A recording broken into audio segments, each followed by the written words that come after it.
We have lots of good stuff for you today. We have just some amazing panelists.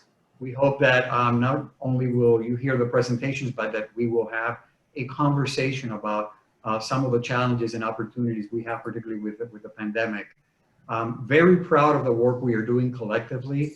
I want to especially thank the teachers and the directors and the owners of the child care programs. Many remained open, which a lot of people don't realize throughout this entire situation. Some closed and reopened quickly. We are serving over 3,000 children of first responders and healthcare workers through that program that was created by the Office of Early Learning. So just think about it for a second. Where would the first responders and healthcare workers be without the ability of leaving their children in a safe and nurturing place? So you all have provided just tremendous relief for them. And you know, they're able to care for the sick, they're able to respond to emergencies because of the great work that you are doing and your commitment. So thank you all, and that thank you is on behalf of our board, of our staff, our entire team and community, because you really are doing great work. Very proud of everything we're doing together. We have the speakers that we have today come from, some of them are here locally, some are from different parts of the state. We have Dr. Moore, who was with the Office of Early Head Start and Head Start in Atlanta. He was actually our contact person for our Early Head Start program, so he's with us today. We also have Blythe Robinson from Sheltering Arms and many other great speakers and partners that will be sharing some valuable information as we learn and grow together today. We also have a number of special guests that you will be hearing from. So not to take too much time this morning on the introduction, I'm going to just jump into the next speaker. So this is Commissioner Daniela Levine Cava. I will not read you Daniela's entire bio, but I will tell you this.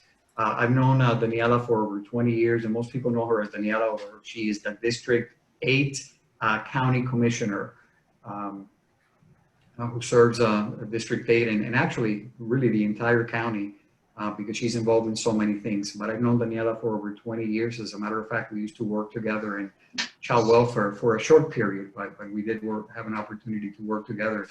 And one thing that I can tell you about Daniela is that the person she is has never changed. She has grown professionally like the rest of us, but she's still the same committed person. She's a committed public servant, a strong advocate for children and families. She cares very, very much about the environment and leaving the environment better than we found it.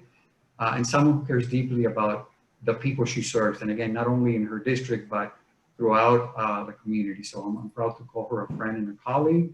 And with that, I will turn it over to Commissioner Cava, who has done some amazing work for this community. So Commissioner. Thank you. Thank you so much, Evelio, and to all of the, oh, I see the curtains are opening and there I am. What a great production you have here. So I was reflecting that, yes, I've known Evelio since he was early in his career, and now here he is leading this incredibly important organization and many other friends that are part of it. And truly, the Early Learning Coalition has been an incredible force for children and children's needs, and also for those who care for children, because so many of our child care providers are, you know, they're running small businesses, they're in the best of times, you know, it's a low margin operation, difficult to pay, because as a society, we don't adequately value the incredibly important service of our child care providers. So I think that the Early Learning Coalition has been a very effective voice for bringing together the sector and making sure that the needs of the children were met, but also the needs of those that care for the children. So I'm very, very proud to have been involved in the early days of the Early Learning Coalition, and of course to have been part of Evelio's early career as well. And I love the way you said it, Evelio, that all of us have progressed professionally, but hopefully we stay true to our ideals and to our values. And with that, I'll say that my personal career goal was always to make life better for children.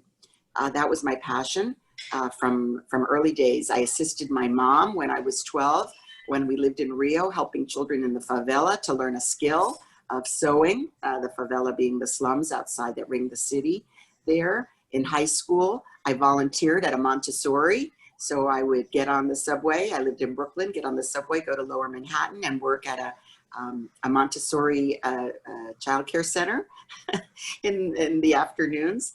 So I got an early start in childcare. And I basically majored in child studies in university. That was my passion, my goal. Along the way, I started, after serving children through the Guardian Ad Litem program, I ran the foster care system, the Guardian Ad Litem program in Miami. I also had an opportunity to work with child care providers with a dear friend, Linda Carmona Sanchez, and we put together a conference and tried to help child care providers to use their collective buying power to get better healthcare access for their workforce. And of course, we've always worked on the child care payment schedule, understanding that we really need to pay and we do not pay adequately for these all important services. And like I have said for several months now, no good crisis should go to waste.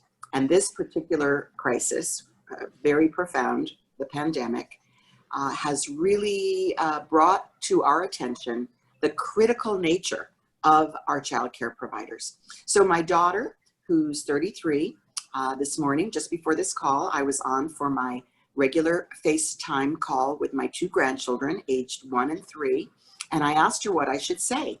And she said, "Mom, child care workers are keeping the economy afloat. Without child care workers, she couldn't go back to work." So many, mostly women, right? Because so often women do have the responsibility for children, but not only the women, the men too, that without this essential sector, the heroes and sheroes, our economy could not get back on track. And like Evelio said, so many of you were working throughout. There was no gap. And you were providing for those other essential workers, the healthcare workers, the food preparers, so that they could go back to work. But now, as the economy continues to open, we know that all the more so. So I'm a county commissioner, so I don't work directly, but we do have opportunities, I believe, through county government to do more. We do have the Head Start program in partnership with the public schools and others, and I've been a great champion for that. But I think we can do more at the county to lift up the needs of our child care workers, our child care centers, the operators. You are really keeping it going for all of us. So I just want to start off by saying how much I appreciate you.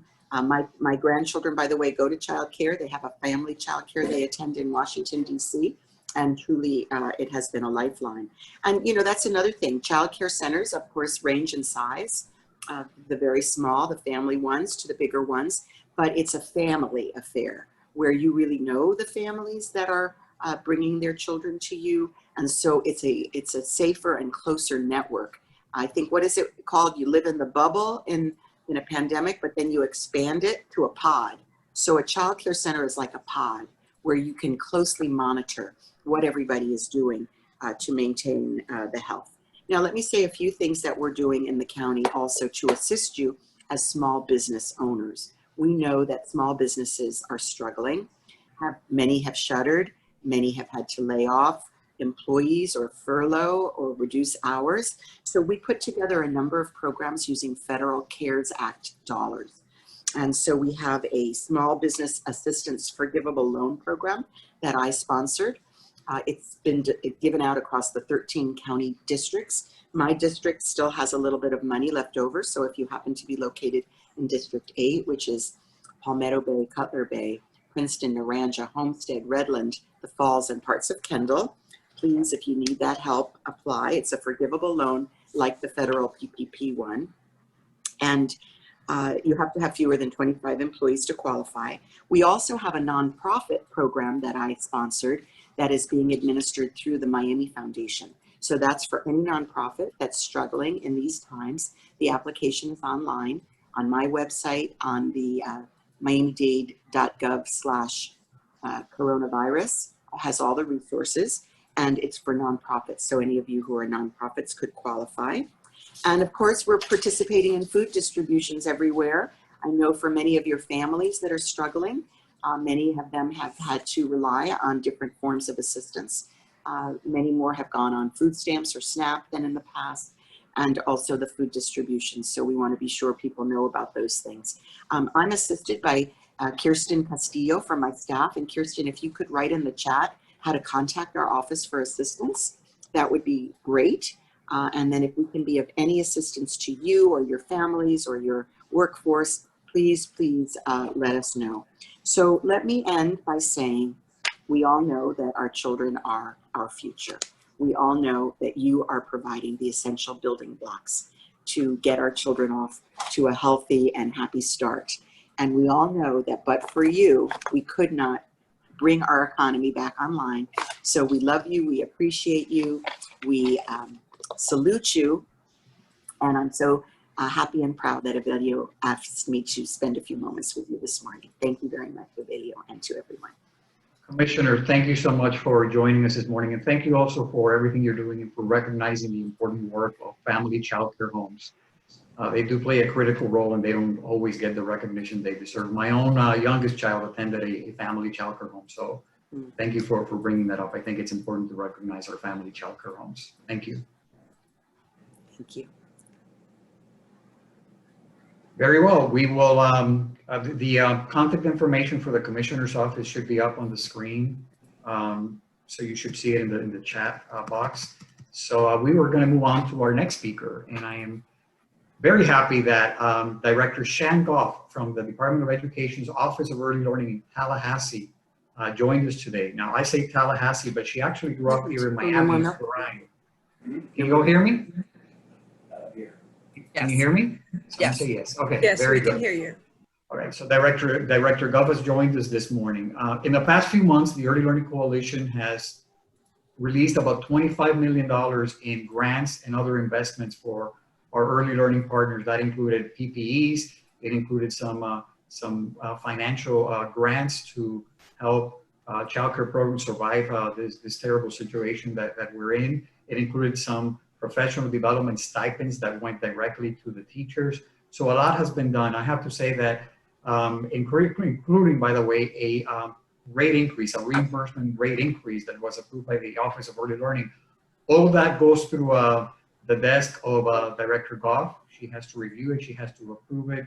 And not only that, but all of the CARES Act funding that has been received by the Department of Education. I don't think there's a state agency that has moved to get those dollars out to the communities as quickly as we've seen from the Office of Early Learning. The protocol is, and you know, you don't always see this from state government, the protocol is she quickly assembles a number of people from across the state and she asks for our opinion. We, you know, the programs are created and then the money is released, obviously with a lot of accountability because these are state and federal dollars. CARES is all federal dollars, a lot of accountability, but they have really done a great job at creating some of these programs and getting the dollars out to where they are needed, and that is in the local communities. So I want to thank Director Goff for all of her assistance. And you know, anytime that I get a concern or a question from a provider I'm not able to answer, I pick up the phone and call her. Always available for her and her staff, just very responsive to the needs of our two counties, Miami-Dade and Monroe. So with that, I will open it up for Director Goff, and thank you again, Shan, for joining us this morning. Absolutely, Evelio. Thank you for the introduction and asking me again to join this conference. And I think given that it's the first virtual conference, we all know that this is just clearly a marker of what we've all been dealing with in the last 7 months. And I'm thrilled to see so far 368 participants who have logged in early Saturday morning to benefit from what we hope are some of our high points and also have a great opportunity in some professional development.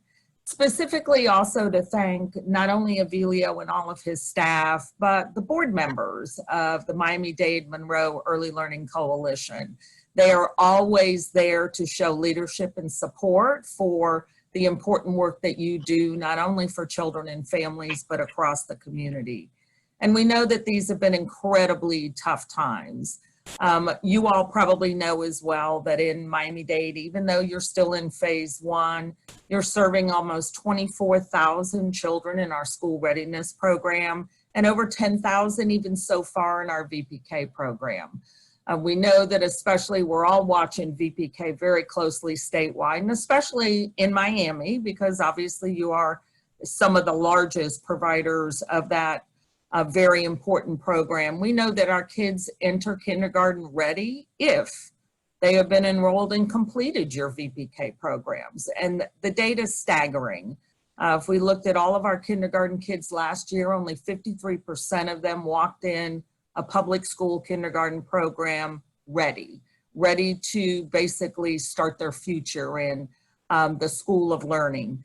But if you were a VPK completer, meaning they went to one of your programs, those data rose to 63% of our kids were ready. And then when we look at the data for some of our most at-risk populations, with English being a second language, children with disabilities, those from our low-income families, the data is even more staggering. So we want you to continue to create your safe environments and nurturing learning places for families. And we're all doing our part to remind families of 4-year-olds to find a safe place, but to try and get their kid to participate in our VPK program, because the results and the impact of that in the lives of our young children is amazing.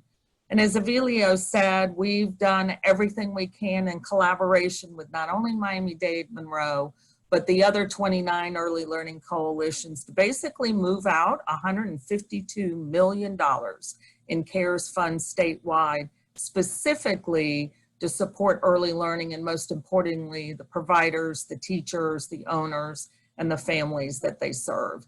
And our most recent release was almost 17 million in our phase 3 grants that benefited VPK and school readiness providers who weren't eligible for the first 2 phases. And again, just accolades for your team at Miami-Dade Monroe Early Learning Coalition. I think they pushed out the largest amount of money to you, the providers, faster than anybody did statewide. And that's just so more evidence of their direct commitment and support for the important work that you do.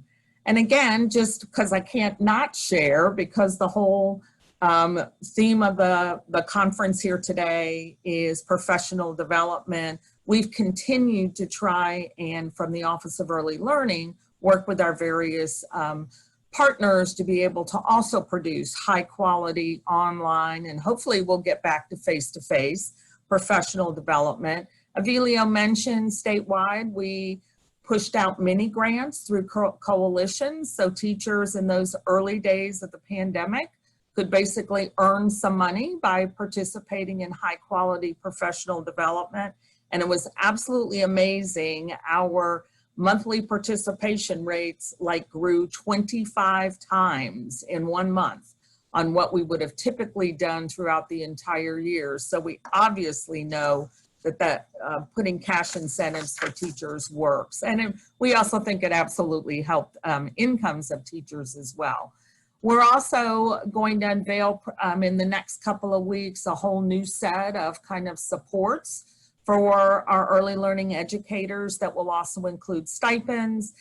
We're going to talk about and train on trauma-informed care, some specialized supports for teachers in those very important infant and toddler classrooms, those that actually have dual language learners, and then absolutely emergent and early literacy skills, and also meeting the needs of children with special needs. And you'll hear more about that from us, and not only from the Early Learning Coalition. And then of course, we continue to offer through the coalition lots of just terrific professional development opportunities from TeachStone. And you are very fortunate to be able to hear from their CEO in just a few minutes. But again, trying to support your professionalism, moving you along a career path, giving you better tools so that you can support your families as well.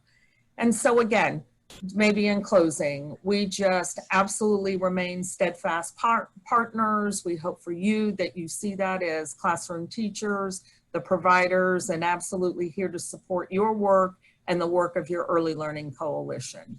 And again, it's an honor to be able to be with you today virtually. And again, I hope you have just an amazing day of learning and fun. So Pam, do I give this back to you.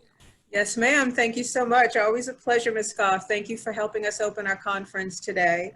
Absolutely. Thank you, Shannon, This- for everything. Thank you. I will take the opportunity to pass the baton to one of our most ardent and dynamic board members, Ms. Sandy Biseglia, who has oversight for Monroe County. Sandy? Thank you. Thank you to Avelio and Pam Hollingsworth for today's conference. Hi, my name is Sandy Biseglia, and I've spent my career as an elementary teacher in 2 of our public schools here in the Keys, and as a principal of one of our pre-K 8 schools. We started a pre-K program combined with pre-K ESC. Now I'm retired and involved with 2 businesses, and additionally volunteer for the last 8 years in one of our Title I schools in kindergarten and first grade. I think it's important to stay connected at the provider level. I'm presently serving on the ELC Board of Directors for Dade Monroe. As we are all cheerleaders for your important work, please know that there are countless hours of strategic planning, policy, and brainstorming meetings that have taken place by the board through the leadership of Avelio Torres and his staff behind the scenes to bolster support for you and for your centers. During the pandemic, I started a bulletin board of inspirational sayings on my refrigerator. One of them says, "Don't reach for normal, reach for better." So wherever you are in terms of reopening your program after COVID-19, whether you're dealing with approaches to curriculum activities, food safety, behavioral issues of children, procedures for cleaning, or just getting people comfortable with dropping off their children, keep in mind that the situations we are all in require new levels of experimentation, patience, and reinvention of routines and practices on the job. And that sometimes you can control a situation, but sometimes the only choice you have is how you're going to respond to a situation that is not entirely under your control. Don't let the unexpected get the best of you. Let's take the word COVID. C stands for challenge and change. It is rare that you as a teacher will accept that a challenge to help a child can't be met. So we tackle the challenges, and we must celebrate and share with each other new ways to approach things. O stands for overcome and optimism. As teachers of young children, we search for new ways to organize, communicate, and move forward. V stands for virtual, but still vital. We find ways to stay connected. I stands for innovation. Managing social distancing, we conduct business and we meet the needs of our children and the expectations of our parents. D, might be backwards on Zoom, stands for determination. We are determined to move forward, promote learning and a safe place for our children so that their parents may return to work comforted that their child is as safe as possible in what is an imperfect world. Lastly, a word we haven't mentioned is you. Besides protecting the health of your centers, employees, and children, you must safeguard your own well-being. You must take care of yourself before you can take care of others. Remember that analogy when you get on an airplane, adjust your own oxygen mask before you can adjust the oxygen of others around you.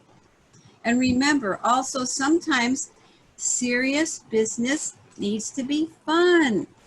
Don't be too hard on yourself. Pet your pet, take a walk, plant something, listen to music, rest, and enjoy each day. Don't just live waiting for something to change. Remember, this is your life. This is not a dress rehearsal. Finally, continue to reach out to the ELC organization for support and resources as you are doing today on a Saturday. Thank you. They are there for you, standing by, ready to support you, as Avelio Torres and the entire staff are so skilled. TLC offers also many online learning opportunities where you can learn new techniques and network. So don't reach for normal, reach for better. You are not alone. We are all here working on better together. And at last, I admire your dedication and your love for all of our youngest learners by being here today. Thank you. Thank you so much. Whoops. Thank you so much, Sandy. Beautifully put as always. And our final speaker for the opening ceremony, before we turn the floor over to Dr. Calvin Moore, is Dr. Susan Neiman, who is the Dean of Education for Miami-Dade College. Susan? Good morning and welcome to the Children's First Conference. I am Dr. Susan Neiman, Dean of Miami-Dade College School of Education. Today's Children's First Conference is a great partnership between the Early Learning Coalition and Miami-Dade College Padrone Campus and the School of Education. This is a natural partnership since both these institutions are committed and work tirelessly on behalf of children, their appropriate development, and developmentally effective high-quality programs that lead to excellence in learning. As we all know, an outstanding education can change the trajectory of a child's life. Developing great, reflective, thoughtful teachers is what we need to provide great education for all children, and we thank you for what you do every single day. Although we are in a different modality today, it is a great day of extraordinary learning. Miami-Dade College School of Education has partnered with the Early Learning Coalition for the past 3 years to sponsor this conference. The first year, I said we were dating. The second year, we were engaged. And finally, this year, we are married. Miami-Dade College School of Education is very proud to be part of the early childhood education community within Miami-Dade County. Miami-Dade County is a model for early childhood education across the United States, as we are all partnered together with outstanding goals for our children. Miami-Dade College School of Education's position between the Early Learning Coalition and the Children's Trust, alongside the Children's Forum, Miami Children's Initiative, Miami-Dade County Public Schools Early Learning Department, and the Community Action Agency for Early Head Start and Head Start, provide a unified block all dedicated to children and their families. At Miami-Dade College School of Education, we offer courses to advance your knowledge of research-based best practices in early childhood education. Our reputation is one that what you learn on Tuesday evening, you can use on Wednesday in your classroom. We offer a college credit certificate in the area of infant toddler certification, which is one unto itself across the state. College credit certificate in the area of preschool certification, both of which lead to the FCCPC and National CDA. A college credit certificate in administrator certification and advanced administrator certification. And our newest college credit certificate in intervention to ensure that all children, both typically and atypically developing children, are properly taught and that teachers are properly trained in their methods. Our college credit certificates are a pathway to the Associate in Science degree in Infant Toddler Studies, Preschool Studies, or Administrator Studies. All the Associate in Science programs can lead to a Bachelor of Science degree in Early Childhood Education from birth to grade 3 with endorsements in reading, ESOL, and pre-kindergarten disabilities. Launched in fall 2012, we have over 200 graduates who are taking their places as early childhood education leaders. We also offer National CDA and FCCPC renewal courses and 2 new courses, Introduction to Mindfulness in Education about reducing stress and trauma in children and their teachers, and Introduction to Multicultural Education about ensuring equity and social justice in your classrooms. Our courses, our programs, and today's conference are a result of a wonderful, amazing, talented, knowledgeable group of early childhood education faculty at Miami-Dade College School of Education. Dr. Eliza Butler, Dr. Suzanne Cruz, Dr. Jessica Espinoza, Professor Dorothy Koffler, Dr. Christina Muella, and Professor Melina Silvera, ably led by Chair Iris Strawn. These dedicated professionals devoted hours, even during their vacation, in making this conference relevant and engaging. This morning, we'll have the pleasure of hearing Dr. Jessica Espinoza, one of this year's presenters, who will present on developmentally appropriate and effective practices during remote learning.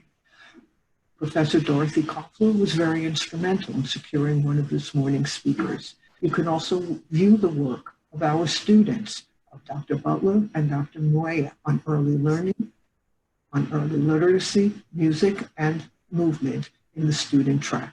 Dr. Cruz, Dr. Moya, and Professor Koffler have embedded an appreciation for professional development in their students, and our student teaching interns, their students, are participating in the conference. Dr. Butler is the developer of the two courses that I mentioned earlier. She and Dr. Moya ably assisted Dr. Annabelle Espinoza in the development of the virtual binder. I thank these early childhood educators who are models for commitment to excellence in education and live this every day in their classroom. I would also be remiss if I did not thank my dear and treasured colleague, Pamela Hollingsworth, Senior Vice President of the Early Learning Coalition.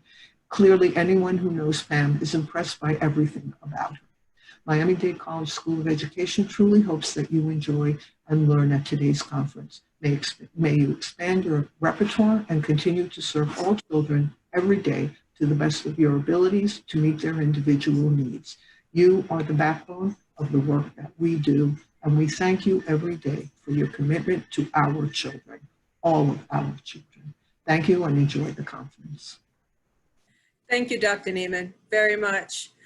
Well, we just crossed the 400 mark for participants today, and I hope you are all ready for a dynamic learning experience.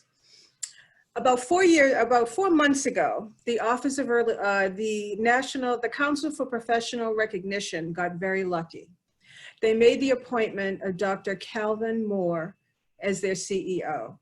Dr. Moore is formerly from the Office of Head Start, and he has had the leadership position at the council for a few months now. It has been a true pleasure working with Dr. Moore over these several months. He's been so generous with his time. And I turn the floor over to Dr. Calvin Moore, Jr. Welcome, Dr. Moore. Thank you. Good morning. Good morning.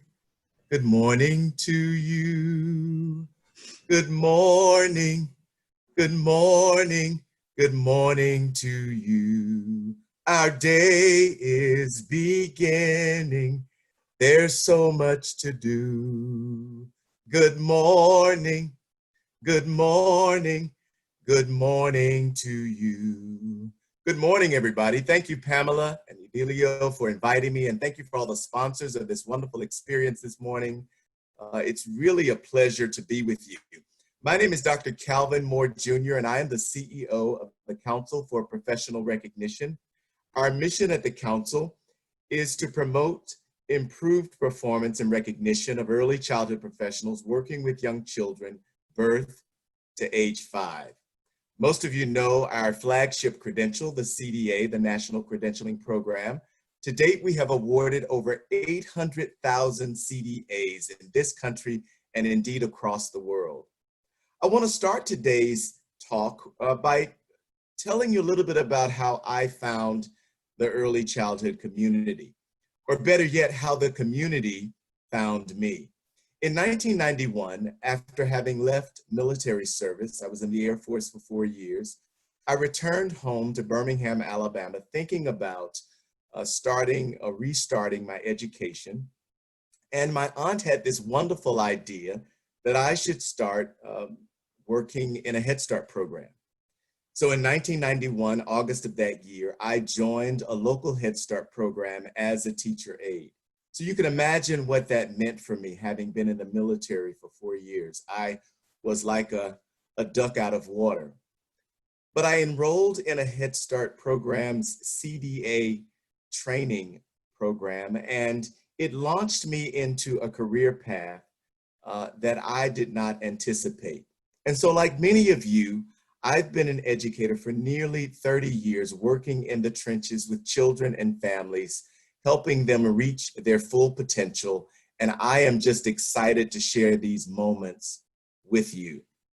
My topic today reflects my belief that the current global pandemic we're all experiencing may actually be an opportunity for the early childhood education field to reinvent ourselves. It really may be a once in a generation opportunity to think differently about the childcare workforce in general. As an early childhood education professional myself, I'm distressed, as many have said before me, about how this pandemic has decimated the childcare infrastructure. How I'm learning every day that many childcare businesses across the country and indeed the world have closed their doors for good. Others are struggling to make ends meet or to open safely, even though the children and families continue to need our important, even essential services. I believe we must listen, pause, and reimagine our field. Well, what do I mean by listen? I can't tell you how often early childhood educators throughout my career, throughout the 30 years that I've been in this career, they've told me that they don't feel listened to. Well, I want to tell you today that we must change this narrative. I will acknowledge that there are efforts to improve childcare and stabilize our childcare workforce. Policymakers around the country are looking at us differently and viewing us as essential workers. This is great, but my hope is that they are listening to what we need as they respond to this pandemic. But not only should we be listened to and should we be listening to others, we must also pause. We must not only reflect on what we hear, but also look back on what we've been through. I do believe and recognize that we have a wonderful history as early childhood professionals, and we must look back and also look forward. That is what the Sankofa bird is all about. Looking back, reaching back, thinking about our culture, our history, our successes, and yes, our failures, as we look forward to what could be an unimaginable future. Not only should we listen and fight to be listened to, not only should we pause and reflect on our history and embrace our future, but we must also reimagine. This reimagining will take courage and dedication and grassroots advocacy. The power of the human spirit to change and grow is huge. Think about what it would mean in our country if every child born in America had the right to a high quality education experience and the right to health care. And every early childhood educator had the right to a livable wage. These notions of investment are worth making. Seeing our field as a public good and transforming our financing structure around those ideas are critically important. A financing model that's based on what quality costs and not what the market-based analysis tells us. Think about expanding proven programs like Universal Pre-K, Head Start, or Early Head Start to every American family. I mean, can't you just imagine that? Are you listening to me? Show me your wiggly fingers.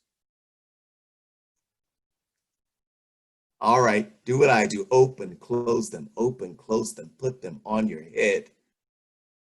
Open, close them, put them on your nose. Open, close them, put them on your eyes. Your eyes, yeah, see how easy it is not to listen, not to pause, not to reimagine, not to pay attention. Well, we must make sure that those who may have the power over our profession always listen, always pay attention to our needs, to our desires, to our aspirations, to what we think is best for us. And we must do it through grassroots advocacy. And I know that each of you have a role to play in that dynamic shaping of our future. In fact, I'm counting on you. I don't want to be sitting up at the council preaching to the choir. I want to be in the grassroots efforts movement with you, taking you along with every conversation I'm having, every table that I sit at. I want to be able to tell those who have a voice higher than mine what you all desire for your future. The capacity to reinvent anything begins with education. We must sharpen those skills needed to do it. And I believe that's creativity, resilience, being able to honor the past successes, but fully embrace our present and our future. Now, I'm doing that at the council right now. I realize that as the council moves forward with you, that we must be listening to those around the country who are pursuing their CDA credential.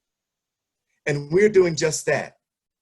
Weeks ago, we established the CDA Advisory Committee, a group of family childcare providers and center-based professionals and directors and family advocates and yes, parents talking to us about what they needed to open up their childcare facilities safely in the midst of this pandemic. And so we want to continue to listen to you. And at the same time, we are reading the Culture Code, a book about how successful groups make plans and initiate change in their organizations. The Culture Code books talk about 3 essential skills to sharpening those those creative ideas that you might have about reimagining your future. And that's building safety, creating risk-free environments where people can freely explore their ideas without retribution. And then shared vulnerability. I must realize as CEO of the council, I must first be vulnerable as I speak truth to those around me. And then also filling our lives with purpose. I don't have to tell you how important your role is, but you do have to make sure that everything you do is filled with purpose. Nelson Mandela said that education is a powerful weapon that we can use to change the world. I want to know from you today, what are you doing in your neck of the woods to change the world?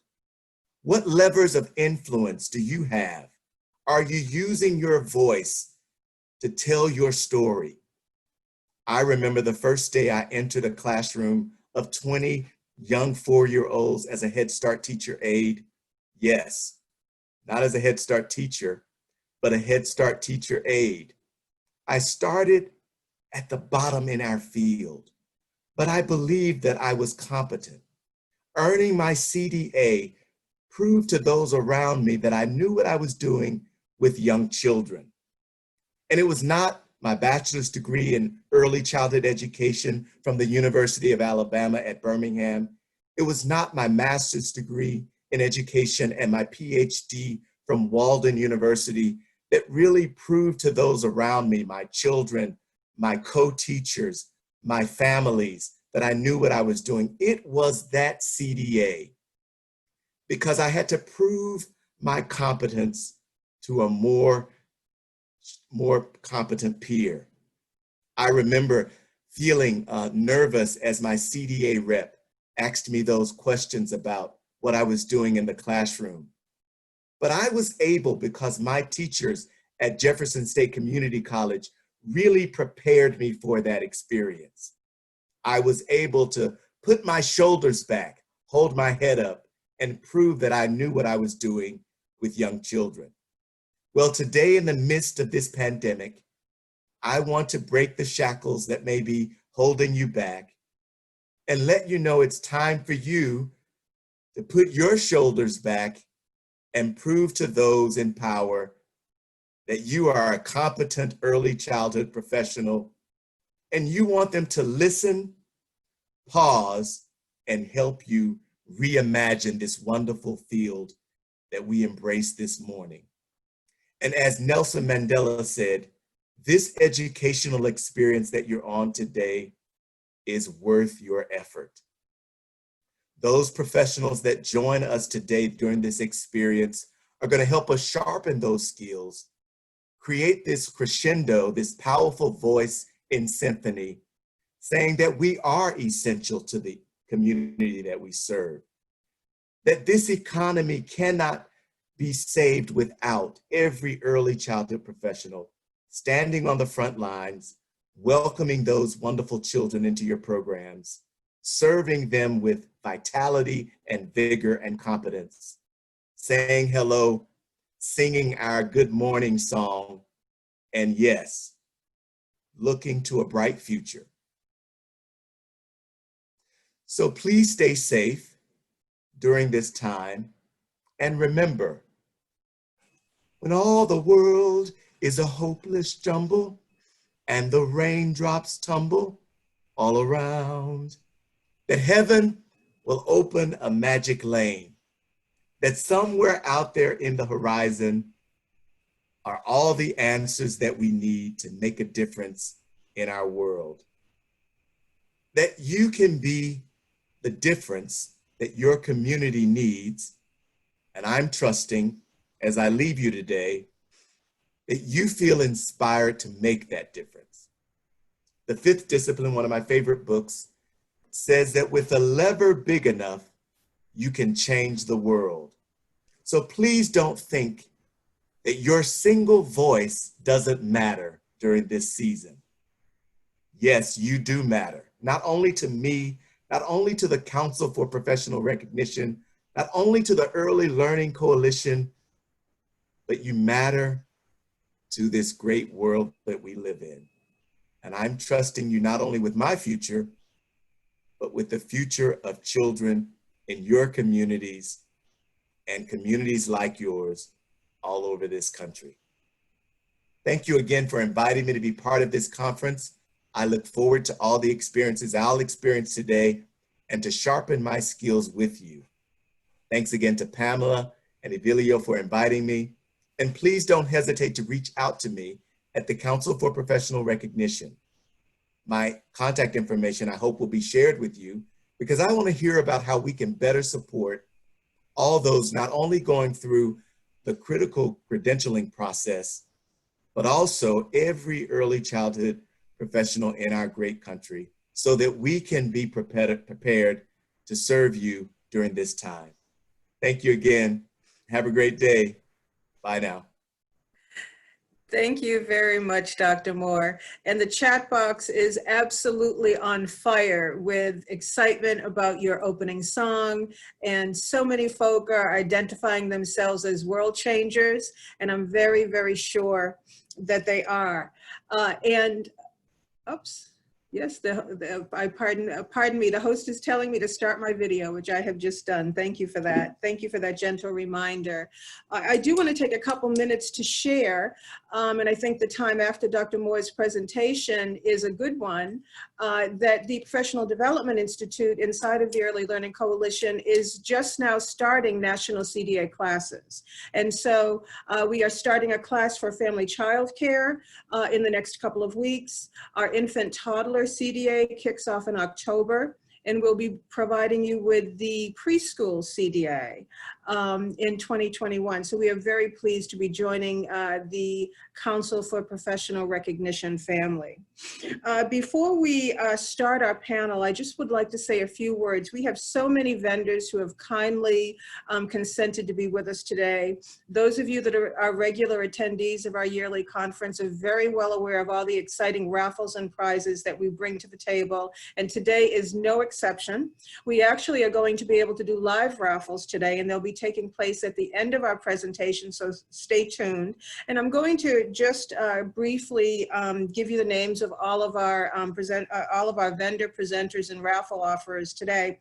Pre-K Club is bringing 9 tablets to you today. Teaching Strategies is offering for raffles 4 fully in the cloud curriculum in both English and Spanish. Kaplan Early Learning has brought a myriad of raffles to you today.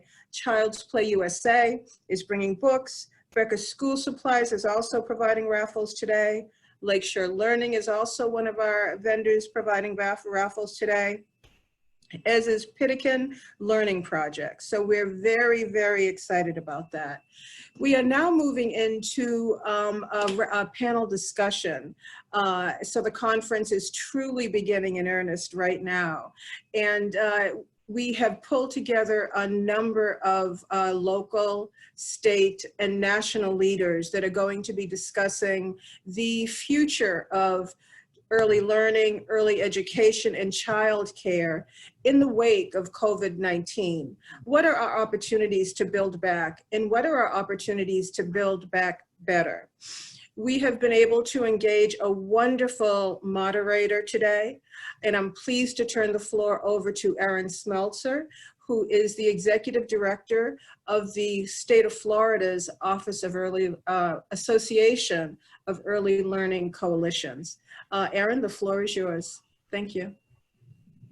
Great. Thank you so much, Pam. And thank you for everyone joining us today. I am absolutely thrilled to be here with you and also with our panel of experts. Today, we've come together to discuss how to provide the best early education for the children in our communities. But it seems a little impossible to do that without pausing to acknowledge the impacts that we're seeing from the COVID-19 pandemic and what that's done to our field. So this really unexpected environment has challenged early learning programs in ways we really never knew were possible.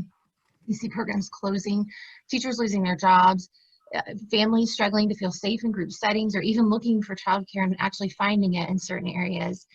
As a former director and teacher, I often find myself really wondering a lot, what would I have done? And I honestly don't know. But however, one of the things that, as you heard from Dr. Moore, one of the things I've always admired about our field is our commitment to pull through for all of the children, regardless of our challenges. This really gives me hope that through even all of the crazy, we'll still surpass these moments and rebuild our infrastructure in a way that truly can still be the backbone of our economy, but also be the backbone to the families and our communities and our state. But then again, we stop in these moments and see everything happening around us and we think, how do we even get started?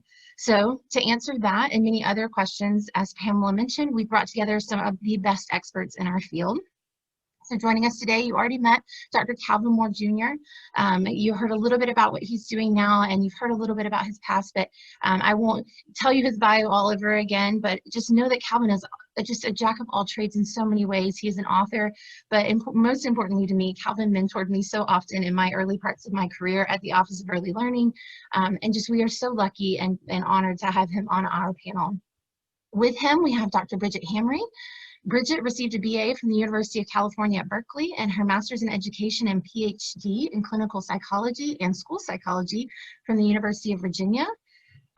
She is also an Aspen Institute fellow. Dr. Hamre, who serves as a research associate professor at the University of Virginia's Center for Advanced Study of Teaching and Learning. She's the author of numerous peer-reviewed papers and co-developer of innovative solutions to support teaching, including class one-on-one video coaching, a video-based coaching model, as well as coursework for teachers. Her expertise includes student-teacher relationships, classroom processes that promote positive academic and social development for young children, and she has authored numerous peer-reviewed manuscripts on this topic. And on all of these topics. This work documents the ways in which early childhood teacher-child relationships and teacher social and instructional interactions with children support children's development and learning and may help close out achievement gaps for students, specifically those at risk of school failure. So you might have seen Bridget's name rolling around for any of those, which I think was probably the majority of you have heard of the CLASS tool. Bridget is one of the masterminds behind it. So Dr. Hamre, we are so happy to have you here as well. Blythe Keeler Robinson has been an innovative leader with 20 years of nonprofit management experience and expertise in educational programming, early childhood education, program design and implementation, grant writing, contract review and negotiation. She is currently the president and CEO of Sheltering Arms Early Education and Family Centers in Atlanta, Georgia. This organization was founded in 1988 and is one of Georgia's largest nonprofit organizations and one of its most respected. The fun thing about Blythe is that she was formerly the Senior Vice President and Chief Programs Officer for the Early Learning Coalition of Miami-Dade and Monroe counties.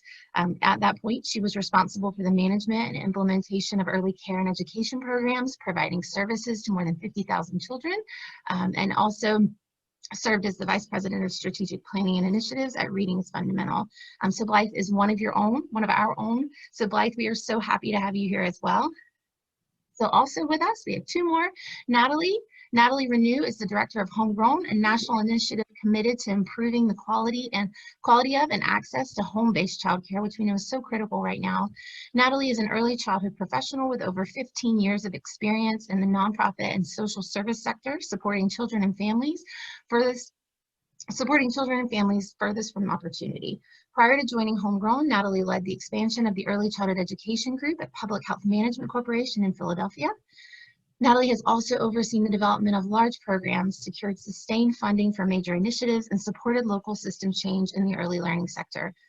Early in her career, Natalie worked in child welfare and food access, and she holds a bachelor's degree in political science from Flagler College and a master's in public administration from the University of South Carolina and College of Charleston. Natalie, I'm excited to hear too about your cross-sector perspective, so thank you so much for being with us as well. And one of my very dear friends, Avelio Torres, obviously very familiar with you, you know him as well, but beyond Avelio being just a fantastic leader in your community, he's had an extensive background as well. He's worked with national nonprofit human service agencies. He's worked for the Florida Department of Children and Family. Has all of the amazing degrees that you could do to study and work in our field. He's been a professor, but most importantly, Avelio has really led the charge, not just in our community, but in Florida in general. And so I'm so honored to get to have him as well as a part of this panel. I think he's going to not only bring the systems perspective, but also what it looks like from your eyes in our community. So thank you so much for all of our panelists for being here.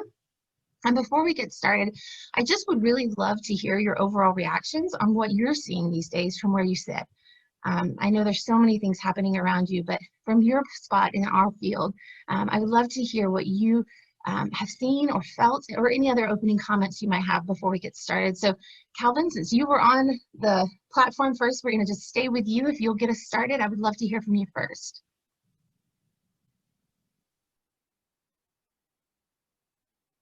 Erin, thank you so much for the introduction. And I'm so proud of you, by the way. I don't mind saying that. And for all your kind words, you mentored me as well. So I just wanted to make that clear. So right back at you.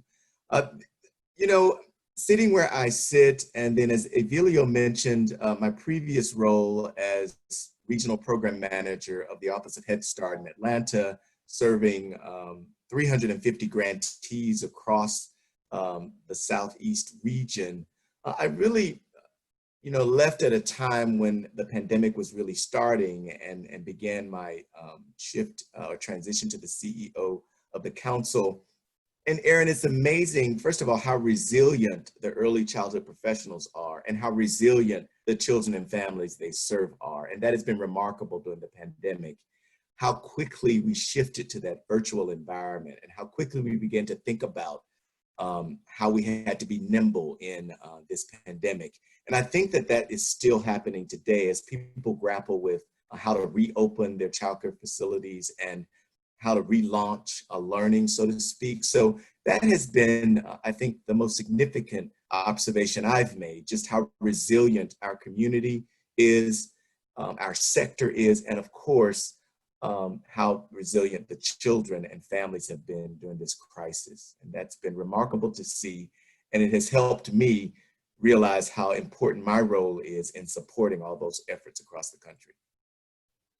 Absolutely. I echo so many of those emotions, Kevin. So thank you so much. And Bridget, I would love to turn to you next to add your thoughts. Sure. Thanks, Erin. And it's just a real privilege to be here today with all of you. Of course, I wish I could. So I work for an organization and lead an organization called Teachstone, which is really founded on this idea that we want to help focus, measure, and improve the interactions that matter most in classrooms. And I have to say, in this moment of great uncertainty, I like to focus on a few things that I know are certain. And one of those is just that interactions matter. So I think I see so many examples of that happening across the world, across the nation, in our classrooms in particular, whatever those classrooms look like. And the other thing, and I so resonate with Dr. Moore's comments, because you just do see this resiliency at every level. And also an acknowledgement that it's incredibly hard, right? So I think everybody feels like we are working harder than ever before with fewer resources to support a group of children that have even more needs and families. And that takes a lot away from us. So I think as much as we are wanting to push and support, we're also being conscious of making sure that people are taking the time to take care of themselves. And I just want to start with, I've been really sort of compelled and follow the Social Fabric Project, and they have a manifesto that was written a few years ago, but it resonates so much today. I'm just going to take a moment because I think it helps set the stage for today. So in their manifesto, they said, social fragmentation is the core challenge of our day. We long to be together, but we're apart. We are isolated by distrust, polarization, trauma, and incivility. We live in a hyper-individualistic culture that pays lip service to community, but which actually values success above relationship, ego above care, the market above society, and tribal divisions over common humanity. The question for each of us is, what can I do today and tomorrow to replace loneliness, division, and distrust with relationship, community, and purpose? We want to be a part of a cultural revolution that replaces a culture of hyper-individualism with a culture of relationalism, a way of living that puts our connections with one another at the center of our lives.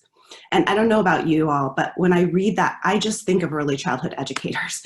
I think we have an opportunity right now to really lead the nation and demonstrate what we know to be true, which is that relationships are at the core. And so I'm excited to be here today with this esteemed colleagues by my side to talk a little bit more about this. Thanks.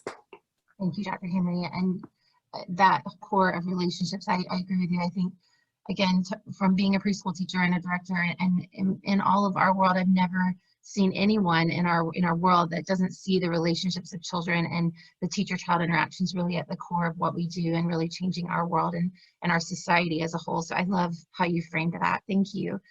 So Natalie, I would love to turn to you and hear what you have to say. Sure. Hi, good morning. Thank you so much. It's really wonderful to be here with all of you today. My name is Natalie Renew. I'm the director of Homegrown, and Homegrown is really a newly launched initiative focused on improving quality and increasing the stability of home-based childcare across the country. We are so interested and really so focused on home-based childcare because we know even prior to the pandemic, over 7 million children under the age of 5 were having their kind of primary childcare and early childhood experiences in home-based settings. About 30% of infants and toddlers have their childcare experiences in home-based settings. And really the children that we care most about, children from families of low income, Black and Latinx families, children whose parents work non-traditional hours, families in rural communities, and children with special needs are disproportionately being cared in this setting. And recognize that the home-based childcare sector has been really under-resourced, under-researched, and really underappreciated for far too long. So we're really excited to sort of share and build the ecosystem and support others in building the ecosystem around home-based childcare. During the pandemic, what we have found is that these providers, really the providers with some of the least resources in our community, have really stepped up to support families and particularly essential workers during the pandemic. Nearly 2/3 of home-based providers continue to operate throughout the pandemic, and we continue to see that the reliance on home-based childcare is really significant, as a result of the pandemic. And home-based providers, again, have done this with really limited resources. So, not only being concerned for their own health, the health of their own families, which, live in a place where they serve other families, and the health and well-being of the families that they serve, but also doing this with really limited information that's not specific and distinct for what they need. And then again, doing this in an environment with limited access to resources and under extreme financial hardship. And so, really want to acknowledge the incredible commitment that home-based providers have and continue to demonstrate for the communities and families that they serve. Uniquely, I think, home-based childcare really has so many existing assets that are critical to this moment and that really resonate as we think about what care will look like and what families need during the pandemic. And in particular, I'll just call out the fact that home-based childcare is already a small group setting with sort of a high level of control for both the provider and the families who are being served there. That, the same group, same caregiver over time. But also that it really has many of sort of the things that Bridget just mentioned, right? Long-standing existing relationship, shared culture and language, the ability for siblings to be served in the same place. So sort of these kind of key assets and attributes of home-based childcare are so important in this moment to provide, support to families. And then also sort of from a more practical perspective, this is is a setting and a type of care that has always been more flexible and can, in this sort of time of uncertainty around what the nature of work looks like, is really able to, meet the needs of families right now.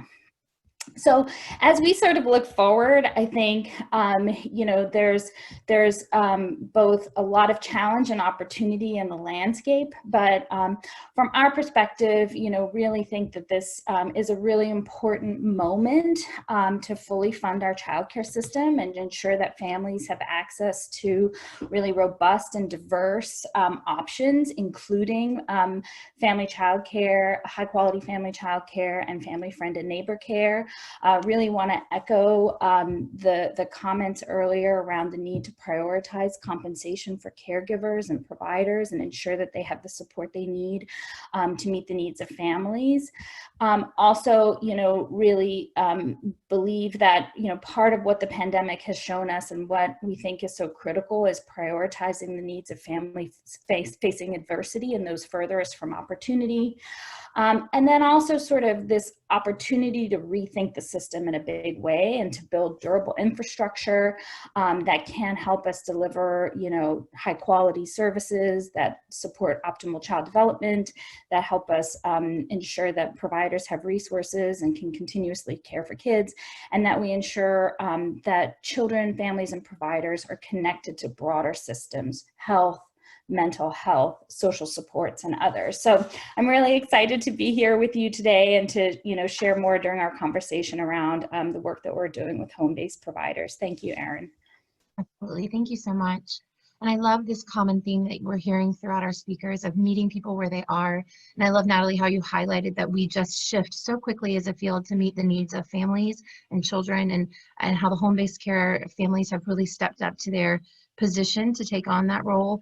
I love that we're hearing that through all of you, and I see it myself as well. So thank you for sharing that. And Blythe, I would love to hear what you're seeing from your space as well.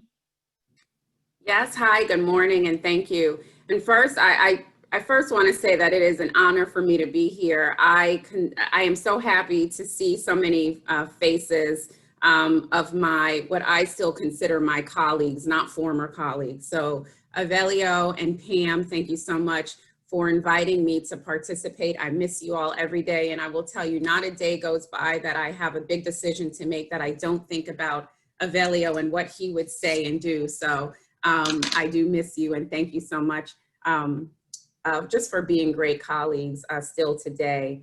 And so as Erin shared, I did spend time in Miami-Dade working with the coalition and really learned so much from my colleagues, but also the community of providers.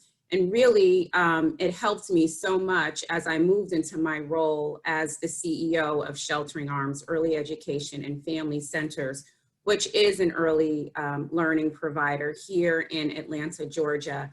And Erin, in your opening remarks, your intro remarks, you said founded in 1988. I will tell you, we were founded in 1888. And that's really important because we have been providing services to traditionally underserved families for over 130 years. And so generation after generation has been through our program, and it's really tremendous to see. And so we are a direct service provider. I sit in the seat that many of the teachers and educators on this Zoom sit in as a direct service provider of children 6 weeks to 5 years old across multiple centers in Metro Atlanta. Pre-pandemic, we were serving about 2,400 children every day. And that includes children who are funded. We have some who were federally funded through our Head Start and Early Head Start program, about 40% of our population. Others funded through our state's pre-K program, state dollars, and then some local county, city dollars, and private dollars as we fundraise to ensure that every child can attend our center and receive a high quality early learning experience. And so as I said, our mission has always been to serve the historically underserved and under-resourced communities and really look to transform the lives of the children and families we serve through this, through our programming. And so a lot of what has been shared, I would echo. Dr. Moore used the word resilience, and then we hear shift, and so much has been talked about pivoting. And I would argue that early child care providers have been pivoting. We know how to pivot. We have to pivot every day because of the nature of our work. And so this is yet another example, a huge example of the need to pivot and really think differently and creatively, and with innovation in the way that we can continue to provide and services to our children and deliver that service. And so I love this reimagining language, because that's exactly what we have to do. We have reopened. We reopened at the end of June. And one of the first things we did when we closed in March and when we reopened was to call each and every family to understand their needs, to understand what changes may have happened in their families. Did someone lose a job? Was someone losing hours? What were the challenges that they were experiencing due to the pandemic? And we worked closely hand in hand with every family to determine their needs, to provide assistance. If they needed housing assistance, we put them in touch with those agencies that focus in that area. And so really being the partners to our families that we've always been, but really enhanced that during this time. And we've heard from our families that that has been critically important for them as they navigate what is this new normal. And that has been really what I see as our role as an early childhood provider, even when our doors were not open, right? To remain the partner to our families that we have always been. And so this time is teaching us a lot about the way that we work with our children and our families. And we're continuing to learn. We do not have all of the answers, and I know that we'll continue to get more. And what's been so remarkable, I would say, is also the way that the early childhood community has come together so that we can learn from one another. What's worked over here may not have worked over there, but we may not have tried something over there that we need to try here, right? And so it's been wonderful to see that collaboration as we really work for what we need to, and that's to make sure that our children and families are okay. I love that. I love that okay seems like a place. I saw that okay seems like the goal, but right now we just want to help everybody feel safe. And I love that. And I also love that you corrected the year, because I took your 100 years away, because I think that sustainability is so critical and what we really long for right now. And so I so look forward to your wisdom on helping us see that as we go through this and hear conversation around anything that's worked with your company, your organization as well. So lastly, I'm going to turn to Avelio, and I would love to hear what you're seeing. Good morning. Is my voice clear, or do I sound like I'm underwater? You are clear again. Oh, thank goodness. Okay, very good. So, I'll start by saying, Dave Lawrence always reminds us that it's really important to get out there and see what others are doing. So we took advantage of one of the trips we made to see Dr. Moore when he was in Atlanta. And we went and paid a visit to Sheltering Arms, the organization that Blythe Robinson runs. And if you ever want to be impressed with, just everything was just very, truly amazing. A lot of work for underserved families. They're in the right areas of the community.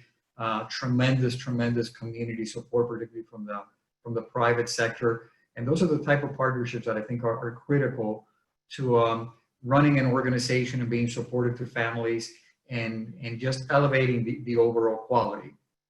So I want to just congratulate Blythe again for the great work she has been doing at Sheltering Arms. We still miss her in Miami. She's been gone for years. I don't even remember how many years now, but we still miss her each and every day. So congratulations, Blythe.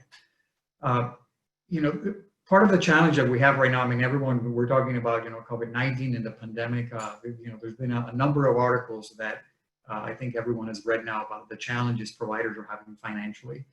If you're in an area of the state or of the country where things are better, maybe they don't have as many cases, perhaps the finances are better at the child care programs. In Miami-Dade, with phase 1 and with a cohort limit of 10 children per cohort, it's a challenge. It's a real challenge. So many providers, I talk to providers every day, and these are very painful conversations. they're in a helping field, right? All providers want to help people. They want to assist the teachers. They want to help the families. So I always try to, I always go back to my child welfare background, mix it up with the work that I did in child welfare. And I worry about things, not only about education, but I also worry about, our kids eating. Are they safe at home? We know that many providers, particularly those that have their own kitchen, often when they're serving low-income families, they will send home food with the kids for the entire family, even for some of the kids that are not attending the program. We know that if sometimes, they don't have the ability to pay, it's like, okay, pay me next week. And there's a lot that goes on as, in a community-based program. And right now that is becoming more and more difficult for some of our programs to do, for some of our childcare providers to do, because finances are just so tight. We have done a lot of work, not only the Early Learning Coalition and the Office of Early Learning, but also the United Way and the Children's Trust and childcare programs, both family childcare homes and traditional centers, to try to improve quality, right? Generating some revenue, a little bit of money put aside to try to invest it back into the programs to improve the quality. And I think we have done a tremendous job in Miami-Dade and in Monroe County and in many other parts of the state. Real difficult to do at the moment, right? Real difficult to take any money that providers were setting aside before to invest it in quality. So that is one of my great concerns. How do we continue to improve the quality of our programs when we know that providers, their revenue is reduced, even for some of the lucky programs that have been able to increase their enrollment, they're limited to a cohort of 10. So I heard from a provider yesterday, we're pretty much at capacity right now, which is a great thing because things are getting better. We're at capacity right now, but we can't add any more children to the classroom. So that presents some real challenges. Although virtual VPK, I guess, is better than nothing, and I always describe it as better than nothing, it's still not ideal. Parents have challenges with technology at home. Parents who have to go to work need a place to leave their children, and it's definitely not an ideal situation. I know that we have some hybrid situations where there's a classroom that is teaching both kids in the classroom and kids at home. It's a challenge. So, for 4-year-olds, having them sit in front of a computer, we know about screen time and how that doesn't work. So also, a lot of concerns about that. We are trying to do everything in our power with the CARES Act funding and with additional funding that may be coming down from the federal government to assist providers at least to stay afloat. But there's a real concern in this country. Let's be real. There's a real concern in this country that some of the teachers are not working and some of the programs have used up their savings. They're now, I've spoken to a number of providers who told me, hey, look, we are down to our last penny. Now we're using our credit cards. And that is a terrible situation for people that have spent, maybe a couple of decades building a program. They've invested into making sure that there's high quality, trying to take care of the teachers and the families, and now they find themselves in this situation.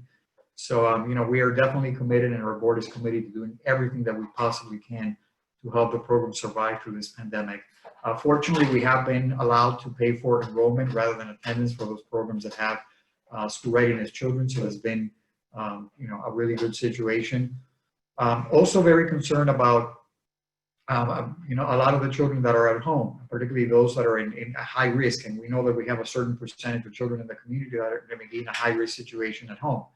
Many of the phone calls that go to the hotline when there's a child that is suspected, the teacher suspect that there's abuse, neglect, or abandonment, many of those are coming from teachers. Well, when kids are not in school, those calls may not be coming in. So I, just have a lot of concerns about that, because it is good to, particularly for that small percentage of children that are in those high-risk situations, to have people that are looking at them outside of the home.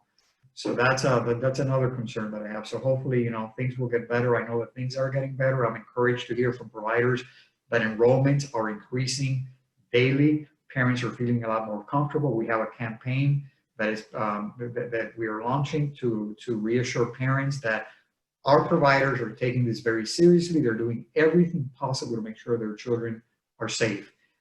And we really haven't had any major issues, no major breakouts. Of course, you have a positive case here and there, or you may have to close a classroom for a few days, but we really have not had any major issues.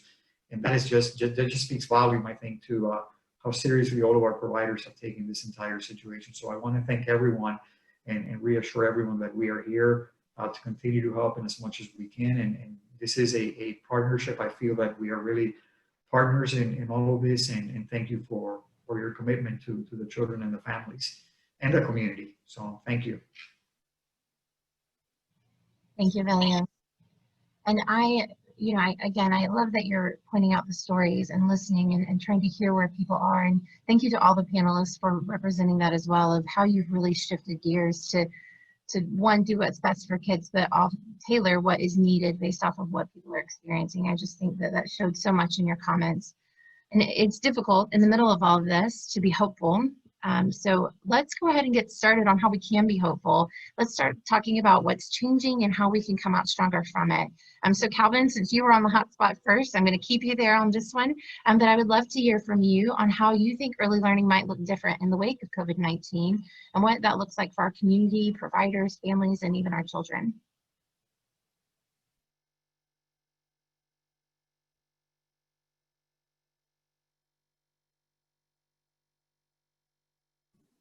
Well, Erin, I really think that we will be forever changed because of the pandemic. I don't think we'll ever go back to the way things were. I mean, I think that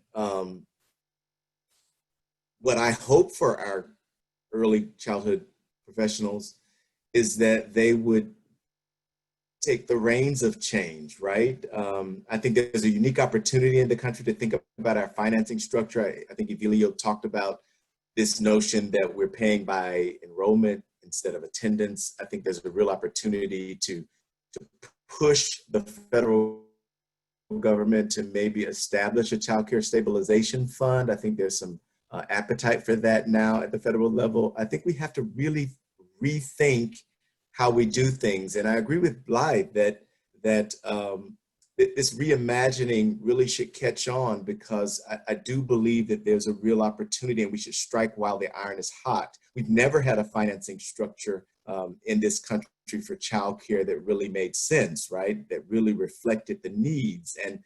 And we shouldn't have a market-based system, but a quality-based system where we figure out what high quality childcare costs, whether it's in a family or home-based environment or center-based. And then the other thing I would think, Blythe, is that we should pay attention to what's happening now on the ground. And what I'm seeing from my vantage point is that there's more interest in small early childhood pods in communities.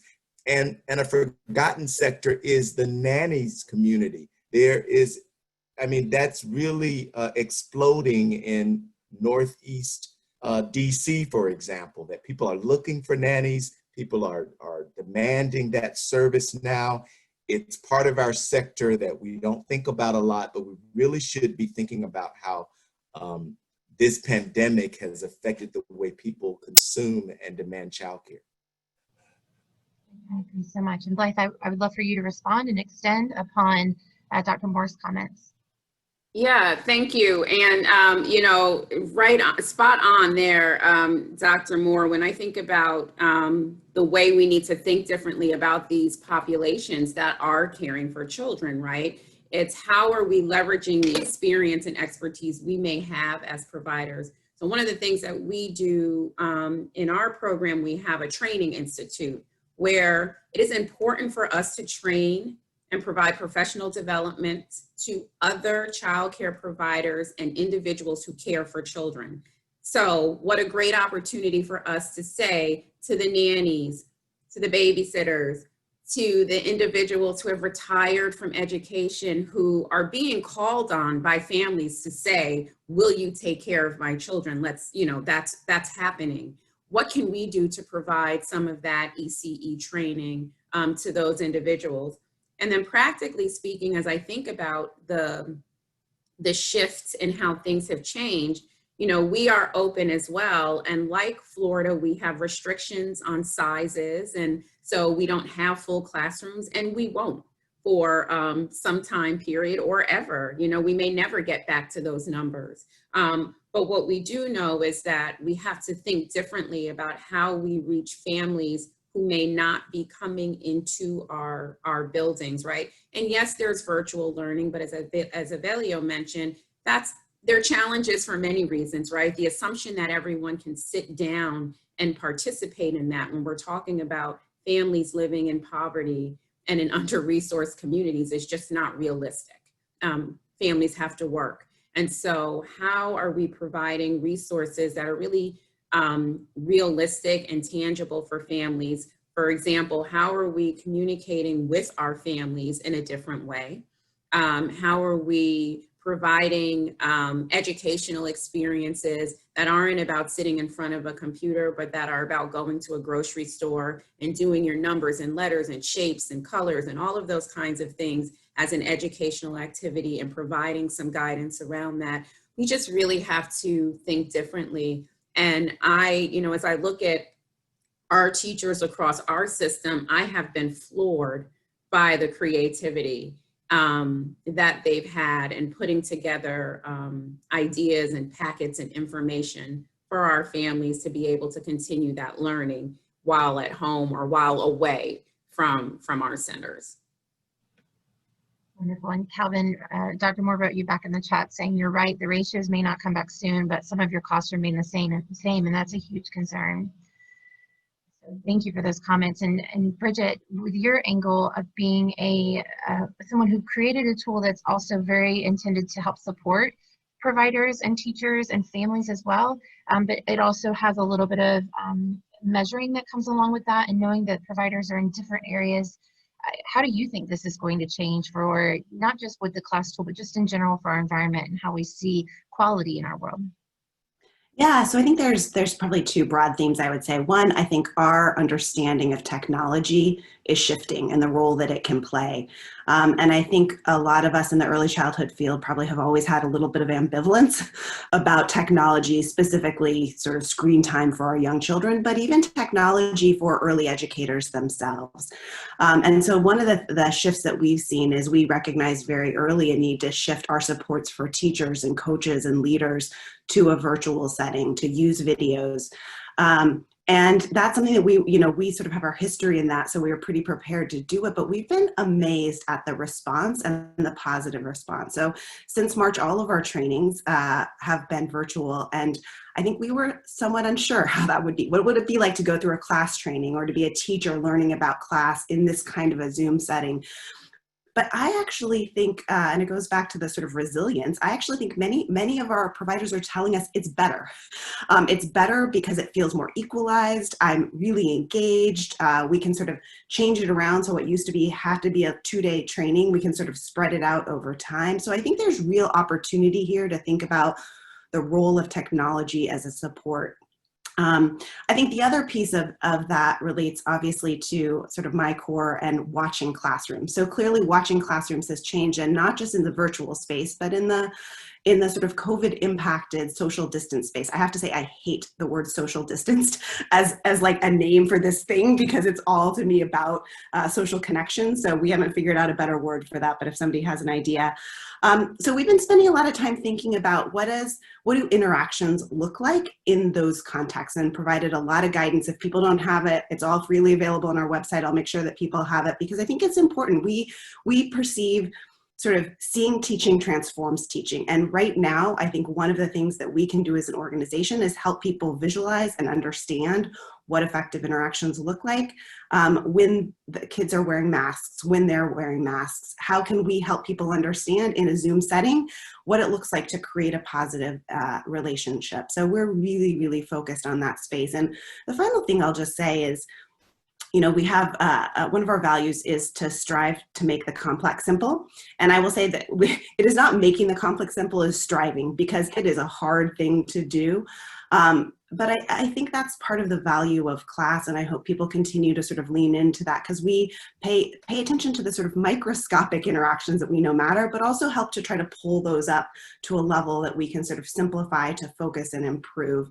And I will give you just one example from an educator friend of mine that I found so powerful about this virtual learning environment.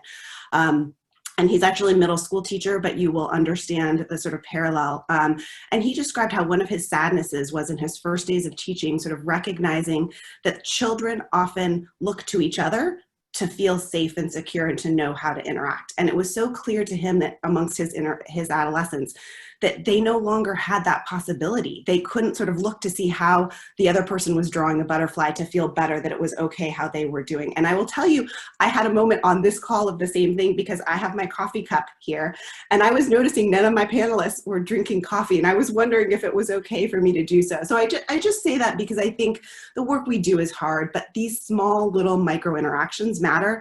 We're going to be able to replace some of them, but I will also be honest that we can't replace all of them, and getting our kids back into classrooms and back to whatever the new normal is certainly a priority for all of us. Thank you so much, Bridget. And I virtually accept your coffee cup with mine. You can't see it, but I will drink coffee with you. You go right ahead. But if you don't mind, if I leave you on the spot, I would also love to hear from you after you take a sip of coffee, of course, but would love to hear from you on what role you think virtual learning is playing, and how do we understand what we can and cannot do virtually, and what really does require face-to-face. So if you don't mind, if I leave you in the spotlight for a moment, I'd love for you to just extend it. I know you kind of answered it, but just would love for you to extend a little bit more on those thoughts. Sure, and I'll try to be simple. I have to say, I actually just, even though I co-founded Teachstone, I became CEO just at the very end of January. So it was a sort of tremendous time to, like Calvin, to take ownership and leadership over an organization. And I will say one of my misses early on was in this virtual setting. Early on, back in March, I would tell all of ours, I would say, our core work is birth to 5. In the fall, kids are going to be back in school. And and we all know that none of us want 4-year-olds in a Zoom setting for 8 hours a day. That is not a reality. But I think it became clear over the summer that we needed to pay attention to that in a serious way. So I think it is just first and foremost to say, I don't actually see a long-term role for lots and lots of sort of tech time, Zoom time for our 4-year-olds. I really hope that that's not a long-term thing. But I think there are compelling examples of how teachers across the country are making it work. And I think, again, for us, it's really about coming back to that core, but maybe things just look a little bit different. So relationships matter, but simple things like we now in all of our meetings at work, when we're joining, make a point of sort of greeting everyone personally, saying their name, because otherwise you sort of all just end up together. So there are just these sort of small little interactions that I think even in the context of virtual can matter. I will say one area that we're really sort of hoping to learn from all of you is about families, right? So all of you who are doing virtual learning, I know what you're experiencing. You're not just seeing your 3 and 4-year-olds, you're seeing them sitting on their parents' lap. So you're now interacting in a classroom setting that just looks really different. So what do you do if a family member asks you a question? So I think there's a lot. I will just say this, I think we can be an organization that's sort of a spark of innovation and a place to spread good ideas. So we have guidance, but that is going to be continuing to grow and develop. So I think if you figured out something that's working for you, please share it with us, and we will do our best to get that out to the world, because we really need all of us right now to help do this thing about sort of visualizing what good teaching looks like in that context. Yeah, absolutely. And I would love to, when we talk about sharing, hear from Blythe now, as you are in the throes of this with your organization and really meeting the needs of families where they are. I would love to hear your wisdom on this as well. Yeah, so we are, I guess you could say we are also doing a hybrid model. As I mentioned, pre-pandemic, we were, serving about 2,400 children, and about 1,000 are back. And so the other families are engaging with us virtually. And it's been an interesting learning process for us and our teachers who are have some children in a classroom, but then trying to do the virtual thing to keep those children engaged as if in the classroom. So I will say that we're still learning. But, I think back to some of the activities our teachers conducted with the read alouds and virtual field trips that they were doing, and pulling resources from some great companies and online web resources that are out there to really enhance that and make it special for our population. It has been, I'm sure there could be a ton of comments in the chats from teachers who are trying to do new and creative things that we could also learn from. But it has been a learning process for us, and one that we're actively refining every day, because we're getting feedback, direct feedback from parents about what's working and what's not working. What we do know is that it's not, what Evelio said early, you know, while our 4-year-olds are wonderful and our 3-year-olds to engage with us virtually, it's a challenge. And so we've got to be realistic about the timing of it, the sequence of it, you know, what kind of structure is really there. But we are in it and just trying to be as creative as possible with different projects and such.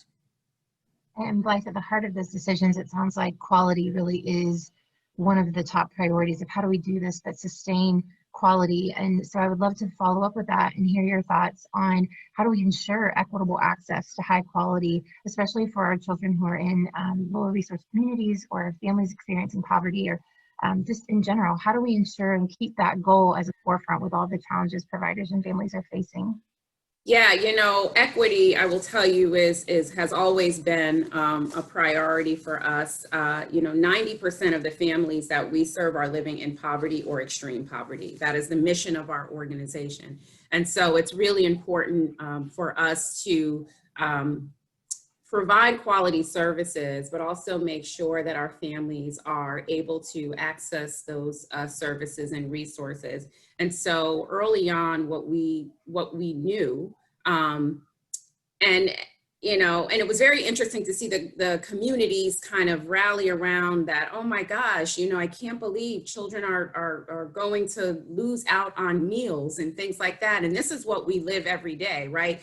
To Evelio's point, our children get 2 meals and a snack at a minimum with us every day while they're with us. And so those kinds of things were no longer happening. We wanted to make sure that our families and children still had access to healthy meals. And so for us, we really had to make sure that, you know, connections, relationships that everyone has been talking about, that we really kept tight on that, because we did not want to lose sight of any family that we already know has been impacted and is living in poverty every day. So you add the pandemic to that, and that just, you know, exacerbates things tenfold. And so we made sure that our teachers and our family support coaches really stayed in touch, because we didn't want anything to slip. And so for us, we knew the families who we would could lose fastest, right? Because of the challenges that they were experiencing and what could lead to some changes in all the gains that the children were making. We wanted to make sure that we continued to support them. And so for us, we had to take a more intensive approach with our harder to reach families, because we wanted to make sure that they received the same high quality experiences that we're able to offer. And so we had to do that, and we had to buckle down and make sure that that was our focus and our priority early on, and stay with it throughout this time, because many of those families are the families that are still not with us at the centers today. And I love the idea of pressing in towards families and not letting the disengagement or lack of connection really be how we stop. So I would love also, Natalie, to bring you into the conversation and hear what that's looking like for family childcare homes in a home-based setting, and how you think we can ensure equitable access as well. Yeah, great. So I think sort of very simply, I would say that, you know, prioritizing equity kind of gets us to a place of really looking at the children and the providers in the home-based setting.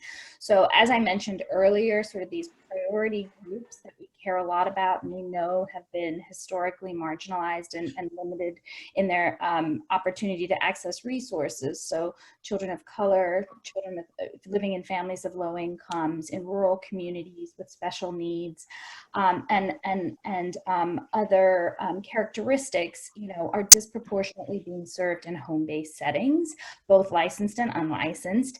And also the home-based childcare providers themselves, over 97% of them are women, and over 50% of these women are women of color. And so, you know, we really think kind of focusing in on home-based childcare is a really important strategy to sort of thinking about equity more broadly in the early childhood system and in society at large.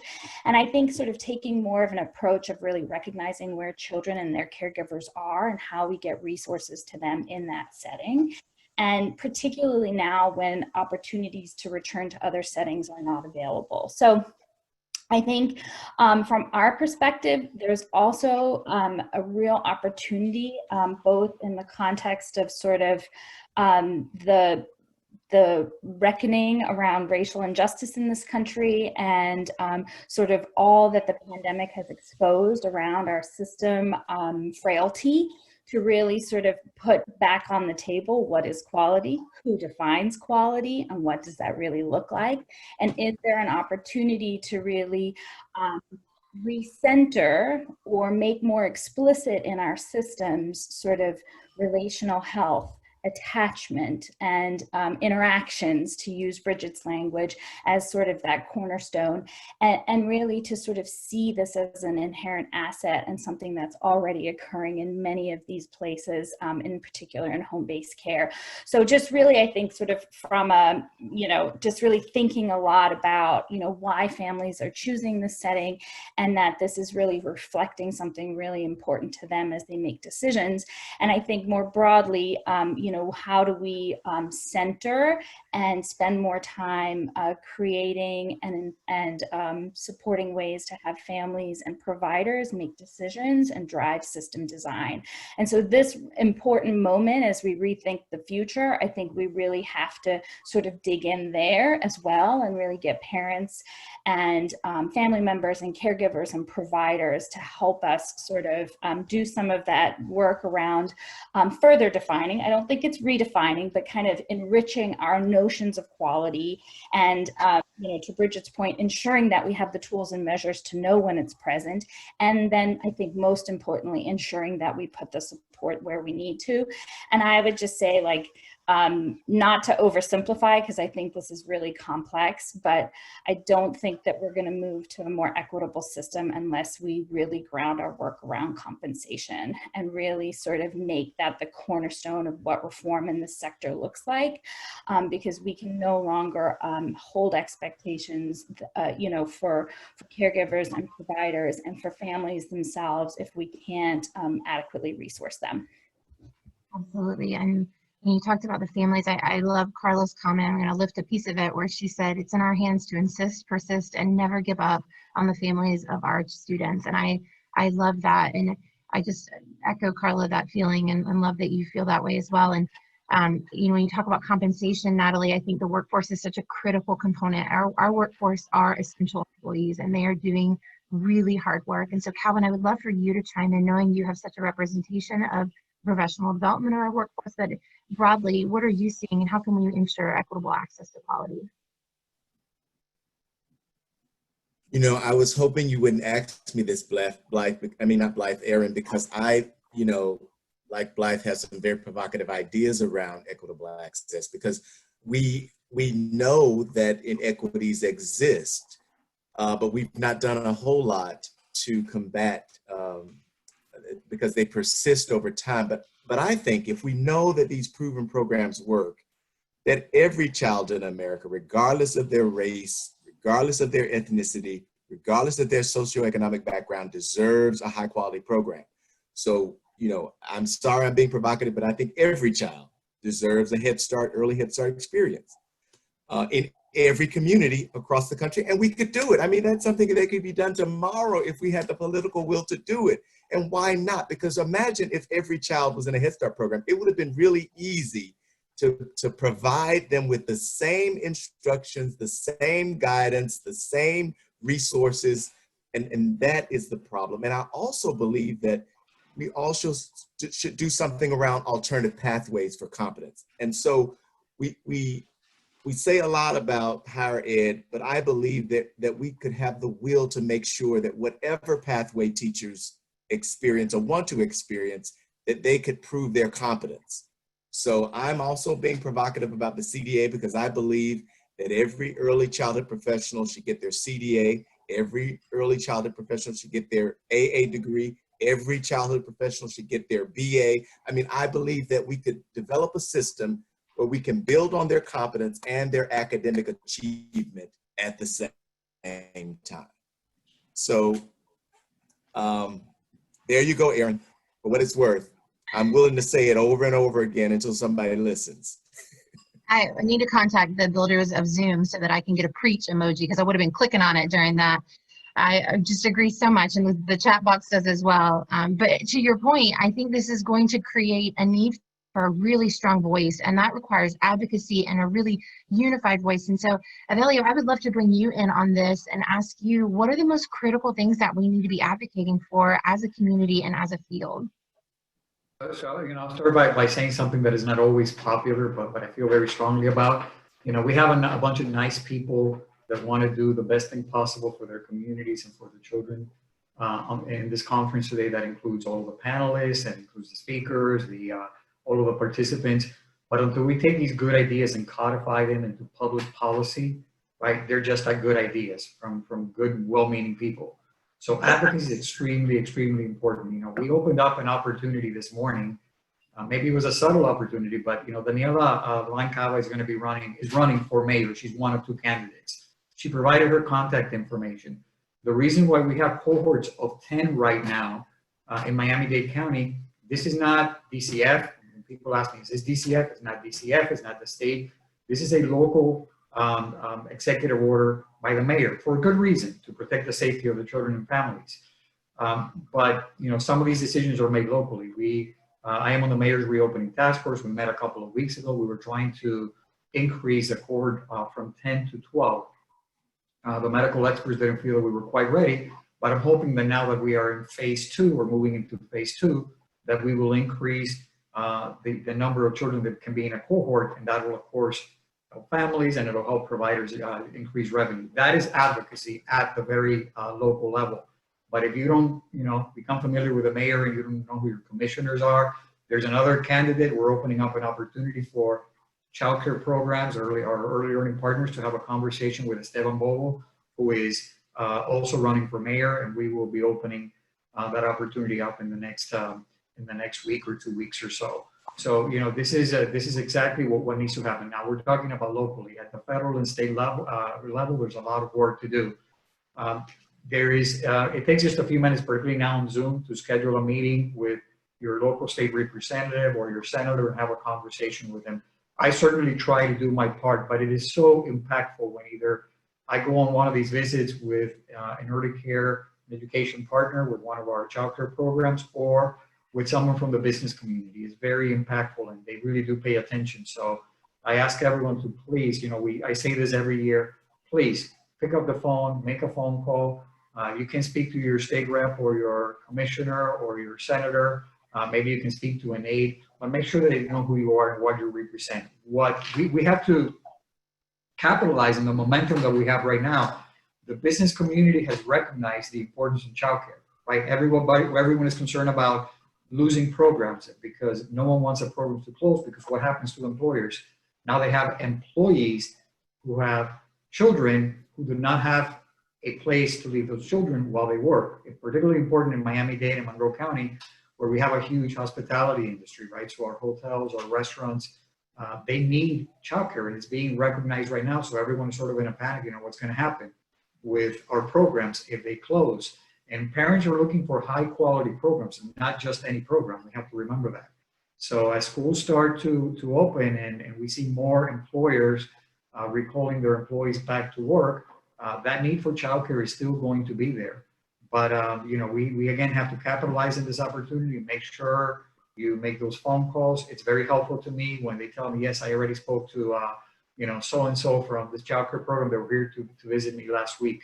I'm happy to do that for you and on your behalf, and I do it all the time. There's a lot of work being done right now by our board and myself to try to engage the business community, not to ask them for money necessarily, but to share with them the services that we provide, the subsidies that we offer their employees. It's good for their businesses. It's also good for our early learning partners because they can increase their enrollment. And it's good to have them as advocacy partners. Nothing better than to have chamber members. When I make visits either to DC or to Tallahassee with chamber members, it goes a long, long way. I'm there to talk about, give me more money for childcare. We want to raise quality. We want to raise reimbursement rates. They're there to talk about free trade and other things. So it really opens up the door for me. And sometimes, you know, they love going in with us because we're sort of we have the soft conversation, the nice conversation about serving kids and families and education, right? Not the hard conversations about trade and some of the other issues that they talk about. So again, really helpful to engage the business community. One other thing that I'll mention that is really important, you know, our early learning community, you know, these are not the type of folks that just sit around waiting for things to happen. You know, virtual VPK or VPK Flex, before that even got started, they had already been sending packages home, as Blythe mentioned. They had already developed a way to reach your families via Zoom. They do the same thing with the advocacy work that they do in the networks that they're developing through Facebook groups, right? They get together, they discuss some of the most pressing issues, maybe 1, 2, or 3, and then they try to address those issues either with me or with someone else in the community that can help. And that advocacy is important. The last piece of advice that I'll give, let's not try to change the entire world in like, you know, a week or a year. That's not going to happen. What drives policymakers absolutely bonkers is when we go in there with complaining about everything under the sun and we want to change everything. Nothing gets changed if you do that. Pick 1, 2, or 3 things that we can all agree on. Let's move on those 3 things. Maybe, and you know, all these changes happen for the most part incrementally. Sometimes we have a great bill in the legislature. Representative Erin Rawl and Vance Lupus, Representative Lupus worked really hard on the bill that we had last year on early learning. It was 174 pages. Aaron Smelcher also worked really hard on that bill. It died under its own weight, in my opinion, because there was just too much in that bill. So I think, you know, I thought, you know, when I saw that bill, maybe if there's something I don't know about this, although I've been doing it for a long time, but that bill it just had a lot of stuff. It was a very heavy bill, so it was difficult, I think, to get it through. So again, focus on 1, 2, or 3 things this year. Next couple of, you know, next year we'll focus on something else and so on and so forth. But I think we can make real progress, and we have made real progress, I think, over the last 10 years, but much more work, I think, remains to be done in this area of advocacy and trying to move the needle of public policy. And again, we do it on behalf of children and families, and in particular, those children and families that don't have the same opportunities because they're maybe in a different zip code, or we will call it the wrong zip code. Well, no, this is not right. This is 2020 America. Every child deserves the same opportunity to succeed, right?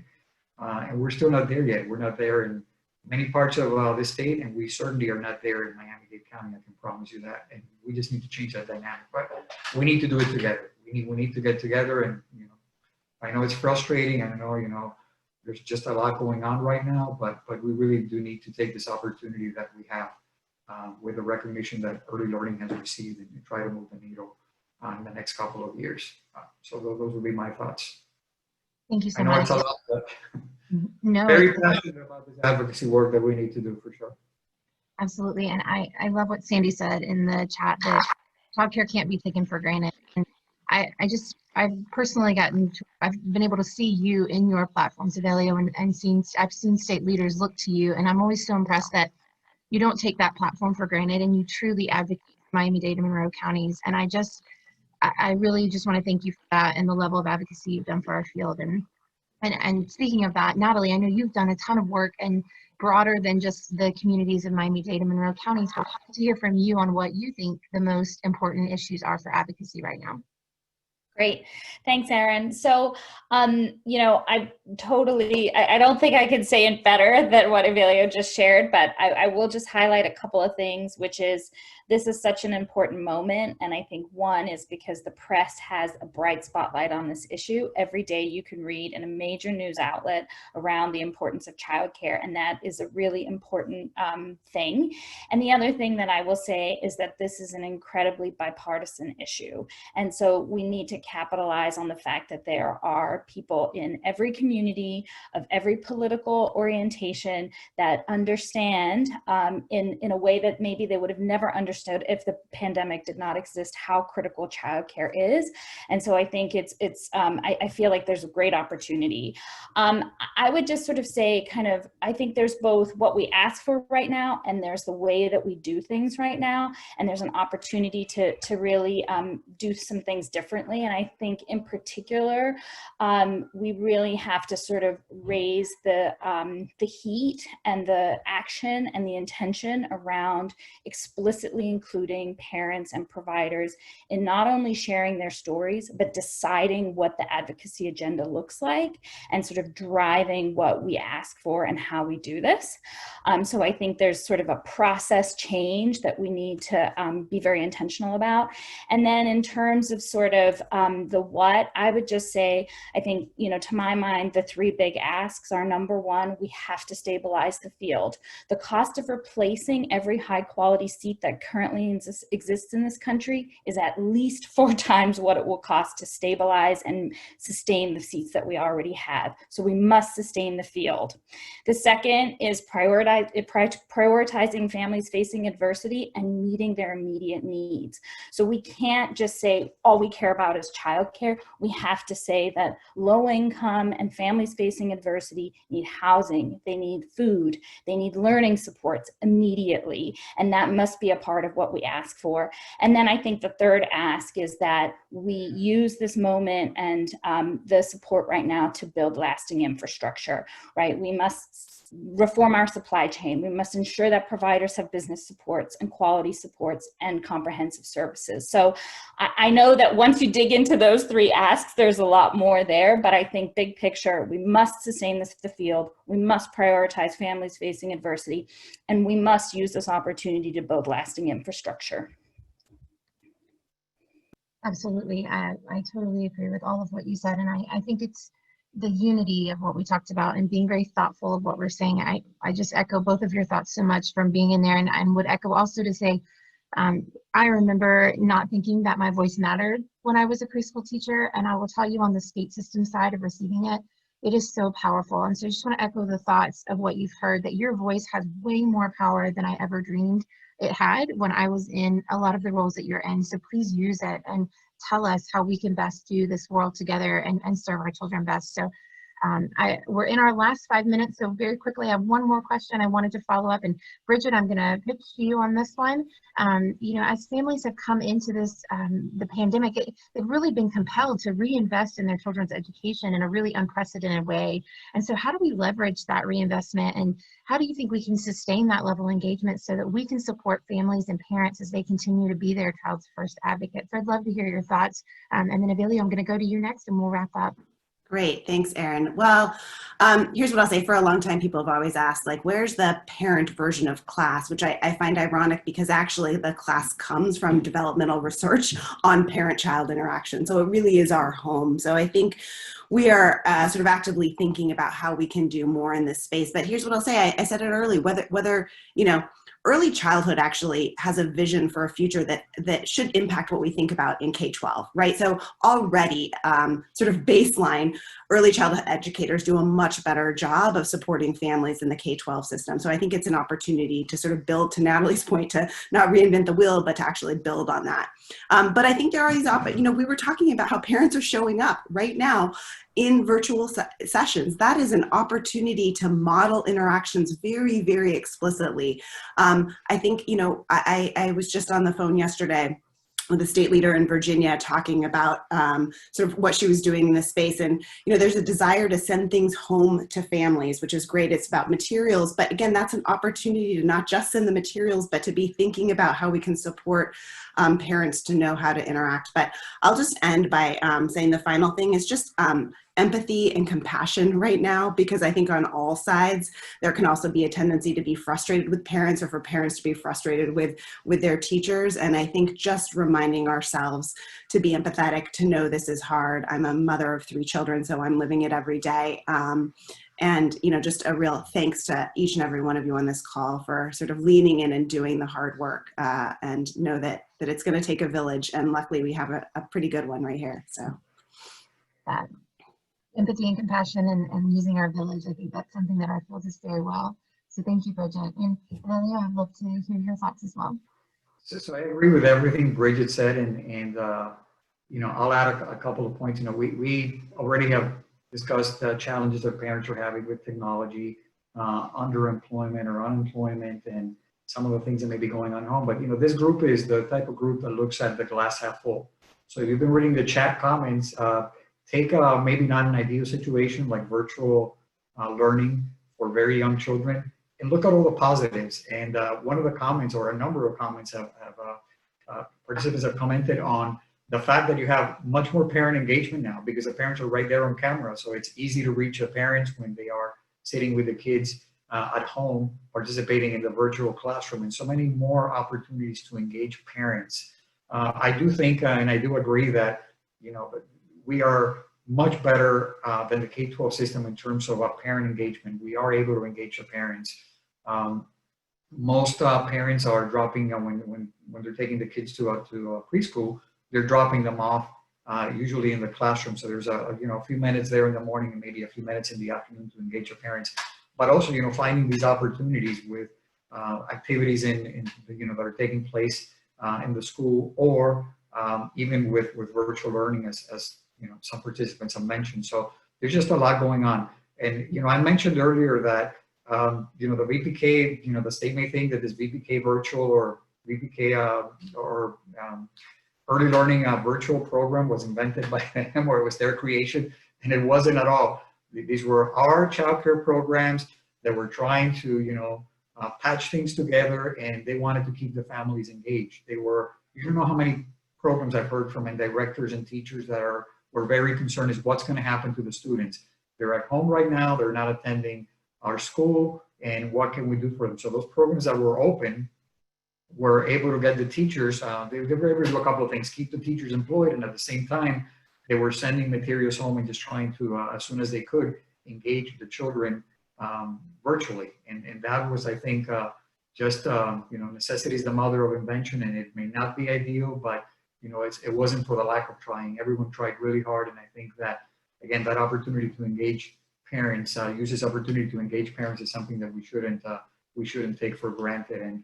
And a lot of this, again, in those Facebook groups, a lot of discussion about parent engagement, how do we reach a parent? What more can we do? So just, it's a really good feeling to know that, we work with a group of people, and that our network is so strong. And, providers, a lot of our providers are private businesses. So you think they'd be competing with each other. And what you see is exactly the opposite. You see childcare programs that are helping each other, working with each other, sharing information, sharing resources.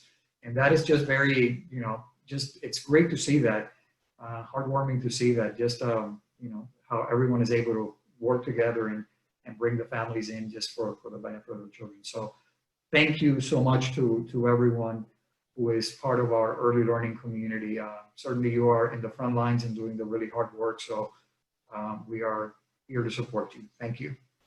Thank you, Vilio, and thank you to all of our panelists. I know you're so busy and doing so much, so thank you so much for taking time out to be with us. And to our audience, one of my favorite quotes says to surround yourself with the dreamers and the doers, the believers and the thinkers, but most of all, surround yourself with greatness within you, even when you don't see it yourself. We know you are facing so much, and we cannot begin to give our gratitude at the level that it's due. So I hope you heard not just challenges and advice, but momentum as well. And really overall, we hope you heard that we see greatness in you, and we see you as our fellow early learning champions. And as a group, I hope I can speak for my colleagues that we truly believe together that we're going to build back a stronger system than it ever was before. So thank you for joining us today, and overall, thank you for all that you do for our community's children. And we'll pass it back. Aaron, I see that some participants want your email, so you can expect some emails. Absolutely. Of course, wherever you go, you become the most popular person. So I'm happy to be here. Thank you, Aaron. Thanks, you have Aaron. done a great job, and it's great to have your leadership in the state and all the great work that you do. So thank you. I'm honored to be here. Thanks for having me. And Aaron, I echo not only Avelio's words, but the words of all of the participants that have indeed been asking for you, your telephone number. They want all your numbers, your passwords, and everything else inside of the chat box. Thank you for your leadership and for your clear direction inside of this panel discussion today. And to all of our panelists, thank you so much. There are many ways that you could have been spending your Saturday morning, and we thank you so much for spending it with us, for sharing the rich wisdom that you've brought to this conversation. And we are very, very happy to have spent this time with you today. And to the panelists, I will also say, we have several students and several grad students that have been commenting in the box that this was better than their classes. Lots of great insights, lots of great comments. So again, thank you so much for being so generous with your time. We are now going to be moving into sessions, separate sessions inside of the conference, and I'm going to turn the floor over to Dr. Annabelle Espinosa, who is our Director of Research and Evaluation, for housekeeping and for a tour of a special highlight of this conference, which is a virtual binder. Dr. Espinosa. Good morning, everyone. So I am here to go over some housekeeping rules with you and answer some frequently asked questions. Buenos días. Hoy voy a estar repasando unas reglas básicas y contestando unas preguntas en español después que dé toda la información en inglés. We'll start with CEUs. There's been a lot of questions about CEUs in the chat box and also in the discussions. In order to access your CEUs, please keep an eye on your email account that you use to register for the conference. In that email account, you should have received a program with live links to each of the sessions in track 2 or 3. That program also has a live link to our virtual live binder. The links to the virtual program are going to show up on the chat box. I will share my screen with you just so that you can get a visual of what that looks like. So here is the program in English. You should have received this via email, again, to the email where you registered. These links that are in red and in blue will take you to the different sessions. If you'll be participating in track 1, you stay here. You don't have to click or go anywhere else. But if you're going to be taking part in track 2 or track 3, which is our Spanish track, you will need to leave the session by clicking on the appropriate hyperlink in your program. You're going to get an alert that says if you leave this meeting, you will be joining a new meeting. You should click leave and join. Just a reminder, to receive your CEUs, you will need to return back to the main session at the end of the day. So at 12:30, you would go back to your program and select Big Raffles and Mindfulness. When you click there, it'll bring you back into this room where you will get everything that you need to receive your CEUs for your participation in today's conference. Another important and valuable asset to this virtual experience is our virtual live binder. You see the hyperlink below the raffles. When you click on virtual live binder, I'm going to stop my share so that you can see the live binder. When you click on the virtual live binder, it will take you to this screen. We've used this screen to organize your experience throughout the day. It's in chronological order, and you can use the tabs, the green tabs on your left, or the table of contents in front of you to navigate all of the different resources. This is not a live access to the webinars. So please remember to use your program agenda, the one I showed you previously, to access the webinars. Each one of these tabs gives you some information about that particular session. Of very, very important value is our interactive teaching engagements. Dr. Susan Neiman from Miami-Dade College shared a little bit about it earlier today. These are samples, video samples of students and teachers engaging learners via video through read alouds, prop boxes, ABC books, and music and movement. You can go back after this conference and view all of these videos for inspiration. As if you weren't already inspired and motivated by our panelists and speakers, you'll now have videos from students and teachers here in Miami-Dade County, students at Miami-Dade College that will inspire you. And if you want to know more about each one of our conference presenters, there's a tab in the binder where each one of our conference presenters and speakers is highlighted with a picture and a short bio. There's additional resources, and last but not least, a tab for our Professional Development Institute so that you can continue to further your professional development.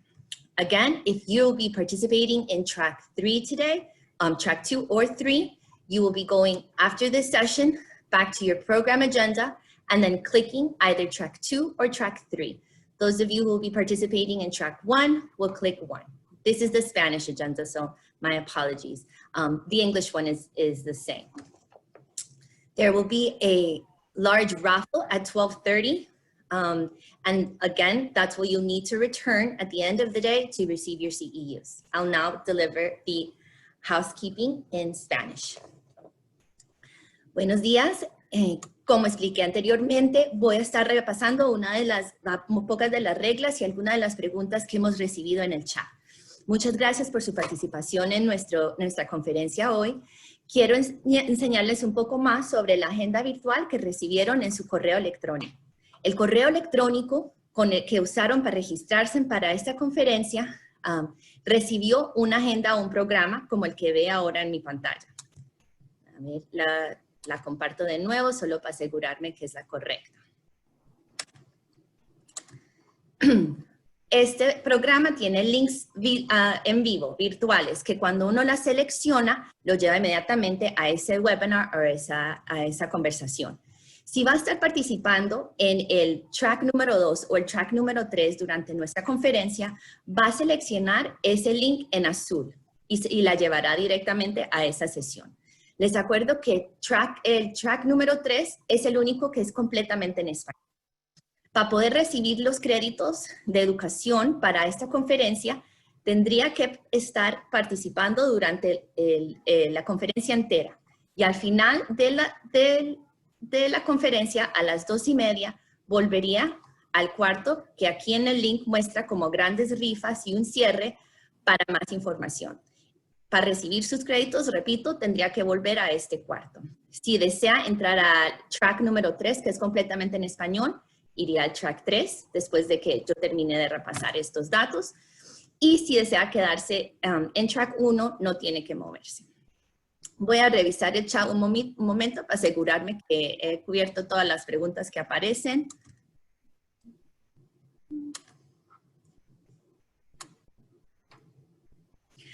Hay personas que todavía les falta el agenda. El agenda o el programa está en su correo electrónico, el que usó para registrarse para esta conferencia.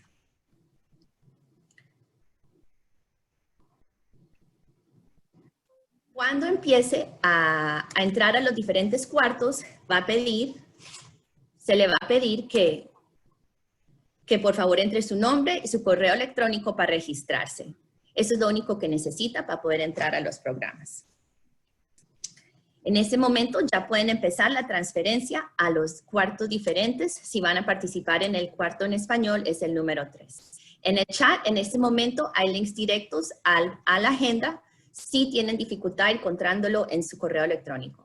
Right now, in the chat, there are live links to the agendas if you're having difficulty finding them on your email.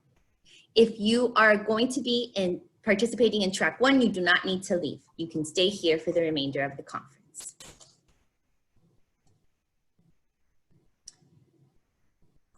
Okay, let me see. That concludes my presentation and housekeeping. I will turn it over back to Pam. Thank you, Annabelle. And I believe we're going into a brief break period. Could I have some direction from our conference chairs, Anna Sijak or Adelina? Yes, Ms. Pam, we are going into a break for at least 10 minutes, and what would give the time for participants to do the transition, and we are coming back with the track 1 at this main session. Okay, very well. So at 10:26, we will formally start our sessions, and you'll have 3 sessions to choose from at that time. We thank you for joining us for the first couple of hours of our conference, and there's much more exciting professional development to follow. So take a brief break and then join the session of your choice. Thank you.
Hello again. Our session is going to begin shortly.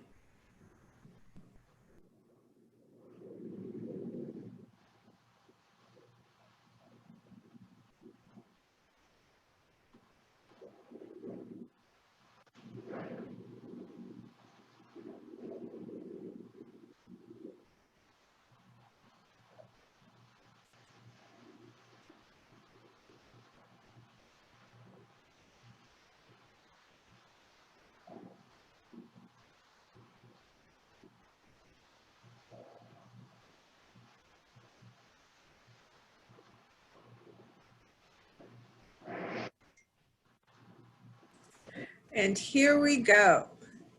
Good morning again. You are indeed in store for a special treat this morning. We are moving into a 2-hour session that will include a break that we're calling again, and you're seeing this kind of persistent theme throughout our conference today, inspired greatly by Dr. Moore during our conversations over the past several months. And we're calling this session Listen, Pause, Reimagine.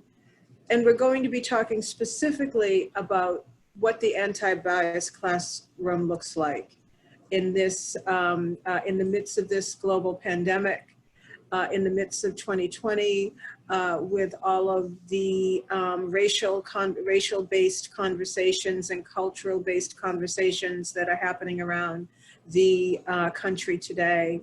We're going to be really focusing in on supporting the individual child, the development and growth of the individual child. And we could not have 3 more influential and insightful leaders for this session today. Our first is Dr. Ioma Aruka, who is currently the Chief Research Innovation Officer for HighScope. We are also joined by Jennifer Lopez, who holds her Master's in Education. And Jennifer is an education specialist with the Yes Institute that focuses very directly on gender development, and the intersectionality of gender across culture. And third, but certainly not least, Danny Dominguez, who is the Youth Advisory Leadership Council person, also with the Yes Institute. I've had the pleasure of knowing Ioma over many years. She is the author of many books. Her most recent book is called Don't Look Away, The Anti-Bias Classroom, and I'm sure she's going to spend some time talking to us about that today. And in terms of my relationship with Jen and Danny, they are longtime trainers for the Early Learning Coalition, for the Professional Development Institute, and many of you that are tuning in today may well have taken training sessions and workshops with them. And so I'm going to turn the floor over to Ioma at this time. Each of our presenters today are going to give a 5-minute introduction, and then we're going to be engaging in a very insightful conversation about the development of the individual child in the anti-bias classroom. Punting to you, Dr. Ioma. I'm gonna make sure I was unmuted. Hello, oh my God, good morning. Let me take this something in front of my screen. Okay. So thank you, Pam. You know, I feel like you're like you know, when you're going into the ring, I don't fight people. You know, you get hyped up. I felt like you did that for me. So thank you. I'm so honored to be, you know, with you virtually, even though I feel like part of who I am actually resides in Miami. So this will have to do hence my orange yellowish background. So just thank you. And so just thank Pam and all of the team at ELC for making this possible.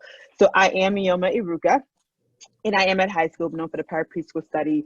And, you know, I'll take my 5 minutes, you know, I may take a little couple of seconds or less, we'll see. But I'm the mother of 2 Black children who may bust in the door at any moment. I cannot lock my door. They know how to actually unlock the door, a 3 and a 7-year-old. So they may bust in and say hello, but I never know.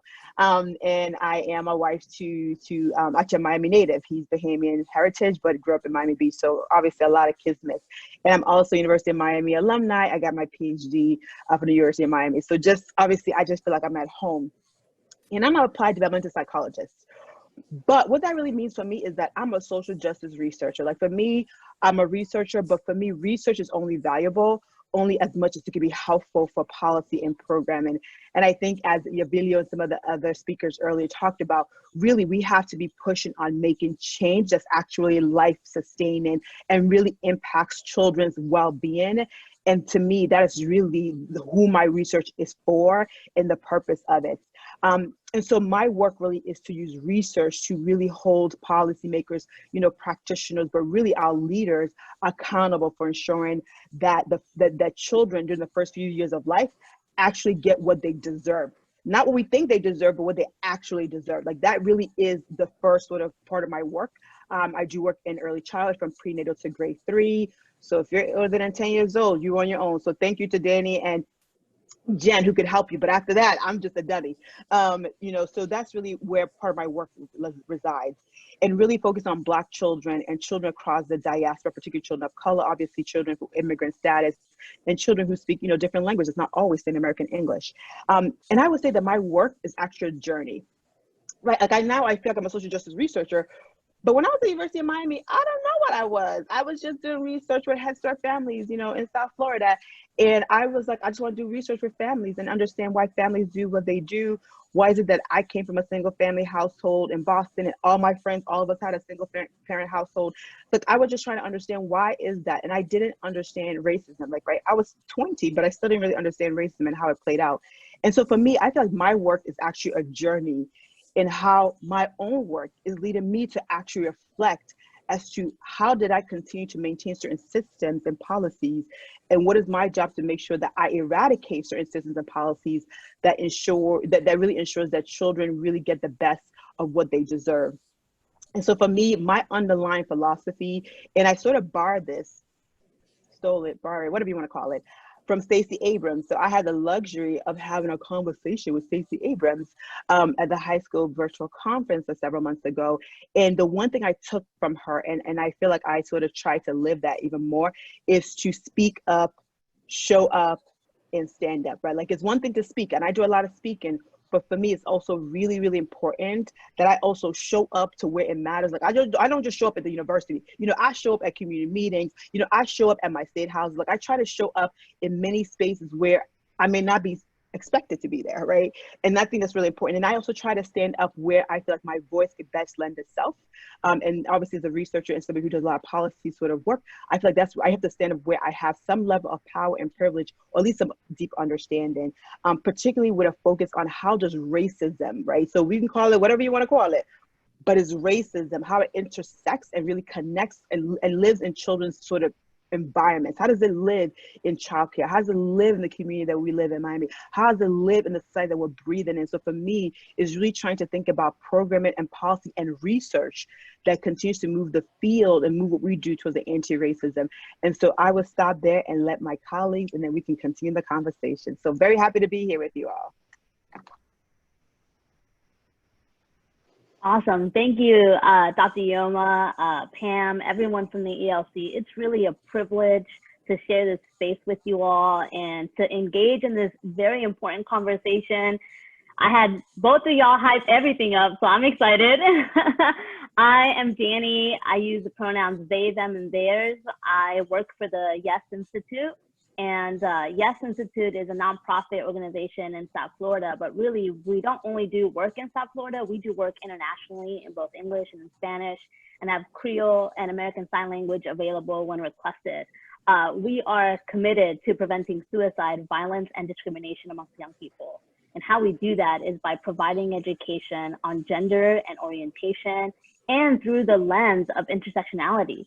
And so Dr. Yuma, you were just talking about like racism and how important it is to one, not only name that, but to really look at how does this play a part in the lives of children and the lives of adults who are committed to serving children and making a difference in their lives. And I know that's really what everybody here is committed to. I serve as the Equity and Inclusion Specialist at Yes Institute. And so it's really my job to facilitate conversations just like what we're having today, and to educate and serve as a consultant, not only to the early childhood field, but also in higher education, with workplaces, all of the different areas in where children are being served, or all the areas that children live. I have a background in, well, before I go into my background, I'll share a little bit about how the heck I even started doing this work. I am from San Diego, California. I'm a child of immigrants. I'm Latinx, and I'm also non-binary. And growing up questioning my gender identity and not understanding how my gender identity and my racial background, my ethnicity, the culture, my first language, Spanish, really interconnected, and how I was being related to in the world is what had me really get involved with social justice work. So I've experienced, you know, the anxiety and the fear and the getting through the other side of coming out, and navigating homelessness, navigating suicide ideation and mental health.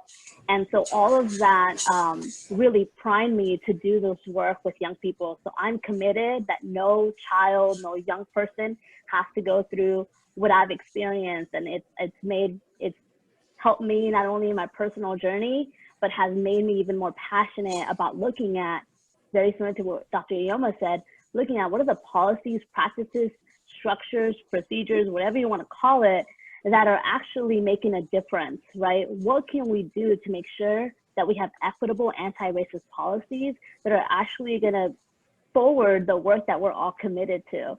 So I'm very committed to this work, and the lens that I bring to this is not only anti-racism, but also feminism, which is a part of anti-racist work, restorative justice. I have a background in restorative justice, and really ensuring that the whole child is being acknowledged and addressed. I think oftentimes in diversity, equity, and inclusion work, we all have our focus, right? Whether it's gender, whether it's race, whether it's ability, but it's important to really look, and what's part of our conversation today, how we can have an intersectional lens and really look at the whole child, the whole identity, and what is needed in and outside of the classroom to create sustainable, equitable, inclusive environments where everybody feels like they belong. So I'll wrap up by saying I wholeheartedly invite you to lean in today, to be brave, to be courageous, to participate, to ask questions. There is no right or perfect way to be in this conversation. It's okay, you're here, we got you, and let's just dive in. We welcome all the participation, use the chat freely. So thank you, I'll pass it on to my partner in crime, JLo. Hi everyone. So yeah, I'm JLo in the house, you know, if you didn't catch that drift. But very excited to really be here with all of you. You know, I have to say early childhood is one of my many, many passions. So always when I am in this space with early childhood professionals, it melts my heart. And why I say that is because early childhood is the crux of development. That's where everything begins. So before I get too deep into the weeds of that, a little background on my end. So I serve as Pam mentioned, you know, the education specialist in addition to the early learning specialist, and really how do we bring these conversations into the early childhood world? So I've been in the field of early childhood for about 20 years. Yes, I started off really young. At the age of 13, I started volunteering, and I just realized how important education, high quality, equitable education was for children at a very, very young age. And especially ensuring that their full identity, their full self is being represented, not only within the classroom, but within our communities. So in my role in Yes Institute, we really bring these conversations around gender, orientation, race, equity, equity and inclusion into the forefront for early childhood educators. I have to say, as a professional, I got like this much training on even how to begin these conversations, and even more so for my own self when I was in the classroom, when I was a director of a child care center. And even today, I'm continuously really reflecting and learning because I realize where my privilege is. First off, I'm privileged to engage in these conversations where many of us may not have those opportunities.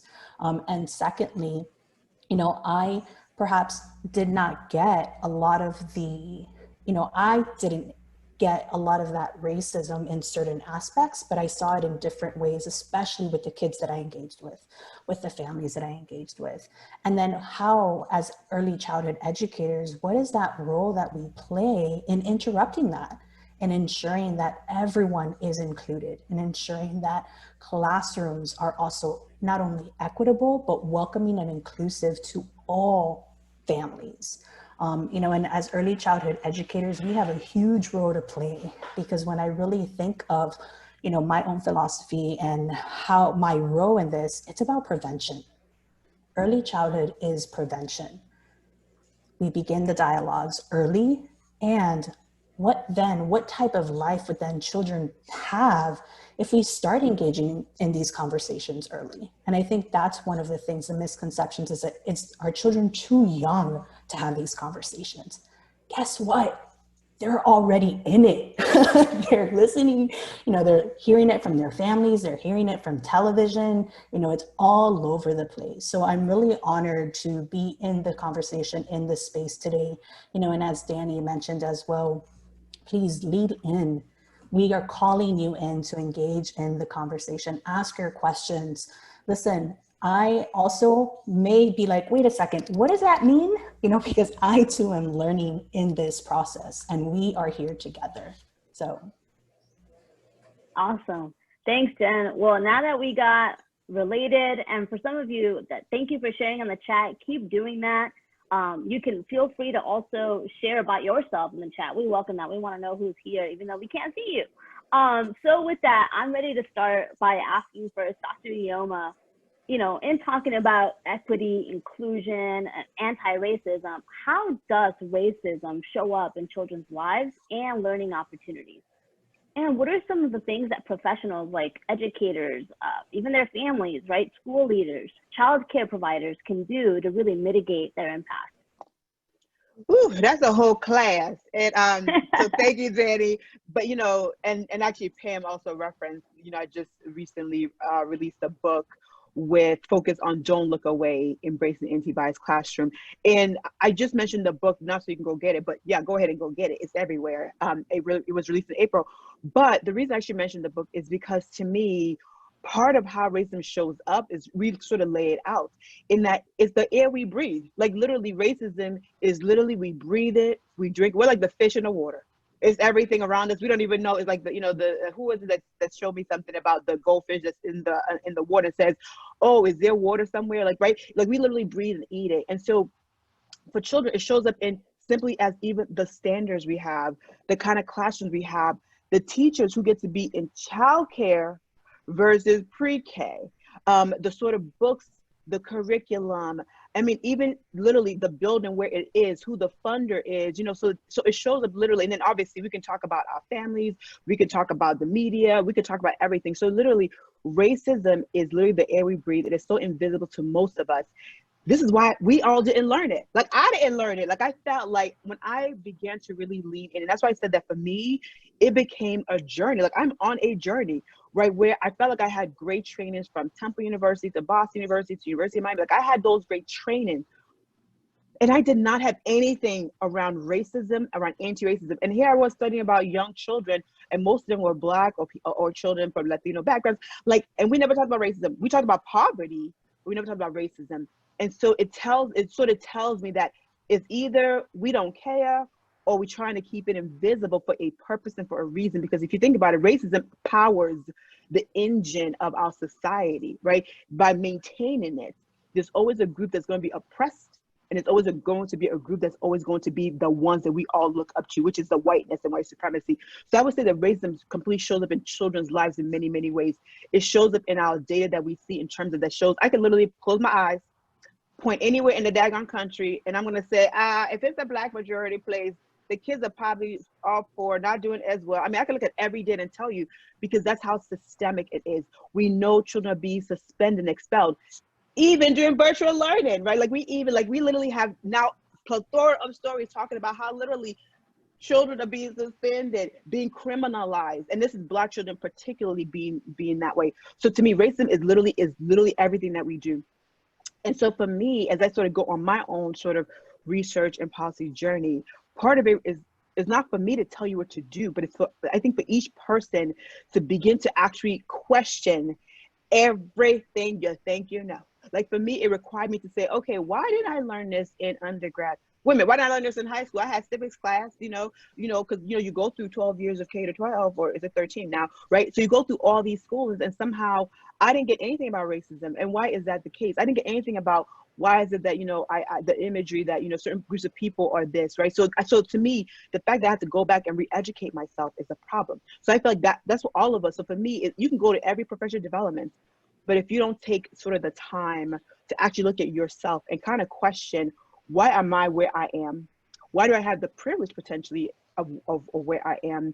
And then I feel like that's a start. And of course you can begin to interrogate kind of simple things like, who is in your environment? For example, who is your doctors? Do they sound like you, look like you, or are they all a different shade, speak a different language kind of stuff, right? So just even where do you live, right? And and obviously being in Miami, and like in many urban sectors, we have clear demarcation, segregation based on skin color, on race, on language, right?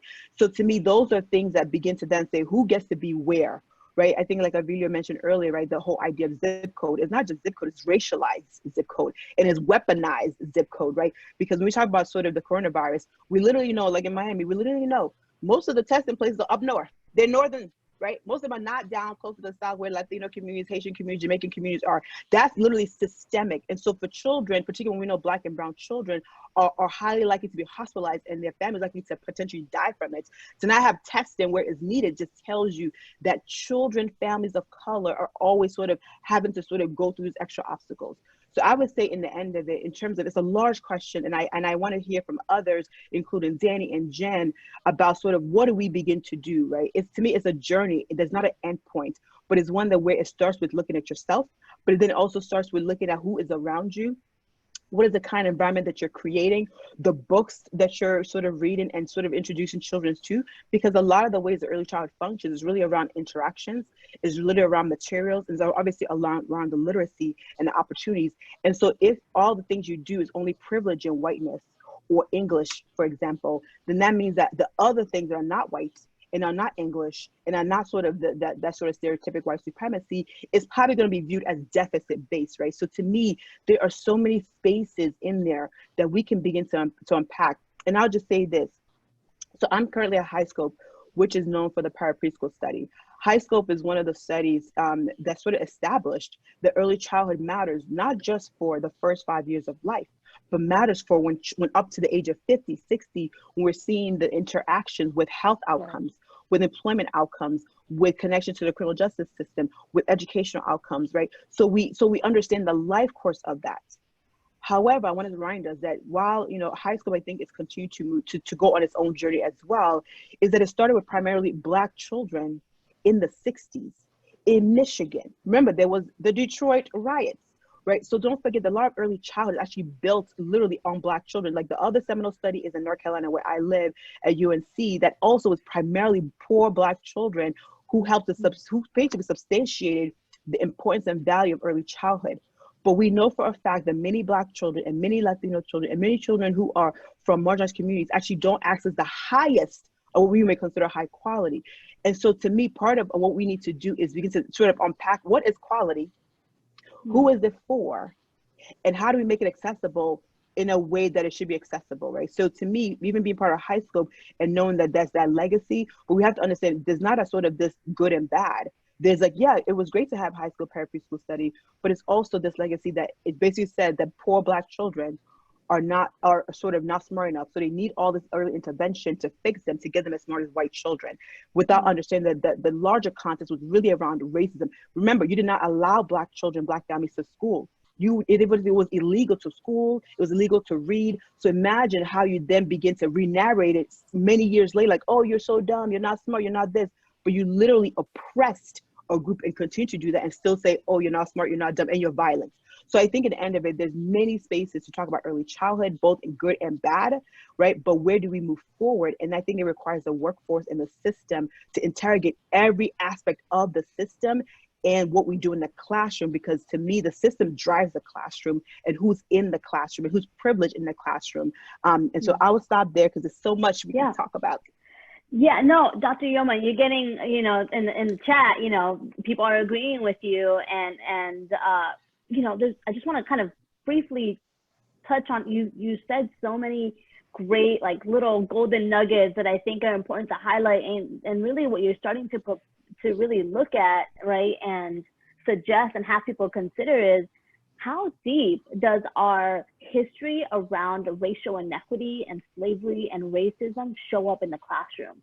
How does that really impact the access to learning opportunities that our children are getting and receiving, right? How does that impact, you know, educators in the classroom and outside of the classroom? Because we know there is we're not two different people from home and at work, even though we would love to think that.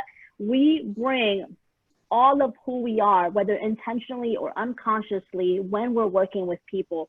And important to really mention, we've all grown up with anti-Black bias, all of us, and it's been perpetuated by the media. Like you said, it's been perpetuated through our history, through the very fabric of our educational system. And so it's not easy work, and we are not saying that there's an easy solution. What we are, I think, kind of alluding to, and what we'll be speaking to throughout this session is, you know, what are some fundamental individual, like, practices you can start taking on and reflecting on immediately, and what are those, like, long-term sustainable policies, equitable anti-racist policies that we need to start to implement into our early childhood systems, right? With a nationwide protest over racial justice, it's imperative that schools take a hard look at themselves and identify policies that contribute to systemic racism and to reform them. There's no question that you all are a lifeline for children. I don't question that. There's some educators that saved my life. And we got to remember that. And so how do you one up your commitment? How do you make sure that in your commitment, everybody is included? So I think a part of that, Dr. Yoma, in talking about policy is, like, schools adopt a data equity approach and examine how our opportunities, outcomes, environments, how do those differ along racial lines? How are they impacting Black and brown children versus white children, right? How are they impacting children with disabilities? How are they impacting immigrant children? Are there certain groups that are disproportionately targeted by disciplinary policies? I'm gonna touch on that in a little bit, right? And so I think what you're really pointing to is just, like, how deep this is and how we all have a part to play, right? So in taking all of that, and Jen, if you wanna jump in, please do so, but I think this also kind of takes us into the next kind of question that I wanna ask you, which is, so now that we know, or we're starting to really realize how deep racism is and how it impacts children, what supports and professional development is needed to ensure that, you know, all professionals, even families and educators, right, are prepared to engage in what's called anti-racism and racial equity practices? And Dr. Yoma, we might want to share, like, what is anti-racism, what's the context in which we're holding it, and, like, what does equity mean? How is that distinct from equality when it often gets collapsed? My God, there's so much. And of course, Danny, jump in, because you also are part of this conversation. And Jen, you want to jump in? And then I'm happy to. No, go ahead. And then we'll jump in after you. Okay. So, I would say that, you know, first, we like exactly the question of let's start with equity, right? So people, I think, do conflate the equality, equity, right? Equality basically is like what the US is like, oh my God, we want to make sure that everybody has equal rights, right? Okay. But we actually don't have equal rights. we know from the last election, not everybody had the same rights, right? We know that there were some inequities in terms of even accessing the voter booths, for example. We know that, we say all children should have access to public education. That is technically true, but not all children have the ability to get to school, to live in a home that allows them to get to school, to have the right zip code. But equity really is about giving children, specific children, what they need to thrive. So here I am, a child, with immigrant families, right? And we have our own sort of cultural sort of roots and ways of being, right? And time may not be something that we attend to all the time, the same way as, say, white Americans. And so giving me a little bit of grace to sort of say, I need a little bit more time to kind of get into sort of the groove of school, of classroom and all this stuff. Maybe something you have to give some children, like give them a little bit of time because they need something specific that meets their specific needs. So it's really meeting the needs of children. But when we talk about equity, just in terms of this, and I mean, I would say, I don't know if I like the term equity, to be just a little controversial. Like, I feel like before, when I was using, like, many years ago, I felt like it's really about making sure that things like your race and your gender identity and your language and your nativity status does not actually equate that you're going to have all these negative outcomes. Like, it should not be sort of this like 1-and-1 ratio, right? It's having the fair and just opportunity to be able to sort of thrive no matter any of these sort of socially constructed demographics, right? That's the idea of equity. But I feel like now it's like so used so much that I get lost in it. So I actually try to not even use it as much. I kind of focus on more on the anti-racism. And to me, it's much more about the system. So people say, well, I'm not a racist. Well, I don't care if you're a racist, because racism really is a system built, right? It's a system built to completely make sure that white supremacy remains while others are oppressed, right? So it's really a system. And then, of course, individuals then play a role in it. So whether it's in the classroom, we do see this sense of where only certain ways of being that's much more about white, middle class. It's like the best way to be. We see a lot about testing. It's all about, do you speak the standard American English? Do you come from a richer home? So those are really tests, to me, I would argue, of how rich are you and how white are you. That's literally what some of these tests are actually measuring. They're not measuring how intelligent you are, because don't forget, the test makers are not asking, Black and brown people, what are the things that you know, right? So that's just the nature of it. So I would say that part of any policies to this point, to me, every policy that's been written so far is really racist. I mean, to me, there's not really a policy that exists that in some ways does not actually affirm the current structure. And so to me, schools are similarly the same exact way. Schools are part of, again, the U.S. fabric, as you said earlier, Danny. And so a lot of it is was not built with you in mind, and then was not built with me in mind. And so all we're trying to do is sort of create all these little sort of things like professional development, a little bit of this, a little bit of that, to make you feel a little comfortable that you're kind of, maybe we care for you. But school as an institution, and in some ways, even early childhood as an institution, was not created with really the full embrace of all the identities that children bring. It really was like, how well could we prepare you for school, which is white school, right? So I think we need to understand that. So to me, policies actually have to be redone. For example, we have disciplinary policies, for example, I've talked about earlier, and those really are like, if you're not behaving the way I think you should behave, and knowing that most of our teachers and educators and school leaders are primarily white, and most of the children, particularly in Florida, are not that. That means that there's already a misalignment in terms of what you think is child development versus what really is child development from a global and a multi-identity perspective. So to me, there's even policies around who is a teacher, who deserves to actually have credentials to be a teacher. Remember, most people of color who take it fail the praxis. Right? It's not because they're dumb, right? That's not what it is. It's about the fact that it's actually a system that says who can be a teacher. And if you are a teacher, what do you get? You get a pension. And in some places you get a unionized, and you are set for life, right? And so there's all these obstacles in the way of who is your teacher. And that teacher now determines your fate over time. So to me, there's so many unwrangling we have to do around policies. Like, I'll just mention one and I'll be quiet for a while. So like childcare. So we're talking about childcare. The reason why childcare probably will remain underfunded, as much as I know I want to fight for it and fight for all the people in the room, and we have to get smarter about this, is that childcare specifically. So when people think about early childhood, they think pre-K, they think 4-year-old classrooms in schools. They actually don't think about the infant toddler. They don't think about your 3-year-old head. They really don't think that there's this Head Start, but Head Start is a little, we'll talk about Head Start if we have time. But childcare specifically was written out of labor laws many, many years ago, because most of the people in those positions were people of color, particularly Black women. And don't forget, during enslavement period, Black women were nannies and childcare providers for white people.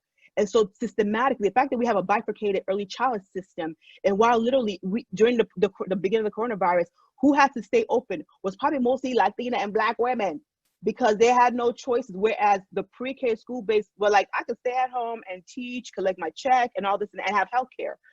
But until we actually changed the underlying policies that actually wrote them out of literally being considered educators, we're going to continue to fight for like $10. And to me, I don't know who could take care of anybody's family with $10 an hour in Miami, right? So to me, I think that we have to begin to actually really look completely at policies from the root, and that just takes such a long time. And I think that all of us, and I can't imagine everybody who's here, but I think we can't just fight on sort of this periphery of, I need more money. No, you actually have to change the underlying system that continues to bifurcate systems. You have the Head Start, you have community-based, and then you have pre-K, and they are treated very differently and are valued very differently. And the coronavirus actually showed who was actually valued. We know who was. Somebody who stayed home and could take care and do their work and collect the check. Those who weren't had to come out and stay open for essential, and knowing that they can't get subsidy dollars, they can't get any of that unless they stayed open. And mind you, we didn't have PPE then. They didn't have any sort of face mask. They didn't have any gloves. So to me, we were actually putting a lot of families at risk. And that was early childhood doing that. So to me, I think we have to actually examine those deeper roots of policies that maintains a system that actually continues to oppress many people. So I'll shut up and sit down. No, Dr. Yoma, this is great. And you're actually getting a lot of feedback in the chat, a lot of people people who are saying, I believe in this work. I'm committed to this. I want to make this happen. How do we do that, right? And I also, I want to give Jen the opportunity to share and also summarize a lot of the key points that you're going to share. This is a huge conversation, y'all. This goes beyond 2 hours. Dr. Yoma said it perfectly. This is a process, and we're all in this process together. So I'd like to say, this is not the end. This is the beginning, and we're your partners. You're on mute, Jen. Jen, you're mute. I just realized that I would have been having a whole conversation by myself here. No, but definitely, Dr. Yoma, you mentioned so much, and it all ties into really, at the end, the well-being of our children. How can we really support them? And even as we look at policies, we have been built in this binary world of Black or white as well. It's either for you or not for you. But as we really look at equity and really building anti-racism within classrooms, and bringing in more of that lens of equity into our practices, we also have to look at, as we apply this into this intersectional lens, looking at racial bias, the conjunction of gender, multiple identities of folks. And in addition, as you mentioned a little bit earlier, the policy piece, it goes beyond just the surface. We really have to take a deep dive and look at, what is so, and our world has changed so much, in the past few years, and our world is not what it was 400 years ago. We're in a totally different aspect, and we really have to look at, what is so for our children, and as we develop into the future of what our society is going to look, because really, as we see it, our society is going to be post-white. It already is. So Danny, if I may ask you as we lead into this, and please feel free to jump in if there's anything else, as we do apply this intersectional lens and look at racial bias in conjunction with gender expectations, how do our constructs of race, gender impact, children's development and well-being overall? This is great. And this is another couple days conversation. I love talking about gender, one, because of my personal experience, and one, because it's important when we're looking at, like I mentioned before, racism. We also have to take into account how racism shifts depending on who we're speaking to. First of all, we've all grown up with a construct around gender. No matter where our background, no matter where we grew up in the world, in the United States or outside of the United States, no matter our culture, our language, we've all gotten a message about what is feminine and what's masculine, right? What we call a gender binary, one or the other. And these gender expectations actually shift depending on who we're speaking to, right? So for example, if you see a little boy crying, considering what we've all grown up hearing about what it means to be a boy and what it means to be seen as masculine in our traditional constructs, we'll often say, hey, man up, toughen up. Why are you crying, right? I've been guilty of this. If you saw a little girl crying though, our reactions would be different. We'll go to try to fix it. We'll coddle them. Our tone may even change. It's not good or bad. It's just what's so. And it happens within a split second given what we've been taught around gender. Now, if we take another step forward, like another step on this, right? We're looking at race and gender. If we saw two children playing and one of that child took somebody's toy away, you know, we've got to intervene. We got to do what we got to do. However, if one of those children was Black or a child of color, our language that we'd use is going to be different. Research shows that the language is that child is going to be seen as violent. It's going to be labeled as violent. It's going to be labeled as aggressive or as troublemakers already at 4 and 5 years old. Again, and I'm going to keep saying this from the beginning until the end of this. This is not often like intentional. This stems from what we've been taught. I mentioned before, we've all been taught anti-Black bias. We've also been taught anti-gay bias, which directly correlates with our expectations around gender.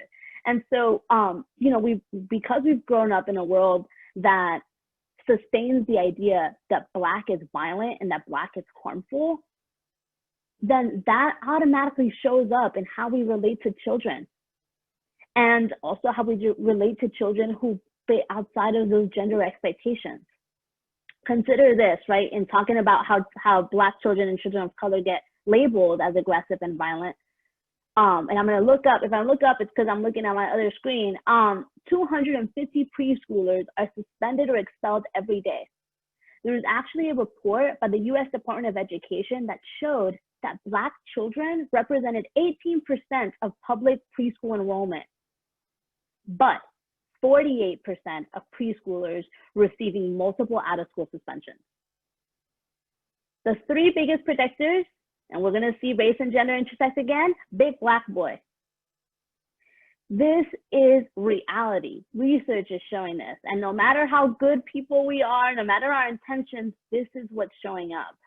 The suspensions also don't stop in early childhood. We see the same cycle show up in middle school and high school that, you know, are really sustained and contributed to by zero tolerance policies or by, you know, school resource officers, police who are in our schools that contributes then to the school to prison pipeline.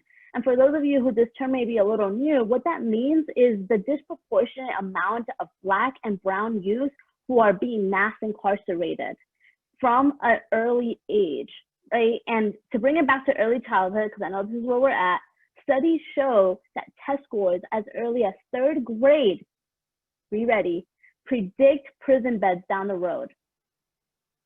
This is why it's critical. It's critical that we start in early childhood. My background's not in early childhood, and I've got to say, I really realize, and I'm present too, how early childhood plays such an important role in shaping the development and lives of children, and how we can really focus on prevention there. What if, you know, just imagine all children, especially children that often come from most marginalized communities, got the message that they're not being watched at school, but that they're actually that they're contributing to their school environment, that they're welcome, that they're celebrated, that they feel themselves represented, like Dr. Ioma said, amongst their teachers, amongst their classmates. This not only impacts their ability to think of themselves and how they relate to themselves and their self-worth, but also their ability to learn and gain the fundamental skills that are needed to succeed and thrive in our world, where you not only need to, you know, have an education, but you need to be able to socialize and fulfill on that. And if you are constantly getting the message that there's something wrong with you because of the color of your skin, or because of how you present gender, or because you know, English is your second language, or what have you, or because of your family dynamics, that is totally going to impact our well-being. Oh my God, Danny. So you Yeah. just like, like Twitter, this is our Twitter box was like just going down and just going in, right? Especially around, I think when you especially talked about sort of the anti-blackness and the anti-gay part, right? And imagine that if you're actually both of those things, right? Imagine in other identities, right? That Yeah. and that all of it starting, like what you and Jen was saying, all of it starts early. Like it's like literally, I think we just had a report that said that most adults think you shouldn't talk about anything about identity, anything about race, anything of that sort until kids are older, like 5 and 6. But we already know, right, that actually children actually start tracking people who look like them by the age of 3 to 9 months, right? And then they start literally picking out, and they literally start picking out friends who are more phenotypically like, right, exactly, right? And then friends who look like them, they This start, is who's at the age safe, of this 3. is who's not. And that literally starts so early. So if we wait until children are 5, it's literally too late. If we understand child development, hello, child development people, we know that a lot of the foundation of the brain, a lot of those connections around conceptualization, identity, a lot of those things are actually set pretty early. Like that first 1,000 days is no joke, right? A lot of it, again, not saying that it's all fatalistic, but a lot of that is set so early. And so I think you making that point is really important. And then the other point you made is really exactly around the school to prison pipeline, right? It really is. We talk about creating, some of us trying to sort of change the narrative, but it starts so early. So I want y'all to one day go, not one day, sometime today, go Google one of the sort of doll test videos, right? And and the doll test video started with Clark and Clark many years ago. And in the videos, they ask, children of different racial backgrounds and ethnic backgrounds to say, you have a white looking doll and a black looking doll or a brown skin looking doll. And you say, well, which doll is nice? Which one is mean? Which one is pretty? Which one is ugly? All these sort of positive, negative valence. And then you ask the kids, which one is you? Take a look at the black, like to me, the ones you see, or the brown faces, the black and brown faces, when it's like they know, but it sinks in that the doll that I said was mean, was ugly, was not nice, was not smart, is one that looks like me. That to me is a face. And so we do certain things that sort of, from suspension, expulsion to exclusionary practices. When we do that so early, that is just a setup for later on in life that literally leaves children from feeling like I am not worthy, I don't deserve to be here. All of these messages, so they don't even have to listen to you, they just see it, right? They feel it, they know it. And so to know that they go through school and all of that is continually being affirmed, right? Like you are this or you are not this. And of course you can build a whole prison system out of it, because exactly, we literally have done that, whether we meant to or not. That is just the facts of it. And so while we have those gender and race disproportionality, we're also seeing girls getting suspended and expelled. So we actually see that girls within the girl group, right? That exactly, right? By Kim Crenshaw, we see that literally girls are literally being pushed out as well. So we're talking about both Black girls, brown girls are literally being pushed out in many ways. It may not be as violent, but we've seen little girls, 6-year-old girls get handcuffed, right? We've seen them in prison now. So we're not criminalizing children so early that what are they going to do now? They're pretty much criminals before they even get a driver's license. So to me, I feel like you have just hit on so many things about how does intersectionality hit in our classrooms? How do we respond to children based on who they are, what they look like, right? That dark-skinned Black boy is going to be looked at very differently than that blonde-haired, blue-eyed white girl, right? Yeah. And that's something, and that is not that's just how we've been so coached, right? And coaching means that it was done so meticulously, so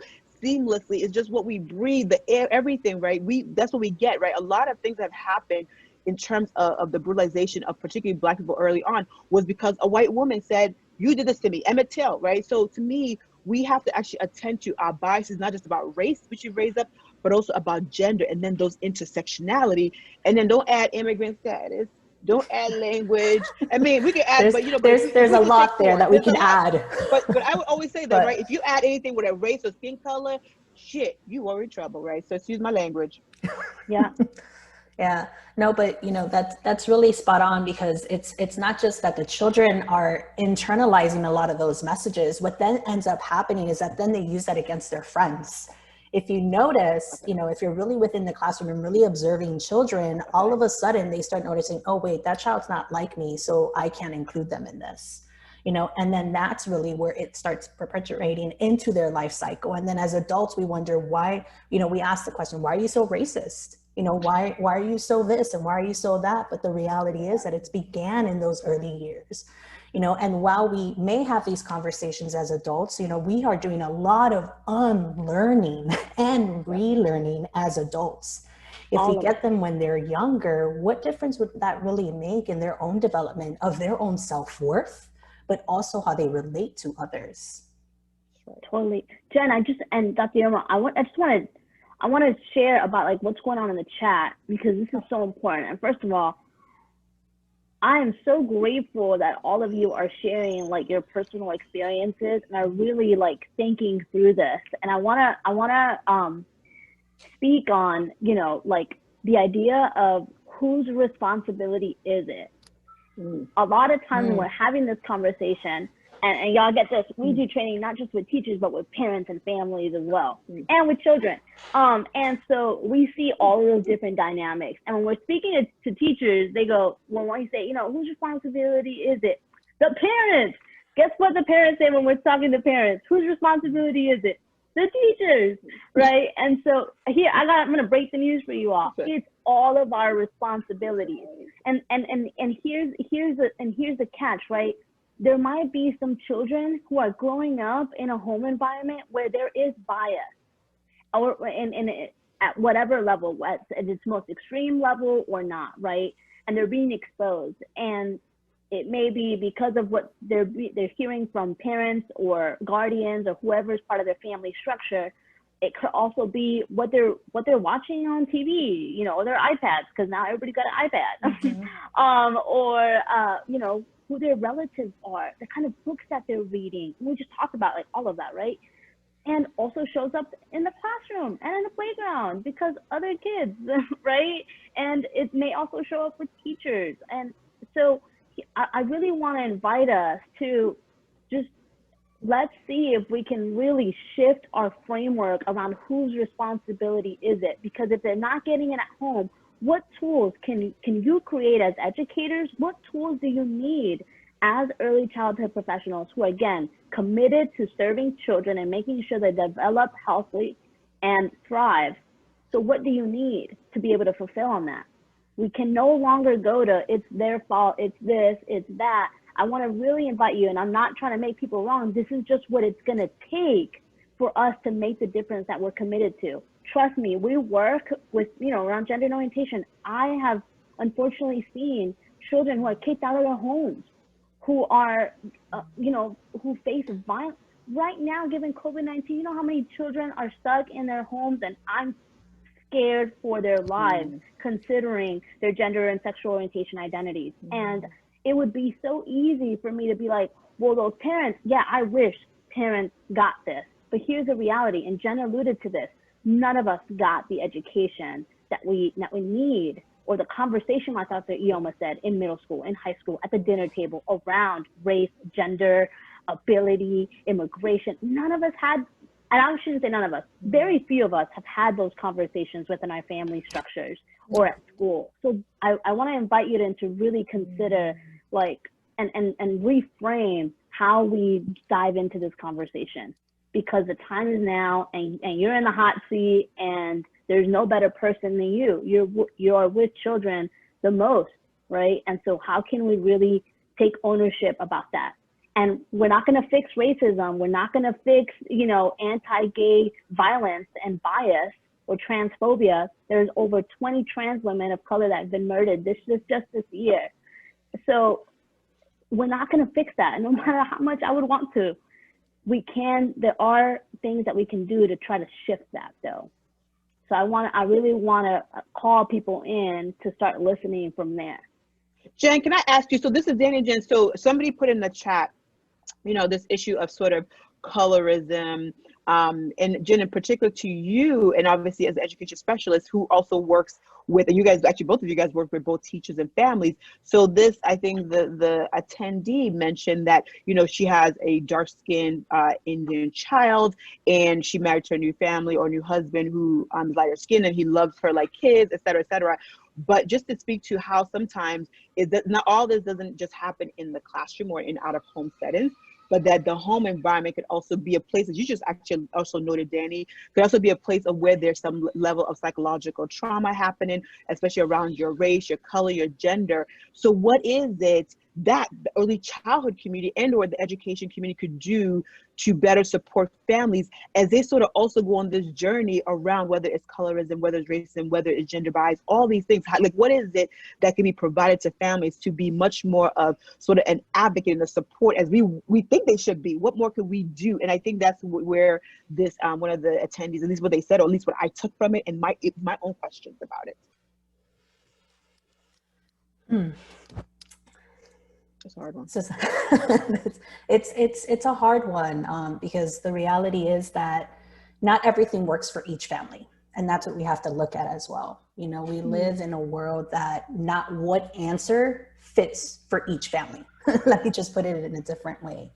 You know, and I think a lot of that really comes to having families engage in these conversations. You know, like Danny mentioned, and we've been mentioning here as well, you know, we oftentimes don't have conversations around skin color. We don't have conversations around, you know, racism, you know, or any of those isms, should I say, you know, unless, of course, unless the reality is, you know, if you are growing up in a family that's Black or brown, you have to have those conversations. And that's the reality of it. So within families, I think one of the best approaches that I've seen is opening up dialogues, being open with your children, sharing with them also like, hey, this is what's going on for me. Because as adults, I think sometimes too, we don't open up about what's happening with us over here because we want to show kids, hey, it's all good. But the reality is that that's not the case all the time. So I think the more we can be open, you know, with our children and say, look, this is why this is happening, or this is why it might be happening. And reminding children that no matter what, you know, this is our family, you are loved. And also addressing, you mentioned the piece about the trauma. The reality is that when we're faced with any type of ism, that becomes traumatic. And it could arise at any point. So when we do see those triggering moments, checking in with your child, checking in with the family. Danny, is there anything else you'd like to add around that piece?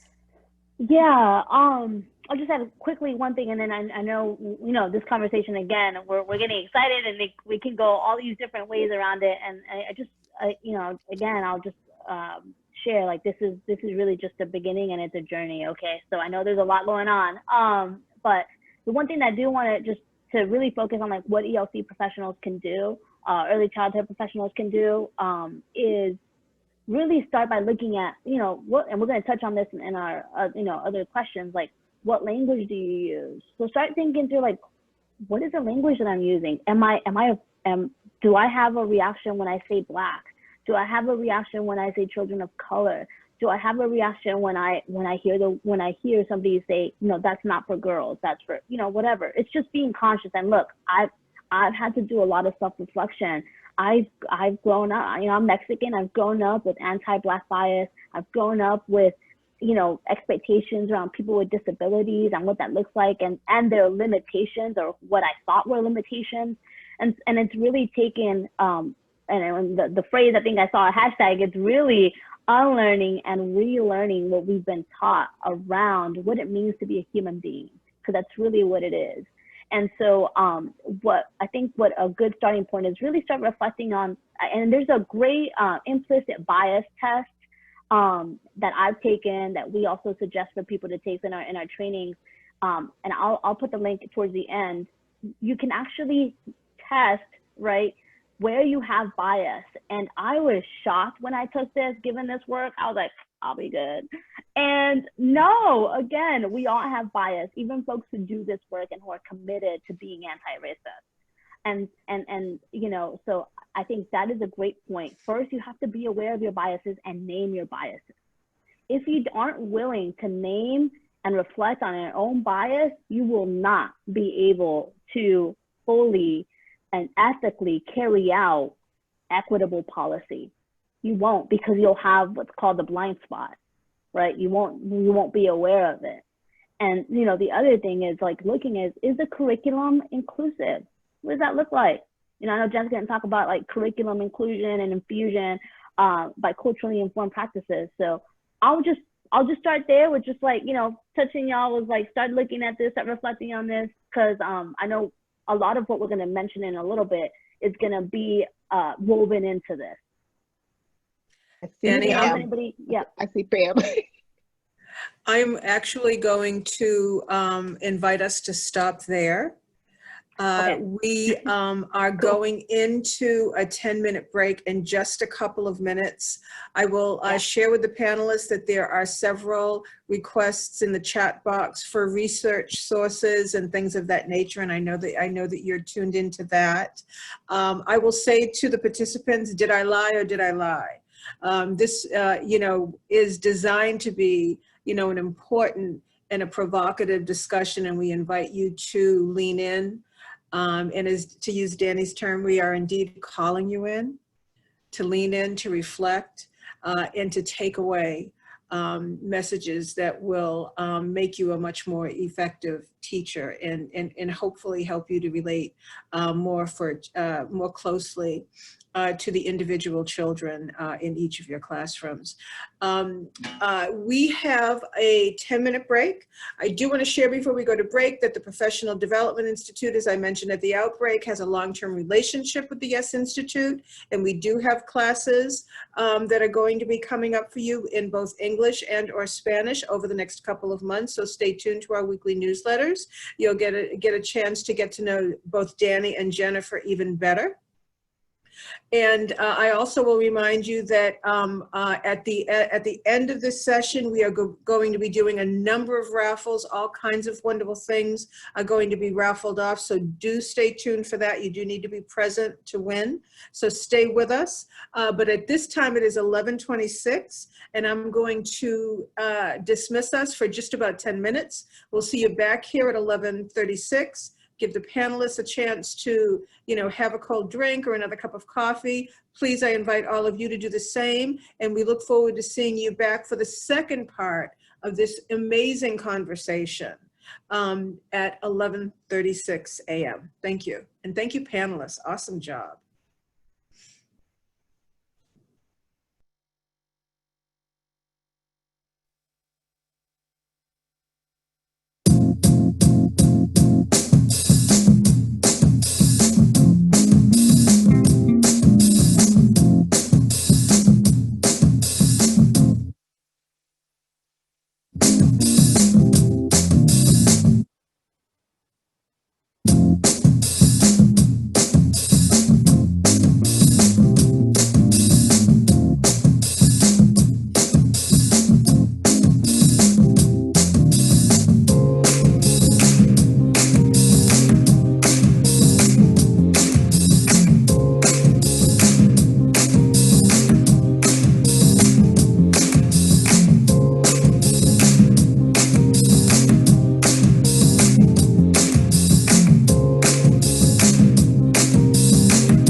Welcome back.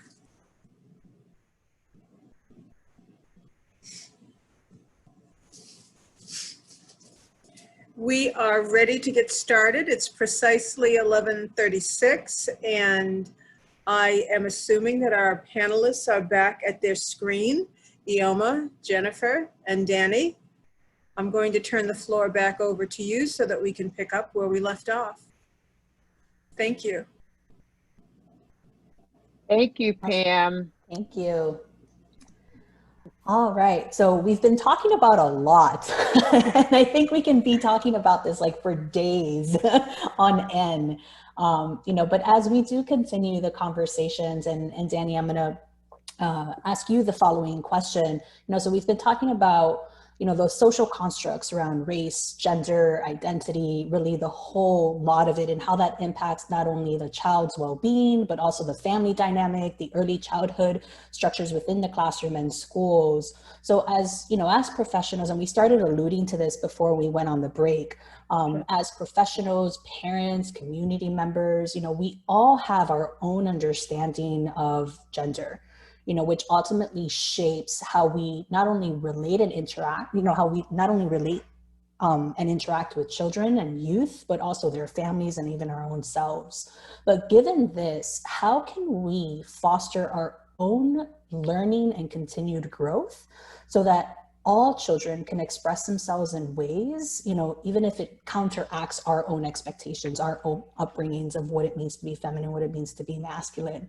So what are some tools that could really support professionals in engaging in those conversations, in those spaces that children can be their authentic full selves?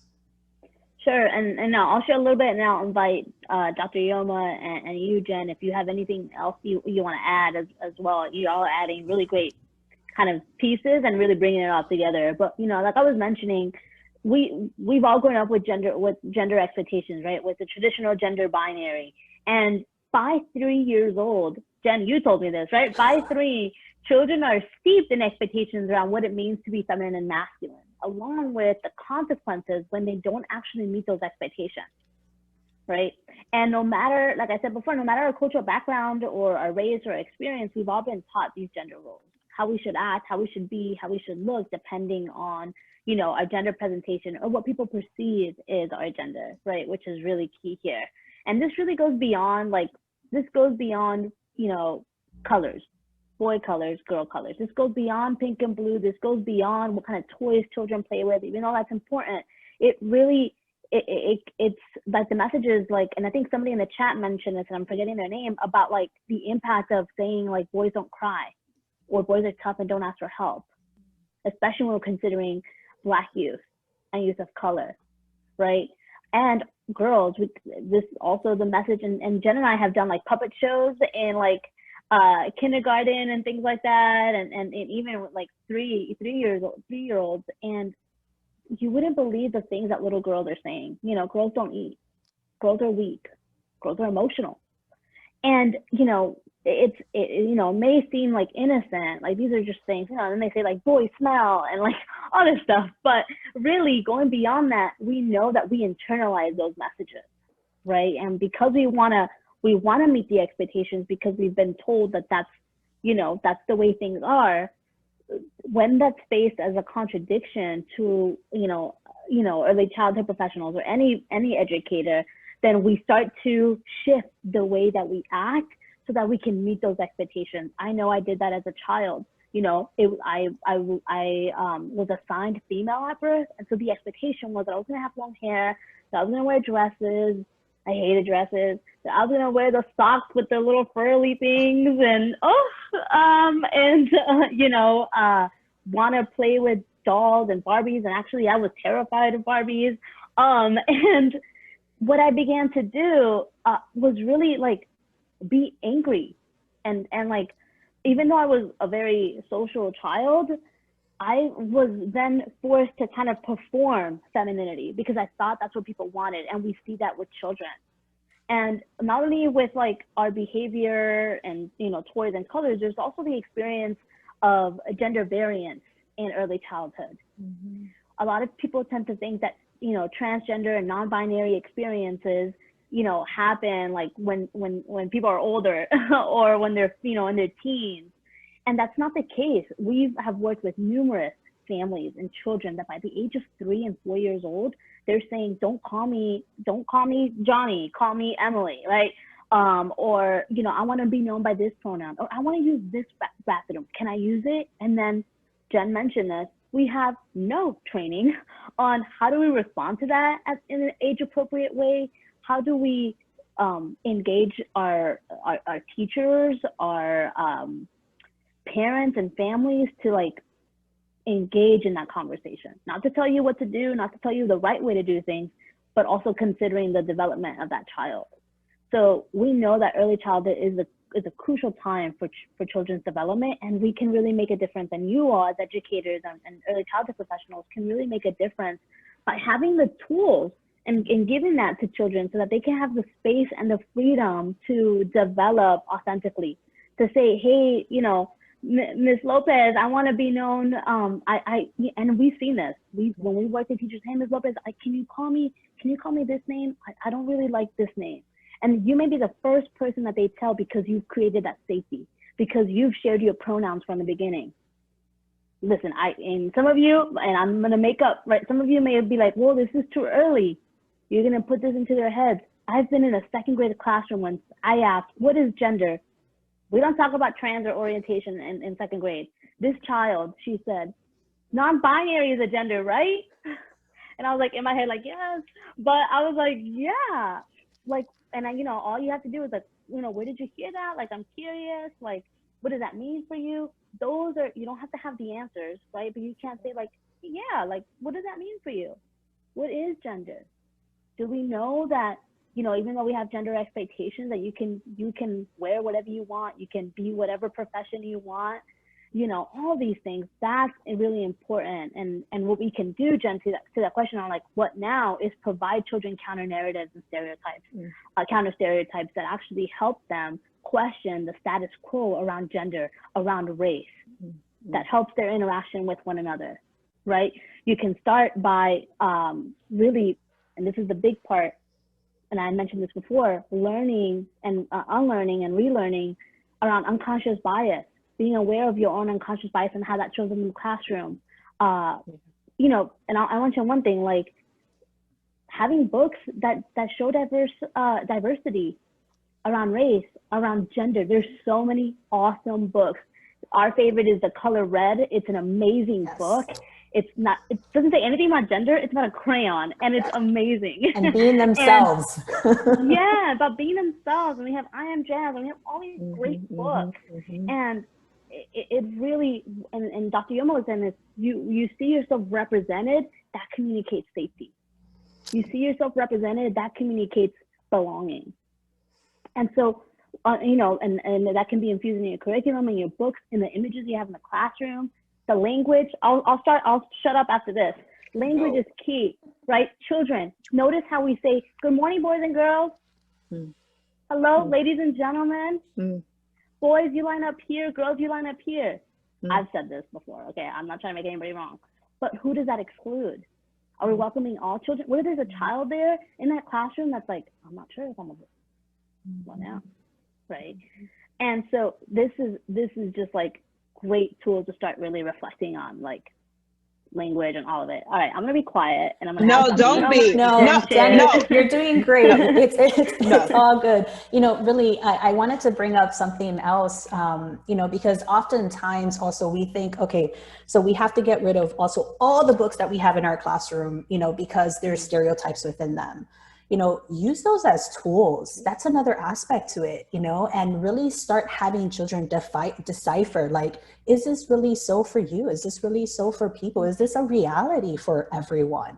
Because while we did grow up in those constructs of femininity, masculinity, what it means to be one way or another, what my skin means and what your skin means, have them really engage in those conversations.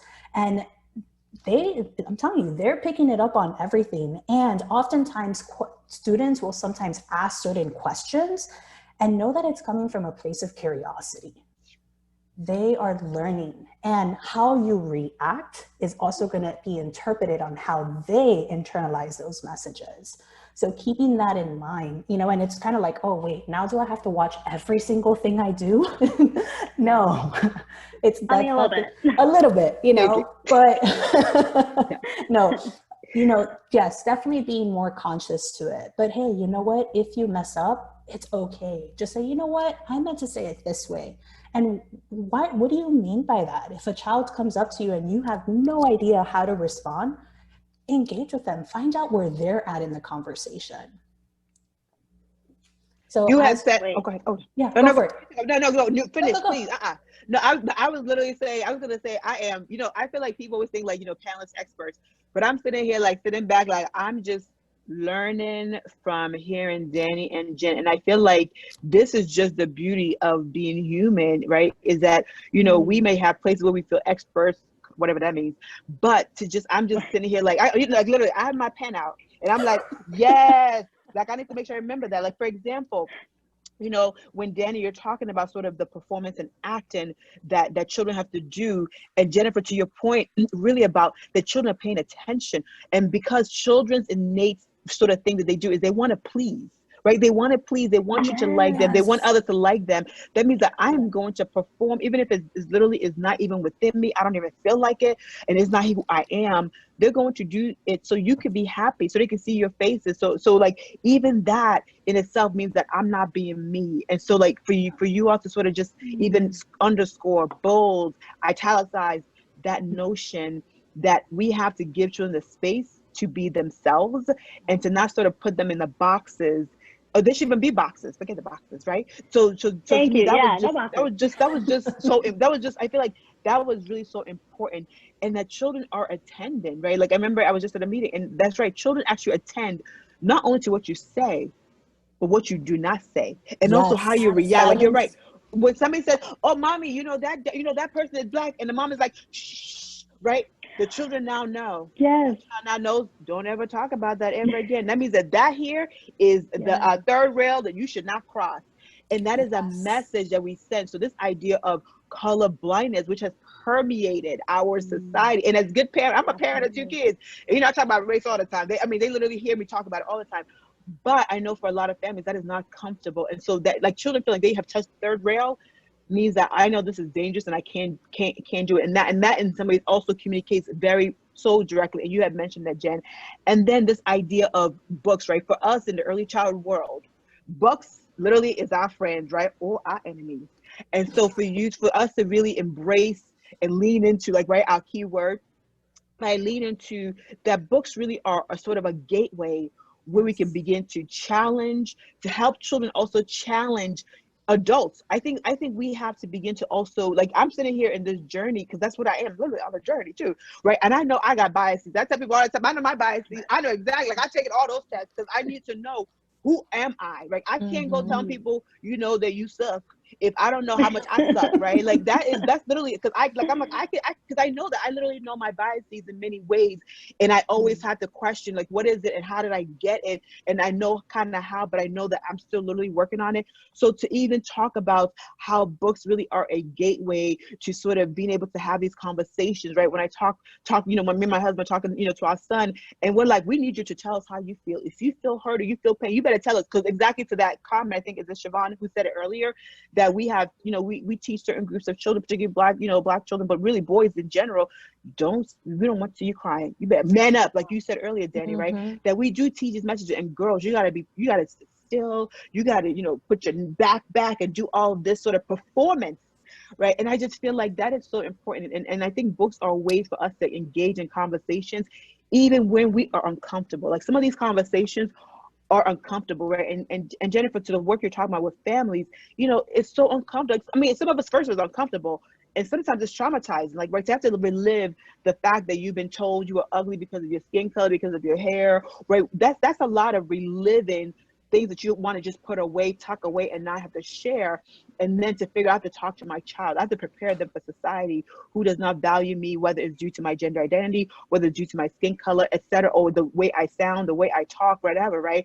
So just being able to remember that exactly we're all in this together, and that not one of us have the solution, but we can get to a solution if we're not even starting the journey. Like, you got to hop at least on the train, at least hold on to the rail, right? We can't do, and if you're not even engaged in a conversation, in one way for children is through the books, but it's also for a lot of communities, it's just through storytelling, being able to tell your journey, to show your vulnerability. I think that's the one thing that I think for some of us, where we have the superwoman syndrome, for example, in certain communities, is that our job is always like, look like you are, nothing is harming you, you are good. But to the earlier comment, that actually kills us. It's called weathering. When you hold a lot of things in, a lot of these performance that from early years, that has now, we literally have now data that indicates that all of these pressures that we put on certain groups of children to act and perform in particular ways, it actually manifests. So, like, for example, all the girls, like, I'm being the best, like, certain can be like family, Latino communities, and Black communities, like the Black girls, you got to make sure that you are on top of it, because quote unquote, the boys are not ready yet. And so that actually, while you may be doing well educationally, you're actually harming yourself health-wise, that you literally end up dying earlier or having these other lifelong health consequences. So this idea that we're trying to do something to prepare children is actually important, but it also could be deadly. And so just thinking through that life course perspective, I think is important. And just having these conversations could be therapeutic, right? It can be hard, but it's therapeutic. But it's so just, I thank the both of you for stretching us to think about how do our biases play out in even the languages we use, the words we communicate, how we communicate, and just how we continue to sort of challenge ourselves to create environments that are so open to children that they don't have to hide who they are because they're trying to please us. So I mean, y'all can just say more about that. I think more of us need to have particularly the gender conversation, right? Because race is kind of that big old elephant that just sucks everything, which is clearly, of course, we need that. It needs to be. It needs to be there, right? But the gender and the gender identity one is that one, I think, even telling us, like, people now are starting to use pronouns, right? How does that empower people to talk about why do you have pronouns on your name title? What does that mean now, right? How do we engage in those conversations? How could families and early child educators engage in that? Because they're still thinking it's too early. What the hell, the kids, they don't need to know all that stuff. That's actually a question. To start that? Yes. Dr. Yoma, that's a question on the chat. Before we get to that, Jen, I don't know if you want to talk about, I'm so sorry if I say your name wrong. Please correct me. Iracema Guzman shared, Danny, how do we approach parents to share conversations we have with their children to open out to their children? So, Jen, I wanted you to talk about this mostly because, like, children and families, I'm sure we can all touch on this, but Jen, I wanted to see if you want to take this on, and then I can talk around, like, how do we include pronouns and gender with children in the classroom? And then there's another question here that I think Dr. Yoma, maybe you could answer that one. I want to make sure that we answer some of these questions in the chat. So does that work for y'all? Yeah, yep. That's Jenny, want to take that on? Yeah, actually, before I get there, one of the things, that sparked for me as, Dr. Yoma was speaking, it's, we are all social creatures and we are all looking for belonging. At the end of the day, that's like what it comes down to, like, how can I belong? How can I fit in? And that has such a deep impact on our own self-development, our own self-identity, and then as this relates to families and having these conversations, I remember, when I was in the classroom, a lot of the times, and I think someone mentioned this in one of the in the chat, like children, especially little boys, playing with dolls. That was like the highlight. I would get that question at least like two to three times a day with a parent coming into the classroom. So when it comes to families, one of the things that we also have to remember is that families have their own interpretation. They've also inherited their own messages, around what it means to be feminine, what it means to be masculine, what it means to be Black, white, have a certain dialect. All of that is ingrained into them. So the minute that there is some type of like, oh wait, this is bumping up against my own beliefs, this is bumping up against what I know to be true, there's that automatic reaction that can come off, first off, as if it's an attack on you as the educator. And one thing, is that has nothing to do with you. It's an easy concept to possibly understand, but our own minds internalize it as like, oh, that's an attack on me. They're questioning my way of teaching. They're questioning me. So with parents in particular, it's also engaging in where are they at, meeting families where they're at, finding out with them if they have that certain reaction. You know, can you share with me what had you not say like what had you react that way, but give me 1 second so I can like think about, because there's also not like one answer to how a parent might react. All the base for that, oftentimes, you know, those parental reactions come from like this fear of, is my child going to be safe? Fear of, is my child going to be attacked? Is my child going to get bullied? Are they going to get teased? So really engaging families in conversations, you know, I remember as in the school that I was at, there'd be times where we would have parent talks, you know, where parents would be able to come in and openly speak about many of the topics that, unless if they have the education around, you know, child development, social work, you know, these social justice types of education pieces, they never have those opportunities. So really, it's meeting where parents are at and also engaging and finding out more about their own cultural upbringing. I think that's another big piece, because we do live, especially in South Florida, we live in a melting pot of diversity of experiences, and being more in tune with what are those family structures for those families? What are those, you know, deeply rooted beliefs that they perhaps have, and engaging in those conversations with them. Yeah, totally. I think, you know, just to like expand on what you shared, like, I think that we all know how important family structures are and how important their engagement in their child's learning is on all levels. And so when, you know, how we can really, and this is for the educator, a teacher, this is for a parent, a grandparent, a sibling, whoever that adult or caregiver is, how you can create, or you can start opening up conversations around gender, around race, around weight, around all of these different expectations and assumptions, stereotypes, biases, however you want to name it, is by starting the conversation and not letting the fear of having the right answer freeze you to not be able to engage. I promise, rarely do we have, you know, the answer. Even in our work, you know, we know that there are things that work and things that don't work. We also know that there are things that can contribute to positive youth development, and there are things that harm youth development and actually cause trauma, like we were speaking on, that causes mental health and suicidal ideation. So what we can take away is, you know, being mindful of, like, you know, who does the chores around the house? You want to talk about gender? Who does the chores around the house? Who, you know, how do you react when, you know, a child is crying?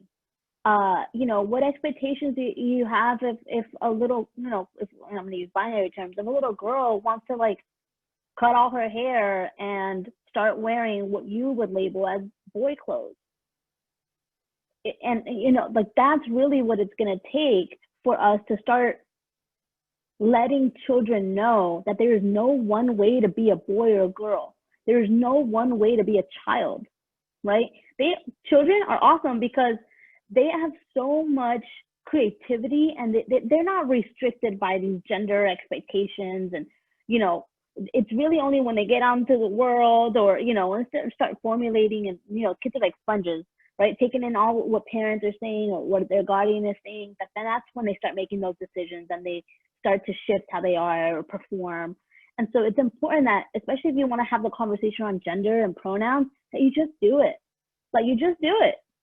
Hey, like, and you can figure out what the age appropriate way to do it. You know, my partner, you know, she has a huge family, and you know, there's times when children are asked, like, are you a boy or a girl? I'm neither. My name's Danny. But oh, okay. Like, that's it. Like, and we do this with our work too. You know, and I'll say, you know, my pronouns are they, them. And I don't care how old you are. Like, and you're just gonna know. And if you don't know what it means, cool, but you're gonna hear it. There's cartoons now with gender non-binary characters. Like, it's happening. So what we can do, my light is flickering. What we can do is really start to just speak on that and not being tied to having the right or perfect answer. And it's okay if you're still on this journey. We're all on this journey. Like Dr. Ioma has said numerous times, we're all on this journey.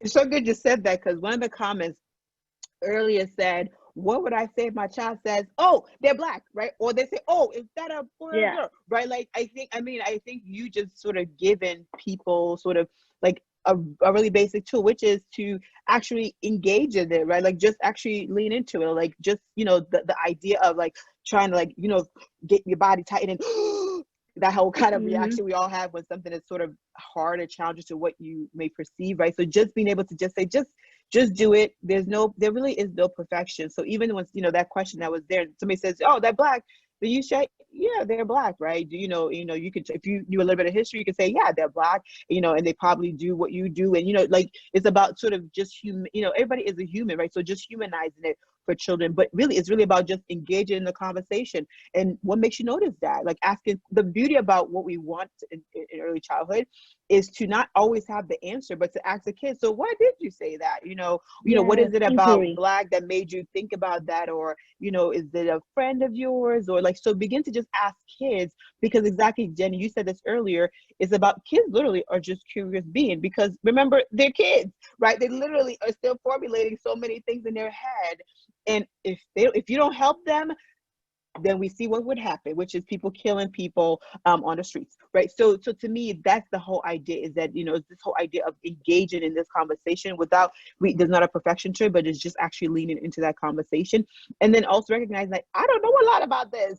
So let's maybe go find out together, and I think that's where we all have to sort of be, is in that level of vulnerability and level of feel like I'm not an expert, so I can't speak on everything. And sure enough, neither can you.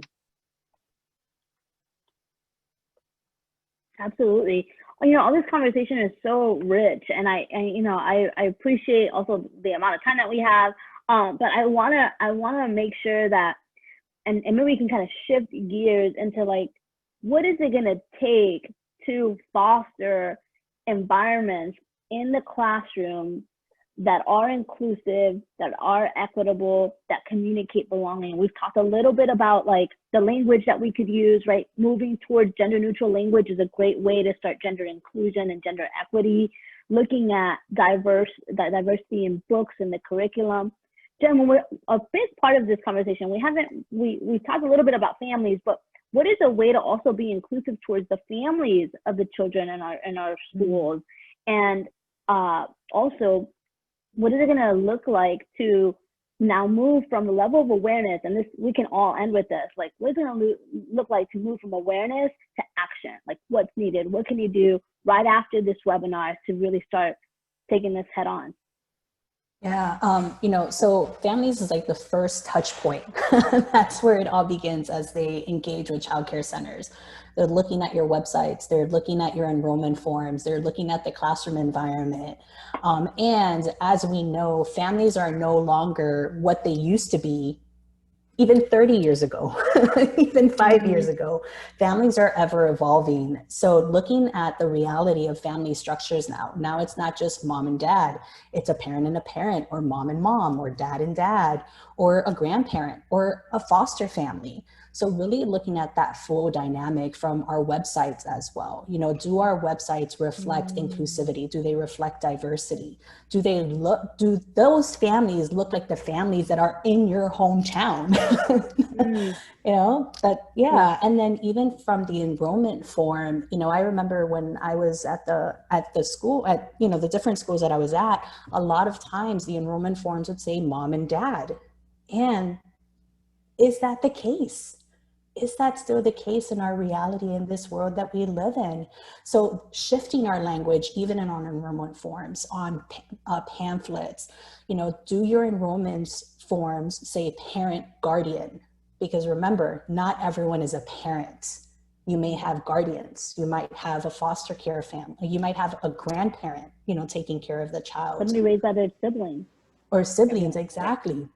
So looking at that from the enrollment piece, and then as we travel deeper into the classroom, looking at the areas, your block area, your, your computer area, if, you have computers in your classroom, your housekeeping area, your manipulative play area. Are those pictures also reflective of the children, in your classroom? Are you also, deciphering, or should I say breaking up that binary of it's not just a little boy playing with blocks, it's a girl playing with blocks, or, a male carrying a child in housekeeping area, to really reflect those, diverse backgrounds.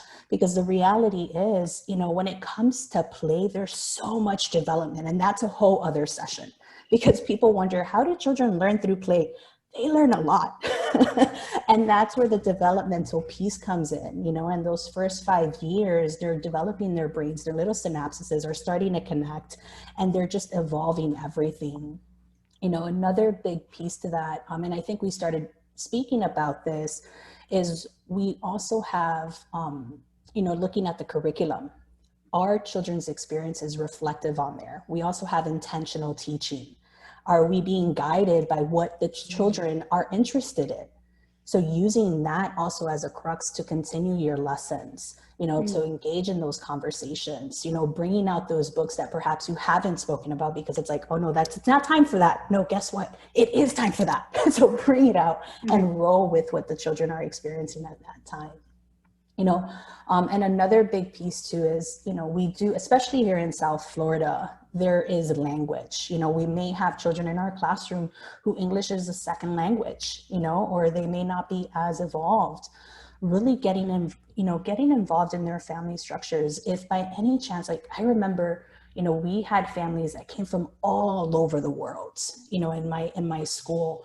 And some of those children were still speaking their language, their home language. So engaging and learning some of those key words that will help them guide them to really be included in the classroom, where they're not just wondering like, huh, what are they saying? So those are some other key things that we can really look at. And the reality too is, as we talk about families, we also have families who are working families who may not be able to come into the classroom and do activities, with the children throughout the day. Are we looking at having after hours, if perhaps it might be an activity after 5 o'clock when parents are able to engage more, or if that parent is not able to, is there a guardian, is there an adult within the home that can also visit the school? And when it comes to even like cultural background, is finding out, having children like show and tell. I loved show and tell because the children would be able to bring in something from their own home and talk about it, because as children engage more in these conversations, they also learn about different cultures and what it means to be a human. So engaging in those conversations with them about their own cultural upbringing, or perhaps even what they celebrate. So it doesn't always just need to be Christmas. It could be Hanukkah, it could be Kwanzaa, it could be Chinese New Year, or just being a human. Absolutely. Dr. Yoma, do you have anything to add? I know you're sitting here and you're just like taking notes, and we are too. It's just really interesting. Just looking at the chat, this, we can again just be transparent.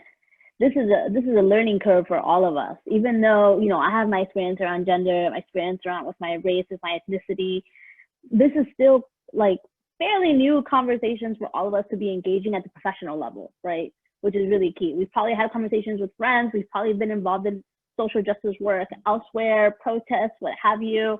But then there's another component to that. And you were talking about in the beginning around like the importance of like policy and anti-racist policy and curriculum that is actually hoping, right, to be infused and permeated throughout the early childhood system. So do you have anything to add around how we can really infuse that?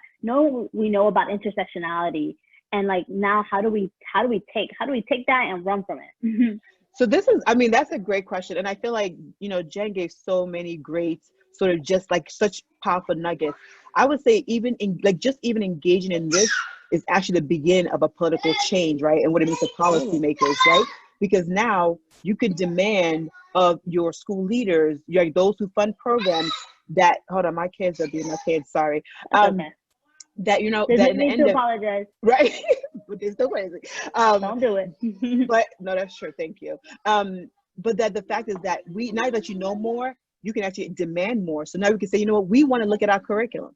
We want to look at our workforce, right? Do we actually have a workforce that sort of represents the different identities that our children are likely experiencing? We actually don't even ask that. Our workforce is male or female, right? Mostly female, especially those who are in direct services, right? And we know that their gender is actually what's determining the low pay that we have, right? So I think in many ways, this is sort of this sort of like this thing that comes to my head is like, oh my God, we should be engaged in these conversations and then use these as opportunities for political action at local levels, which then actually turn into national political sort of drivers. So when you hear people talking about, let's provide more money for childcare, let's do all this, it's like, let's make sure that early childhood, that childcare is actually meeting the needs of our family. So to me, that means that we have to actually ask different questions and sort of demand different things, right? Like, so the curriculum that you mentioned, you know, the language, meeting the needs of, you know, single parent households or those who don't even have parents in their households. And then the other part is about technology, right? So you even mentioned sort of the idea that, right, not every family speaks, sort of, even if you speak Spanish, you all don't speak the same Spanish, right? Yeah. So how do we That's actually, true. right? So how do we actually make use of even technology and that actually being part of policy drivers that says, if we're going to have a more inclusive sort of early child programming or educational settings, how do we make sure that everybody can engage in whatever it is, right? So we have to create technologies that are much more live. And if a parent, you know, speaks Hmong, we can translate that pretty quickly, right? So I think we have to also think about policies that help to provide tools for educators, right? As I said earlier in the chat, like being an educator is not just, you all are educators, right? It's not just like, I'm going to teach you A's and B's. It's literally a socio-political act, right? This is what Gloria Lenz and Bill talked about. That education is not just about you just go sit in front of a class. It's literally a socio-political act, which means that part of that means that we have to actually lean in as advocates for our children and for our families, because we are really the closest thing that can say, here is what we need to do differently in the many systems of whether it's child welfare, whether it's education, whether it's criminal justice, right? We probably are the group that the families interface with, and we become their voices in many ways, in many instances. So to me, this is where I think we have to begin to sort of use the power of an educator, use that to vote, use that to challenge, you know, some of the people who are running for office, whether at the local level or the state level. I think that we have to begin to sort of think about all this. So just our conversation alone is not making me say, okay, now who am I going to ask my judge, right? So I'm thinking even questions for like the judges that's running, I'm going to be fundraising with, right? Like, so what do you think about sort of policies around gender identity and making sure that our curriculum from higher ed and all of our early child training incorporates anti-racism, anti-blackness? How do we actually institute things? Because the more we know, hopefully, the better we do, hopefully, right? So this is to me that part of policy is not just about making these big sweeping policies about money, but it's about how we want to be as a culture. And so for me, part of it is that we have to actually engage families, but we have to actually be able to communicate what families are telling us, but we also have to center families as sort of like, families, I'm going to help support, move you along. So maybe you become the speaker of what you want. You begin to challenge the system, and I give you the tools to at least help you, or not even give you the tools, but at least give you the networks, right? Because most of us have some networks, and we can actually use our privilege and power to sort of like, I remember when during the whole, you know, when the Black Lives Matter, people came out again, you know, after the shooting of George Floyd, you know, a lot of Hollywood people were saying, I'm going to give my Twitter platform to sort of like, for example, the Black Lives co-founder, you know, Alicia, whatever, right? So to me, it was like giving power, at least giving those privileges to those who may not have it. And I think that's what our job is in some instances, is to actually give power to those who really don't have it, because we've actually taken it away. So to me, there's a lot of different nuggets that I think we can sort of think about, talk about. And the last thing I'll make note of is that while we're asking educators to do a lot, we actually have to make sure that they themselves are also feeling safe and secure and supported. Like, so to me, while I know I tell a lot of like people like, educators, do this, stop doing this, stop doing this, stop doing this. So, and I know that I am literally, for me, the first level is that you have to first of all be paid and be rewarded and be valued, but you also have to be safe and secure that you can do your best job without feeling like you're going to lose your job, lose your company or your business, which is what a lot of early childhood program is. It's a business. So we have to actually create that level of security to allow that to happen, because if I don't feel secure, I'm not going to do more than what I think I can do. So we have to create that level of sort of support and village around our educators in ways that they have not had, and not always sort of create this whole, like, it's your fault that our kids are crazy, it's your fault that our kids are not smart, right? So we need to begin to create this level of security for them, particularly our early childhood educators, that we love you, we need you, we value you. And I think until we really do that, I don't think we are. I think we're doing a lot of performance about it. I think until we really do that by the way that we act and what we actually pay them, then I feel like we're going to always be in this cycle of do all this stuff and maybe we'll pay you $11 an hour next year. Oh my gosh, Dr. Yoma, yes, everything that you said, and people are definitely resonating with what you shared in the chat. I think it's, but I know we're cutting close on time. I think what you're really alluding to is, in order to provide equitable, anti-racist classrooms or anti-bias in the classroom, we must start with the tools and the community that we're actually developing our teachers and our educators in the first place. There is no way, if a teacher, if an educator hasn't had the training around unconscious bias, hasn't had the opportunity to talk about gender and race, how are they going to be able to do this with children? It's the same thing with parents, right? So I think what you're pointing to is spot on. We need to have, yes, and better pay. Heck yes, I'm for that. And, you know, and in order to do that, this is why I really love the focus on policy, because when we have a policy that is equitable, that is anti-racist, then that's how we can actually make sure that our systems, our networks, how everything that is going into, everything that's a part of education and early childhood education is being transformed. And it needs to be transformed if we are really seeking to make sure that children and the children that we serve, the families that we're engaged with, that they are safe, that they are included, that they feel welcome, that they feel valued, that they are being uplifted, and that they're being centered. And we know that in this world right now stands people, folks, children from marginalized communities, Black and brown students, gay students, queer students are not being uplifted and centered, right? And so I think that what we're really pointing to is the overall structure and how important it is for us all to continue leaning in, to have these conversations. It's really been a privilege, and it is a privilege that I get to use my story, I get to share who I am authentically. I know that it is a privilege to be able to say my pronouns are they, them, right? Or that I engage in this work.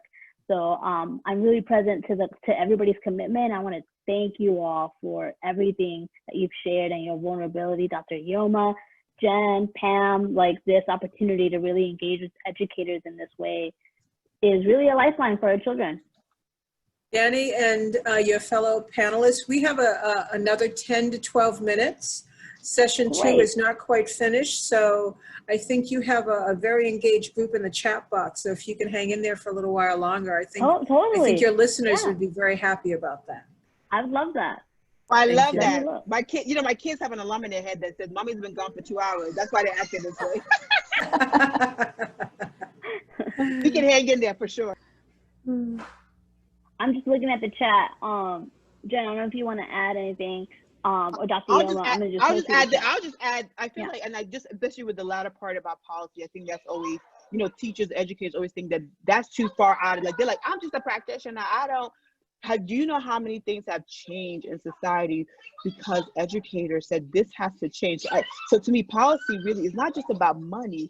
This policy actually tells us who our country values, right? It tells us how we should act, right? Any policy that's created it's almost a foundational sort of, it's a foundation. So think about the fact that part of our policy includes, you know, taking children from their parents and locking them up in prison, right? That tells us who is valued and who is not valued, right? So to me, so people, I think we need to understand the policy, right? In a sort of in a vacuum, probably is like, oh, I don't know what those words mean, whatever.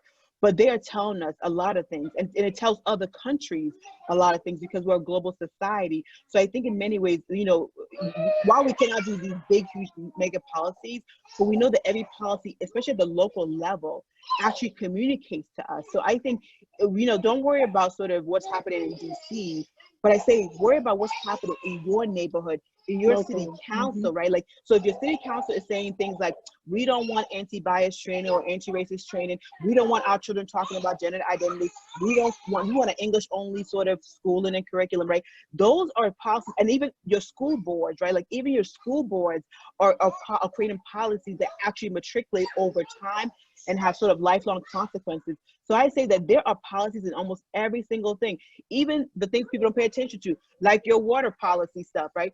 Imagine, so I live in North Carolina, but I work at high school in Michigan. So imagine the policy that said, we're not gonna change the pipes that then created lead in water. And if you understand lead poisoning, there is no drug, there is no medication for lead poisoning. Yeah. And we know what lead poisoning does. It actually changes parts of your brain cell. It actually changes, it's intergenerational. So kids that have it now will pass it down to their kids over time. That creates a level of ADHD and so many other cognitive deficits. So when we actually don't pay attention to policies, we could try to fix all these things in the classroom, which are really important.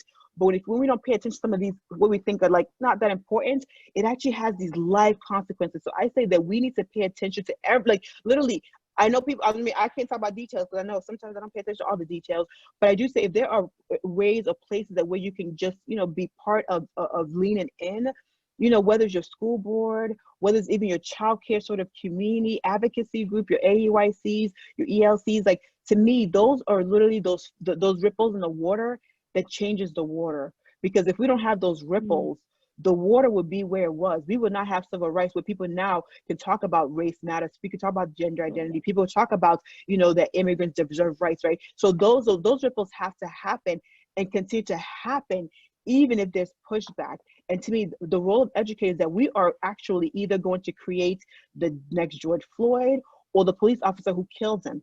The police officer was a child in a classroom, and he is who he is. And so I think we have to recognize our power. And so the more that we demand certain things, then the more that we're likely to get what we want. But if we don't ask, then there's nothing we're going to get. So I say that we have to completely embrace our power as both citizens, but also as voters, right? And also our community. So I think, so for me, the idea of policy is really about how are we going to be part of shaping the culture or not? And like, just as, as I said before, you're either racist or anti-racist, right? You can't be sort of, I'm not racist. Nope, there's not such a thing, right? Exactly, you cannot be on neutral ground. And so we have to, all these issues of the isms that we have to begin to sort of say, there's no perfection, but we have to begin to actually be active in that. And the classroom the classroom is your community. And you have to be part of creating that space that allows voices to be heard, or even for our young babies who can be heard, but their voices, their families' voices have to be heard. And so to me, that is the value of what we have to do.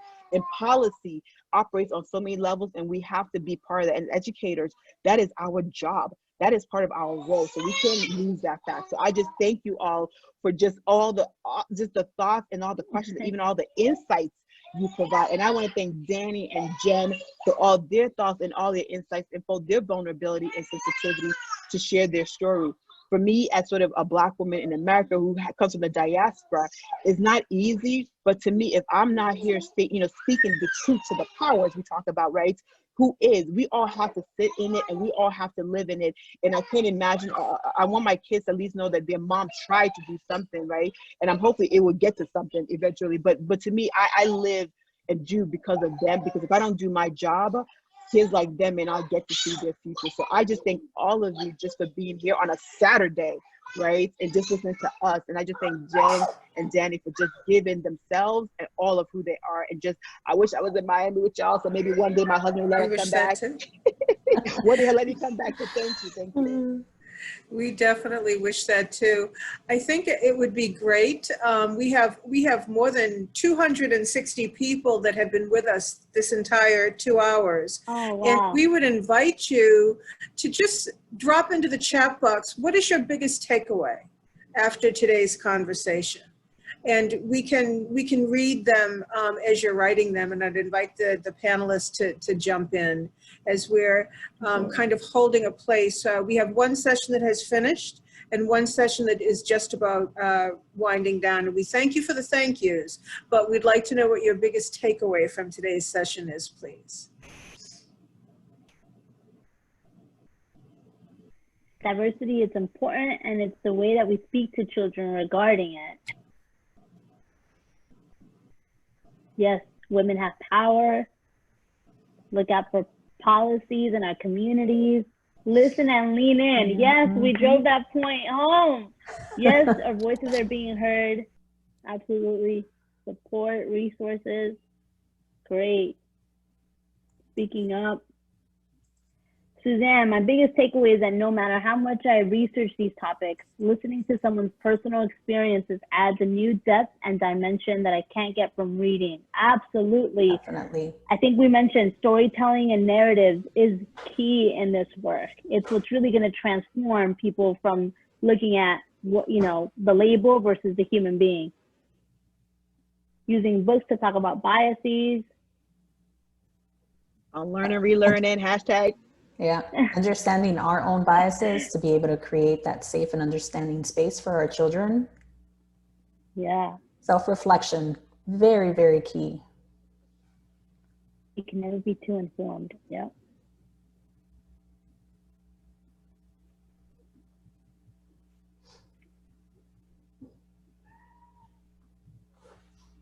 To educate others, educators learn about diversity and respect, all walks of life. Sorry, y'all, this is going really fast. Great information.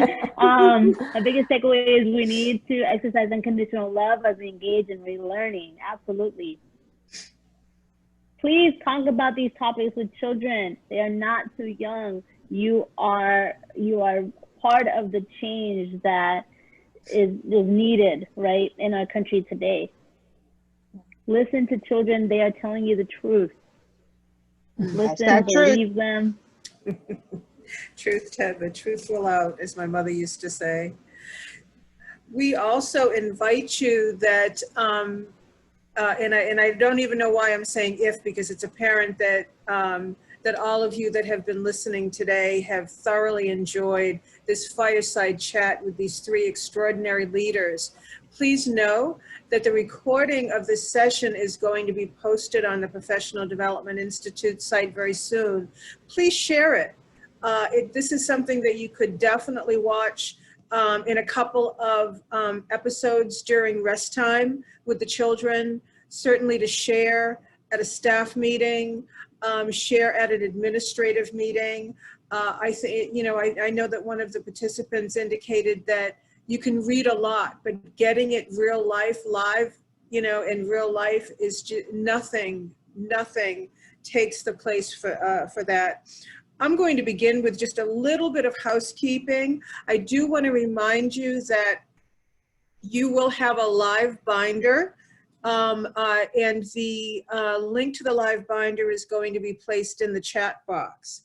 And that live binder is going to provide you with access to most of the content, all of the PowerPoints, bios, contact information, and so forth that, that you will have experienced today.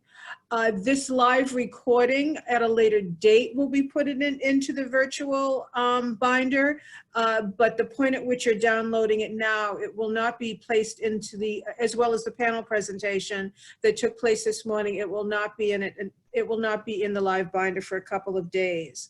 Everyone who participated and completed the conference today will be eligible to receive 0.40 CEUs, as well as, or in service hours. Well, actually, you're getting both, and you can use them interchangeably. But in order to do that, you must complete the evaluation and the survey that you will receive in the email, an email after the conference, and you will have had to register for the conference as well. So with you registering for the conference, you're in our system, and you will automatically receive what we call the GAIN survey. It'll come in the form of a Survey Monkey. You complete that and return that back to PDI, and from there you will be, your certificate will be posted to our website, and you can download it directly from your account at our website. And those are the two issues that my two closing housekeeping issues. And I guess I would ask for if any of our presenters, our speakers today, would just like to make a brief closing statement. And then I think we will wait patiently for the rest of the folks to arrive. We have a wonderful closing mindfulness activity for you, as well as lots of raffles, laptops, and things of that nature. I'd like to give the last note for Dr. Ioma to share. I'd like to give it to one of y'all, you or Jen, but I'll just say, you know what?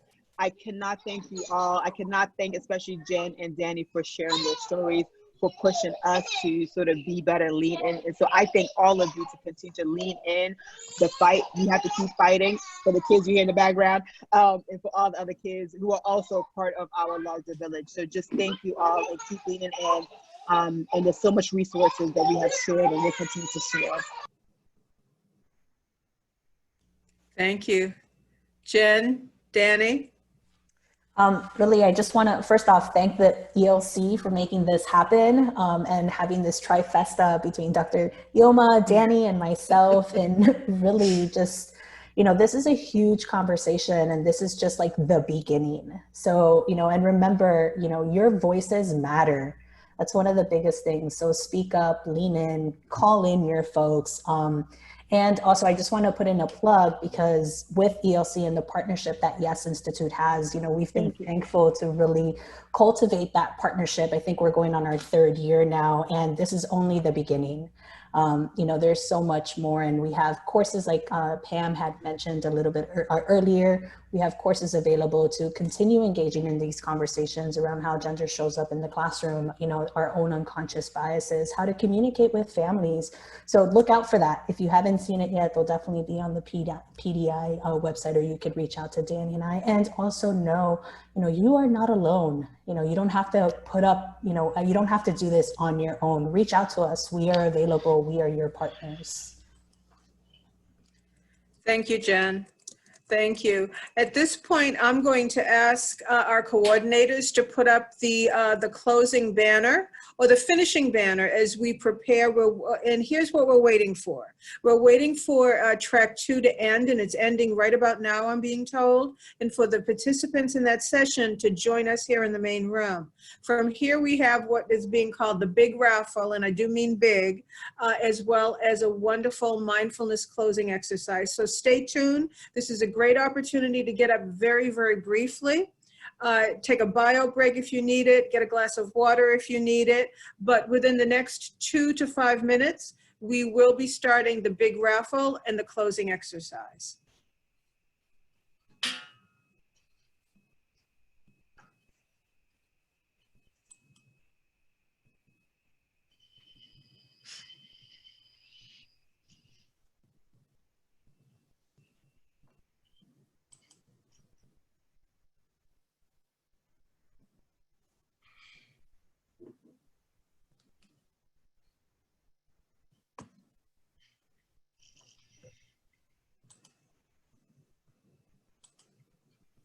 All sessions are finished, so we'll be starting the closing exercises, the big raffle, and everything else that you've been waiting for in terms of the giveaways in just a couple of minutes.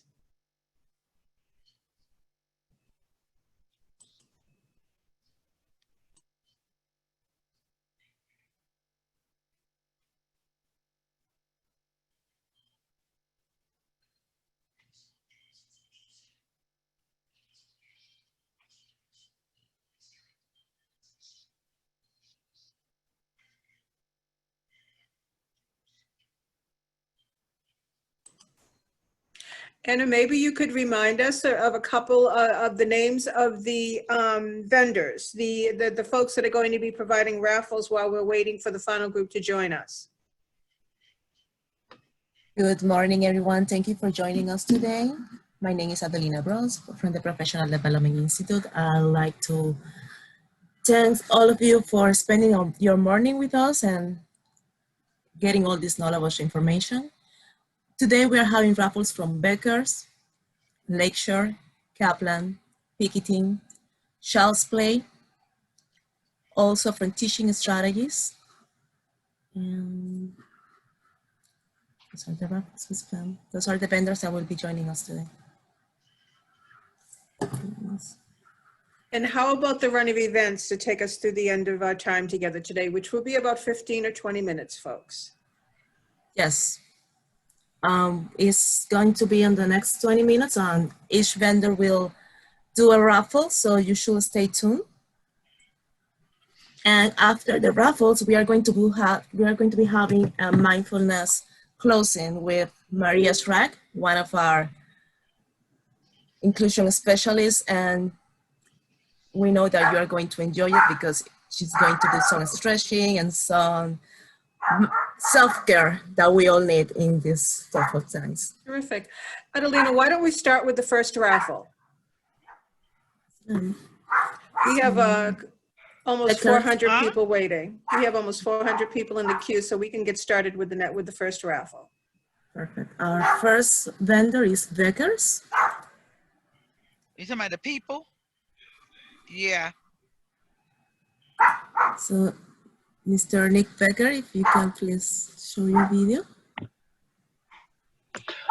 I don't know if you can hear me or not, but yes, we can. We can hear you, Nick. Becker's has free $100 gift cards to offer to free participants today. Hope it makes their day a little better, and certainly appreciate them taking the time out of their busy lives to, get themselves better at what they're doing. That's it. Mr.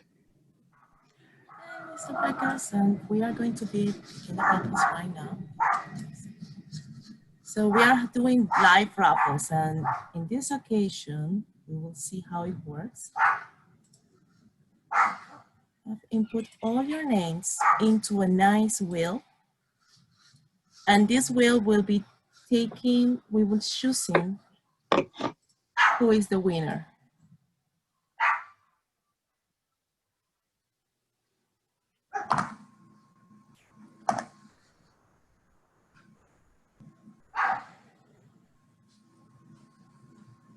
So our first winner is Mr. Al Archibald.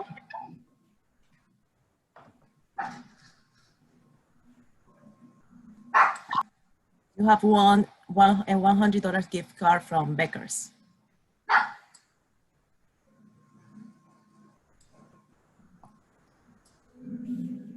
Congratulations.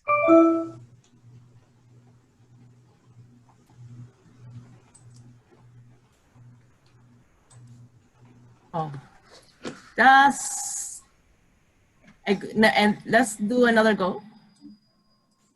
That happens to be an ELC staffer, so we're going to pull that out and we're going to choose another name. Yes.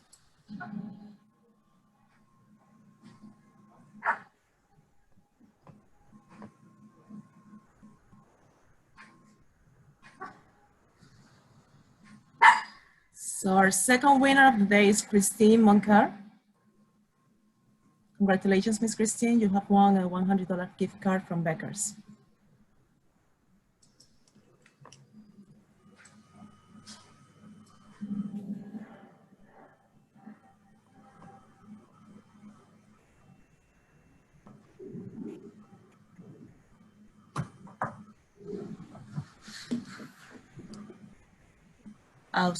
Our third winner is Frederica Dose.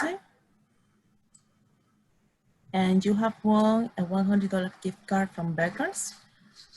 To all the participants that have won today, we will be contacting you, and the vendor will be also contacting you with to get your information so they can ship the raffle to you, okay?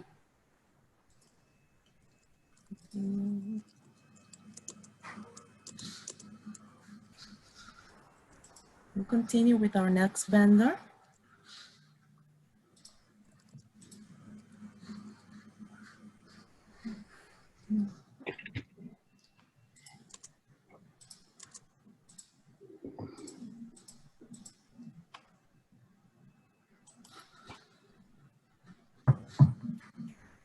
Our next vendor is Picketing.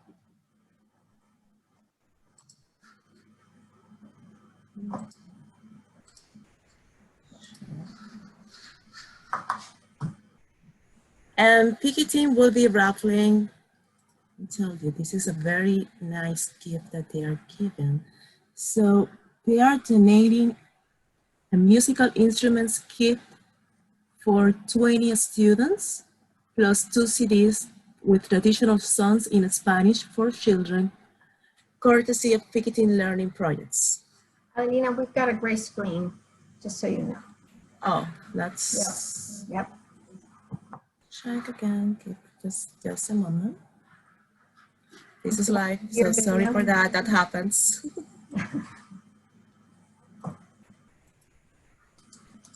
So this is Piggy Team. Miss Rita, would you like to come up?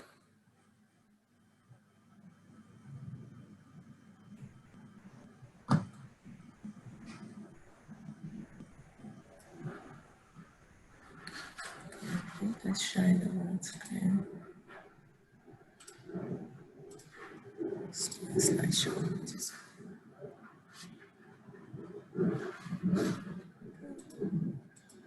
Maybe we'll just spin. You want to spin? Yeah. Yeah, let's just, Just a I think we should spin. just spin.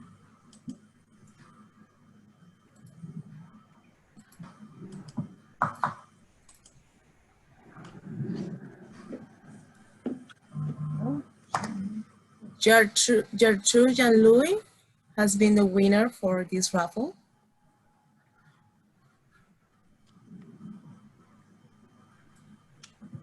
So Miss Jean-Louis, you have won an instrumental kit for children, and the capacity for that is 20 kids.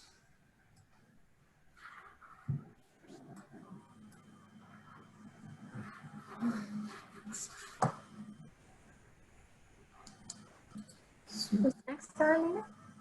Yes, and our next vendor is Charles Play. And we have Miss Julie Godet with us today, so she will be presenting. Can y'all hear me? Yes, we can hear you, Miss Godet. Hello? Yes. Miss Godet. Can y'all see me where if I hold up books? We're giving away a lot of our brand new books. The new series, Rosa, we have 4 new books in the Rosa series, and we'll be giving those out. In our new series, that is the first book of nursery rhymes, nursery songs, and nursery games. Michelle, I live 2 miles north of your Publix, and I was wondering if I'll be able to get in there. Miss Godet, if you can please start your video, we would like. Alina, you got a gray screen again. Okay, I started my video. Yes, we can see you now. Can you see me? Yes, we can. Wonderful. Okay, so we're giving away a lot of our new product that we just published. Our Rosa books have 4 new titles, if you can see them. There's Sunflower Experience, Pizza Experiment, The Boat Experiment, and The Bridge Experiment. We also have our new series, First Book of Nursery Rhymes, Nursery Songs, and Nursery Games. And then we also have our new picture books that we'll be giving away. I'm Not a Mouse, Up and Down, and A New School for Charlie. So whoever the winner is will be getting our brand new published books. And this, what you see right now, is our social emotional books as well, that you can click a link, I think, and get 40% discount on our whole catalog. Pretty. Okay. And let's do the Can we raffle. spin? Yep.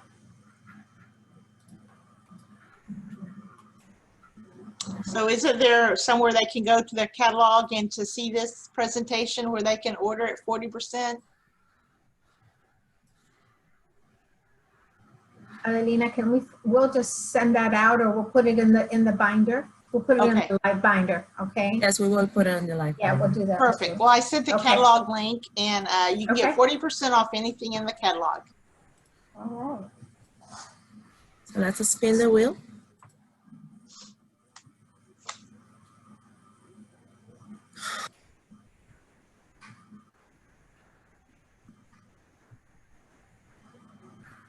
So the winner for the books is ID Anderson. Yay! Yay. Congratulations, Ms. Anderson.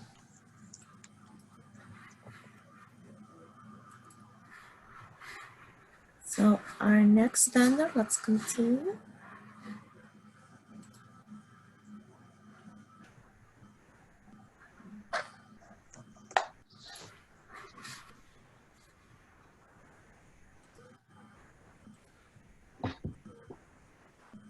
Our next vendor is Lakeshore, and we have their representative is Tony Shayus. All right. Good morning, everybody. Can you hear me? It's actually good afternoon. Good afternoon, everybody. Can you hear me? Good afternoon, Tony.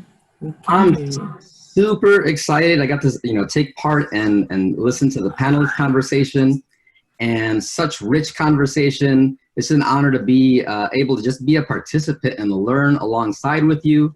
So super excited, and ooh, I get to share my video. Let's see. Can you see me okay? Oh, yes. All right, I combed my hair, I got ready for you, and I'm, again, really, really excited to virtually be able to be here with you. What an opportunity to, again, see you on screen, learn with you, and give away some great prizes. You guys know Lakeshore, 66 years in business. Right now, I'm receiving tons of calls and emails from many of you asking about no-share supplies, about how to set up a classroom a little differently so that way children are physically distant. Keep them coming. I'm here to help. I'm here to support you guys. I'm super excited to, again, do anything and everything that I can during these times. But you know what? Just to jump right in and share my screen, I want to be able to share some cool new things that I'm going to give away today. So let me see here. Oh, there's my face real big. And here's that. Can you see a big old Lakeshore? Can you see it? Yes. Perfect. So check this out. Everyone's been asking, Tony, when are you going to come out with something that'll actually help you as well and not just the children? And we came out with something that I think is great for the children and for me as an adult, and that is our Peaceful Kids Yoga Kit. So you see it right there. It comes with 50 different cards to be able to help with balance, with grace, with breathing, and it's a spectacular new product that's been asked for. And when I say new, it's not in our catalog yet. That's how new it is. But there will be 2 winners today for that. Let me ask you, Adelina, should I continue with the other 3 raffles or should we do one at a time? As you prefer. All right, so I want to see who wins. Let's see who wins these 2 yoga things. So let's do that. Okay, so let's pick that raffle. Just a moment.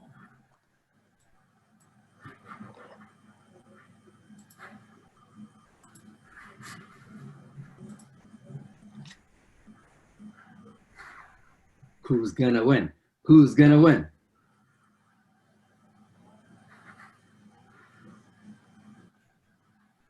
Erica Sherman, you did it! Congratulations, you're the winner. I'm writing that down. It's amazing. And one more gets the yoga kit. Okay, let's do that again. The suspense, who's gonna win? Who's gonna win? Lola Castro! Congratulations, felicidades, you did it, Lola. All right, sorry, that just triggered another song. So we're going back to sharing the screen, and let's take a look at what the next prize may be. Here we go. Can you see the yoga mat again? Yes. Perfect. This second prize is also brand new and exciting. It is coming up soon. Any second now, I swear. There it is.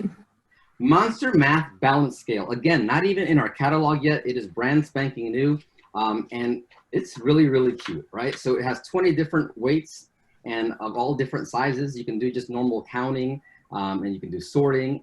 But even more importantly, you have this balance. So as you see on the left-hand side of the picture, a 3 and a 4, and maybe it's different because it's mirrored, but a 3 and a 4 equaling 7. And it's just so much fun and easy to clean, easy to sanitize. So I chose this one on purpose. And again, this is so new, you can't even find it, but 2 people on the call today will win this and be first to have it. How exciting. It's like after Thanksgiving special, the first people to get it. Let's see who wins right now. time. Let's see who wins. Yeah, let's see, I'm ready.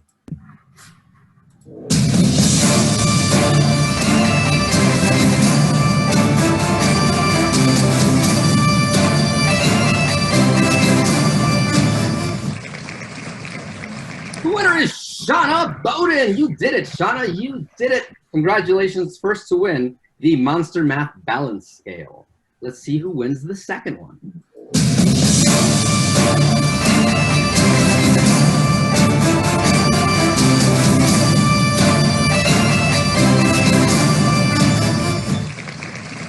Jennifer Smith, you also did it. Congratulations on winning the Monster Math Balance Scale. Can't wait to get pictures of it being in use. Yay. All right, moving on to the toddler giveaways. Sharing my screen once again. This is so much fun. All right.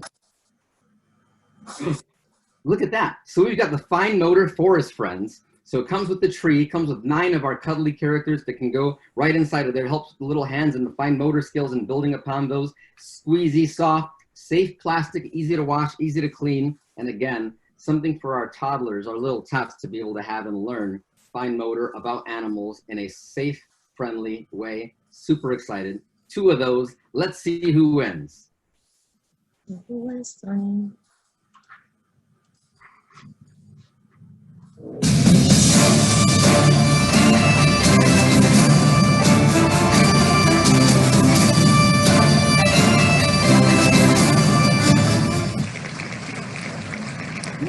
Mercedes Alba, Mercedes Alba. Mercedes Alba, Mercedes Alba. See, that was bilingual. Same name, bilingual. Congratulations, Mercedes, you're the winner. Let's see who the next winner is.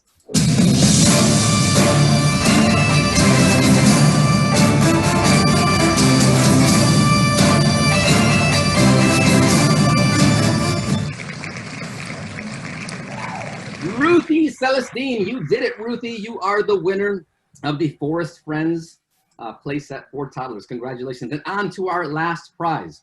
Here we go. It scares me when my face shows up on my screen. I'm like, that's me. All right, here we go.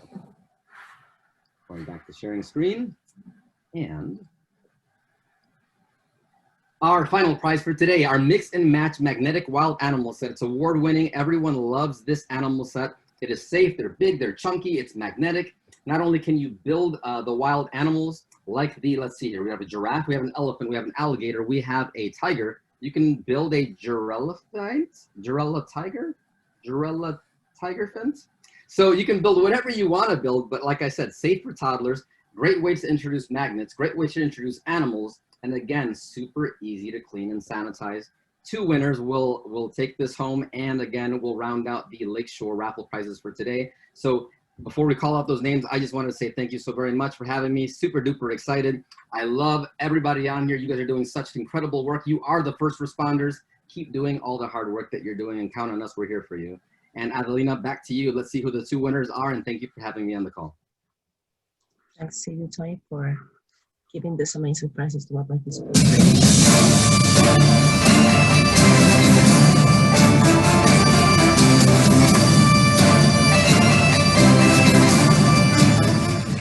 Oh, look at that. Juliana Mejia. Congratulations, you did it.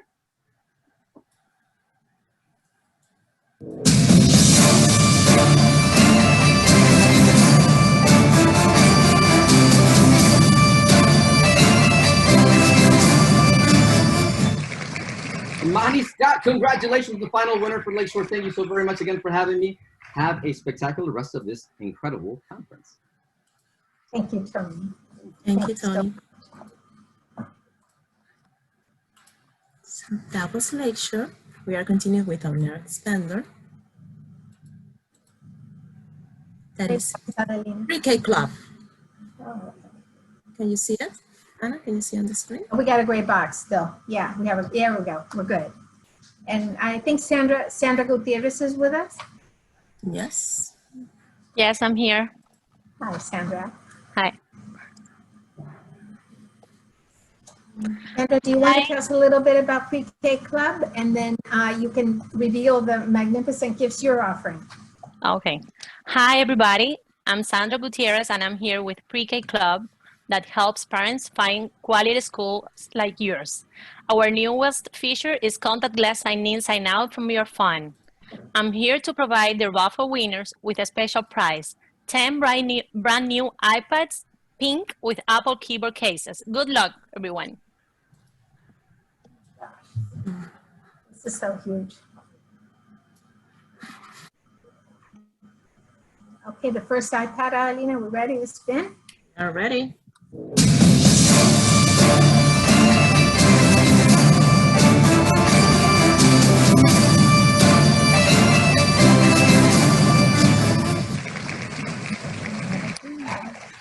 Shanita Campbell is the first winner. Congratulations, Miss Campbell. Okay, number 2.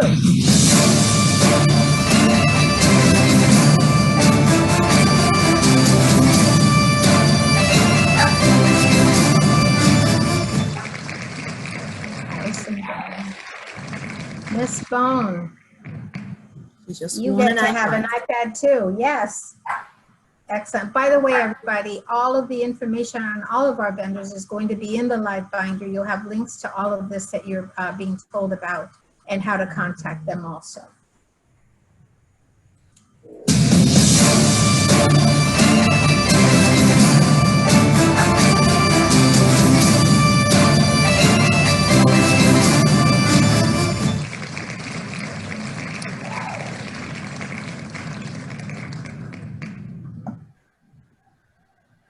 Our next winner is Carla Rodriguez. Ms. Rodriguez, you just won an iPad.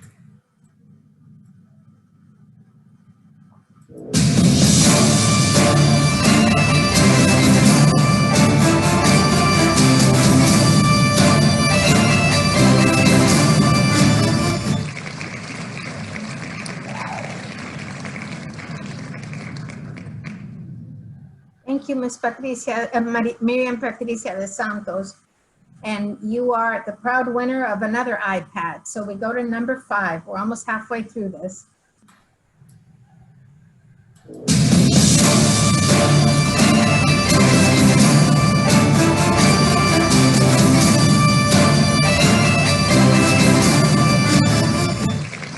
Oh my goodness, Patricia Gomez. Another winner of an iPad. This is such a generous gift from everybody, all of the vendors. So number 6.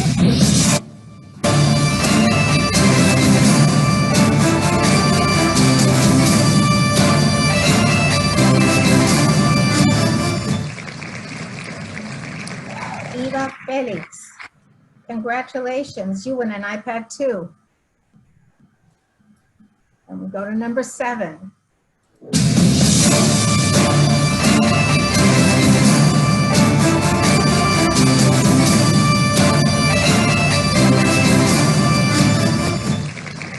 Maria Rincon.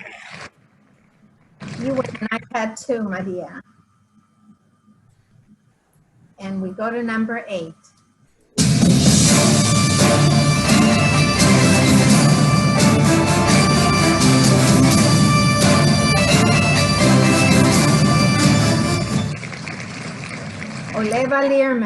Oliva Learman. Congratulations, you also win an iPad. And we've got number 9 coming up.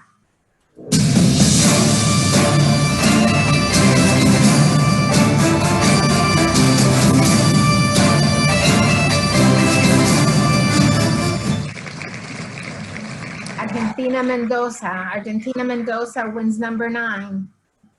Congratulations. And we go to number 10.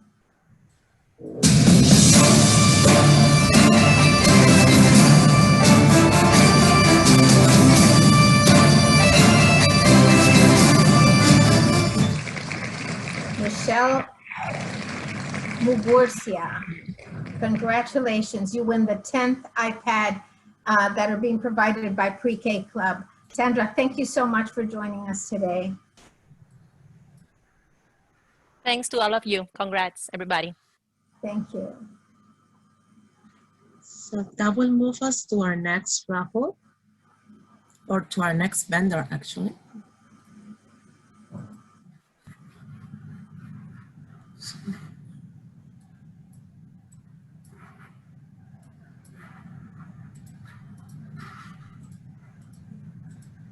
And our next vendor is Teaching Strategies. Paulo, I think we have you on the line. I am here. Can you guys hear me? Can you guys see me? Yes, we can hear you. I see myself on screen. So good afternoon, everyone. Thank you so much for this opportunity. It has been a great conference today as well. As you guys are, many of you guys are familiar with teaching strategies. Many of you guys are using our creative curriculum for preschool, creative curriculum for infant, toddlers, and twos. Some of you guys are also using the GOLD assessment system and our newest product of the Ready Rosie, which is the family engagement curriculum. What we're going to be raffling today is access for 1 whole year to our newest resource, which is the digital component of the curriculum, is the Creative Curriculum Cloud. So even if you guys are in an infant, toddlers, and twos classroom or a preschool classroom, you guys will get a year access to have access to the entire resource. So just to share a little bit about the new resource, I know many of you have attended the webinars that we have been doing, but I wanted to go over really quick. So if I could share my screen, Adelina. Yes, you can. I mean, see, so can you guys see my screen? Yes, we can. Let me see. Let me put this on top. Okay, so once you guys get access, some of you might already have access to it because of the GOLD assessment, of the online courses that you guys have been taking. So the new resource that you guys are going to see is under library. So I'm just going to go over the preschool classroom. Again, if you guys have an infant, toddlers, and twos classroom, that's what you guys will get access for, and so on. So just to give you a quick walkthrough of what it looks like. Under library, you will be able to find not just the regular edition, you guys will be able to find the guided edition of our creative curriculum and our regular edition. The greatest part about this too is that you, with a click of a button, you can change it from English to Spanish. So everything, all the books are going to be available 100% digital. It's just a digital format of the book, correct? So it's just going to it. One great part is that if there's something that you guys are doing, that you guys are planning, you guys are having a little bit of, challenges with phonological awareness or whatever you guys would like to focus on, you guys can type in right here and it will take you directly to it. So the huge benefit of having it completely electronically, right? Another great thing is that you guys will have access to the entire library of the teaching guides. The regular edition only comes with 6 studies. You guys will get access to all the studies that we have. We keep adding as we go, right? So if there's something that is not available yet, we're going to keep adding it. So it's a digital format. You guys will get access to all the intentional teaching cards, the Mighty Minutes, and the children's book collection. In this part, this is limited. There's only 43 books right now. We keep adding as much as we can, but because of licensing rights, you guys will have more in print that you guys will have access to it electronically. Another great feature that will come with it is the teach part, which is going to make your planning a lot easier, right? So when you, with a click of a button, you can add a study, choose the study you guys are going to be doing, whoever's using the creative curriculum, right? Click, for example, tree study, done. Your lesson planning, it's almost done. You know, the at a glance pages, the teaching guides tell you, you'll be able to click on it and look through everything that you're going to be doing during the week. Of course, you can arrange it the way you wanted to do it. There's a little bit more planning that goes into this, but there's a lot of the work that has been taken out for you. So it's already done right there. Another feature that's going to come with it is the two-way family communication tool. So even, what I show you is if you're in the classroom or you're in the distance learning environment, you can use for both instances. So even if you're in the classroom, you can access your planning digitally. You can also share with families what you guys are going to be doing. So the at-home guided learning plans, if, even when during this COVID time, we're doing a lot of distance learning, but let's say that a child it's not doing well, you can still share it the entire week with the families about what the child would have done in the classroom if he was in the classroom. If he had a step throw or something, he couldn't come in the classroom. Again, everything will be available in English and Spanish. The last thing that I wanted to mention is to manage the family communication messages. Here, you'll be able to see your children. This is my demo account, right? So these are my children in my classroom. If I click on Bella, I can see everything that I have shared with Bella's parents, right? So this is what I told her to use, to do.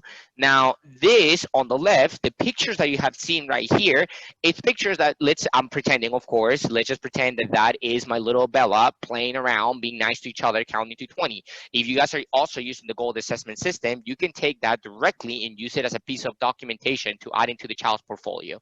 Right directly from one button, just with a click of a button, you'll be able to do all of that. So we are going to be raffling 4 accesses for this. The very, very last thing under develop, where you guys have taken all the courses, we have also added the Elevating Practice in partnership with the Creative Curriculum Cloud. So you guys have access. It's a free course to go ahead and get more familiar with the program. And any questions, we're also going to be working very closely together with the Early Learning Coalitions and the staff to make sure that they support you the best way possible. Any questions, as always, just let me know. So we're going to be raffling 4 access to the platform. So Adelina, how do we do that? Let's see who is the first winner.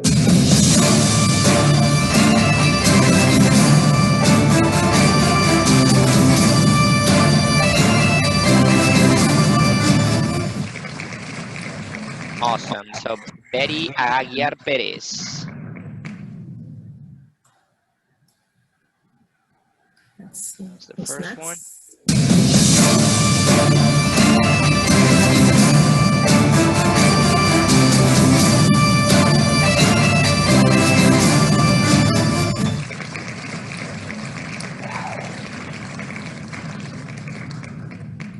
Yeah.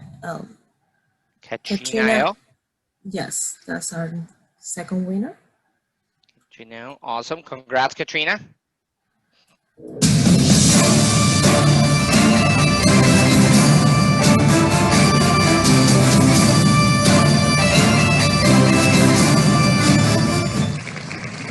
Magdoli Aguirre, congratulations.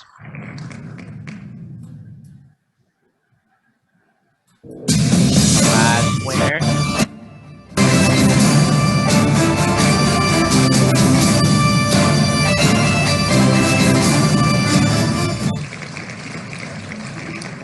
Dinah Asbury. Well, congratulations to all the winners. We're going to be communicating with the Early Learning Coalition. They will be receiving these credits and they will be allocating it to your program. Thank you again so much for this opportunity, and look forward to keep working with you guys and keep supporting you guys in the field. Thank you. This was Teaching Strategies. Thank you. And last but not least, we have Jamila Diaz from Kaplan. Hello, everybody. Good afternoon. So nice to see you all virtually. So as many of you know, Kaplan has been a champion for play for over 50 years, and we're excited to continue that along your side, even during these trying times. Kaplan was able to meet the needs of many of our providers by bringing in PPE, so personal protective equipment, to your centers during this COVID time. We are going to be giving away 4 baskets, gift baskets, and 1 touch panel UV sterilizer. So Adelina, let's see who the first winner. The first basket will be a social emotional basket, and it's going to include product as well as teacher resource books. So let's see.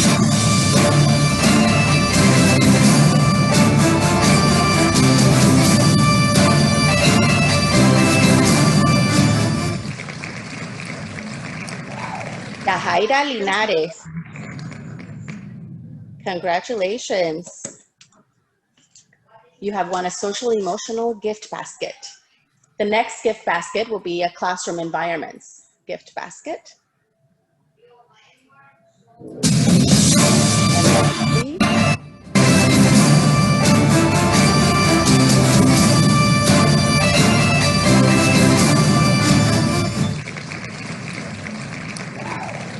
Chantrail Dean. Congratulations, Chantrail. The next basket will be PPE. So it'll include some personal protective equipment, gloves, masks, thermometers, all those fun things. Let's see who is the winner.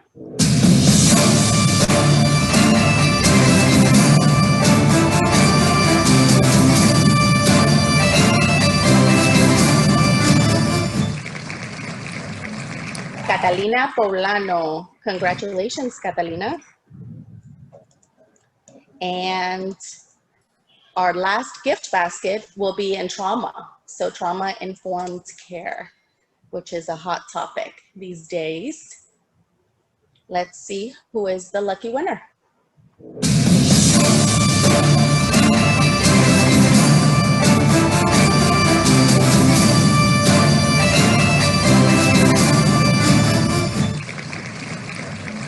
Bernice DeVoe. DeVoe?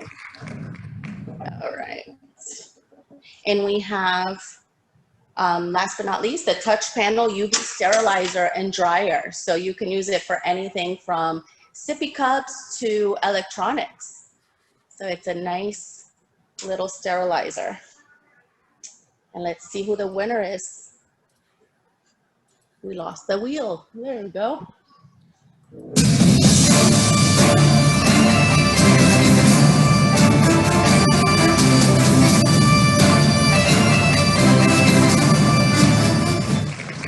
Irma Delgado. Congratulations, Irma. Irma.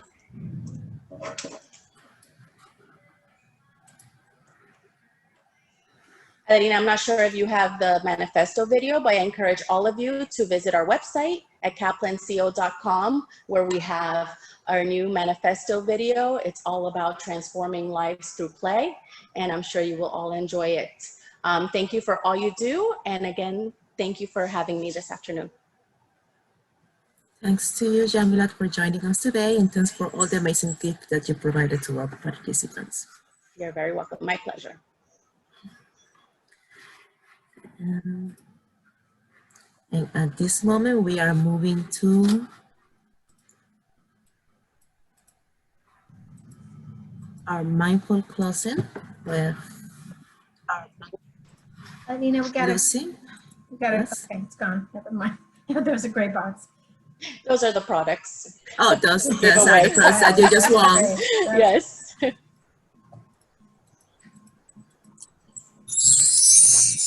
So thank you to all of our vendors for joining us today, and congratulations to all the participants. So now we are going to be having a self-care and mindfulness session with Lucy. Lucy, you're on.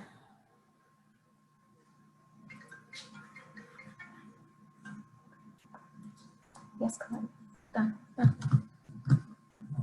Open.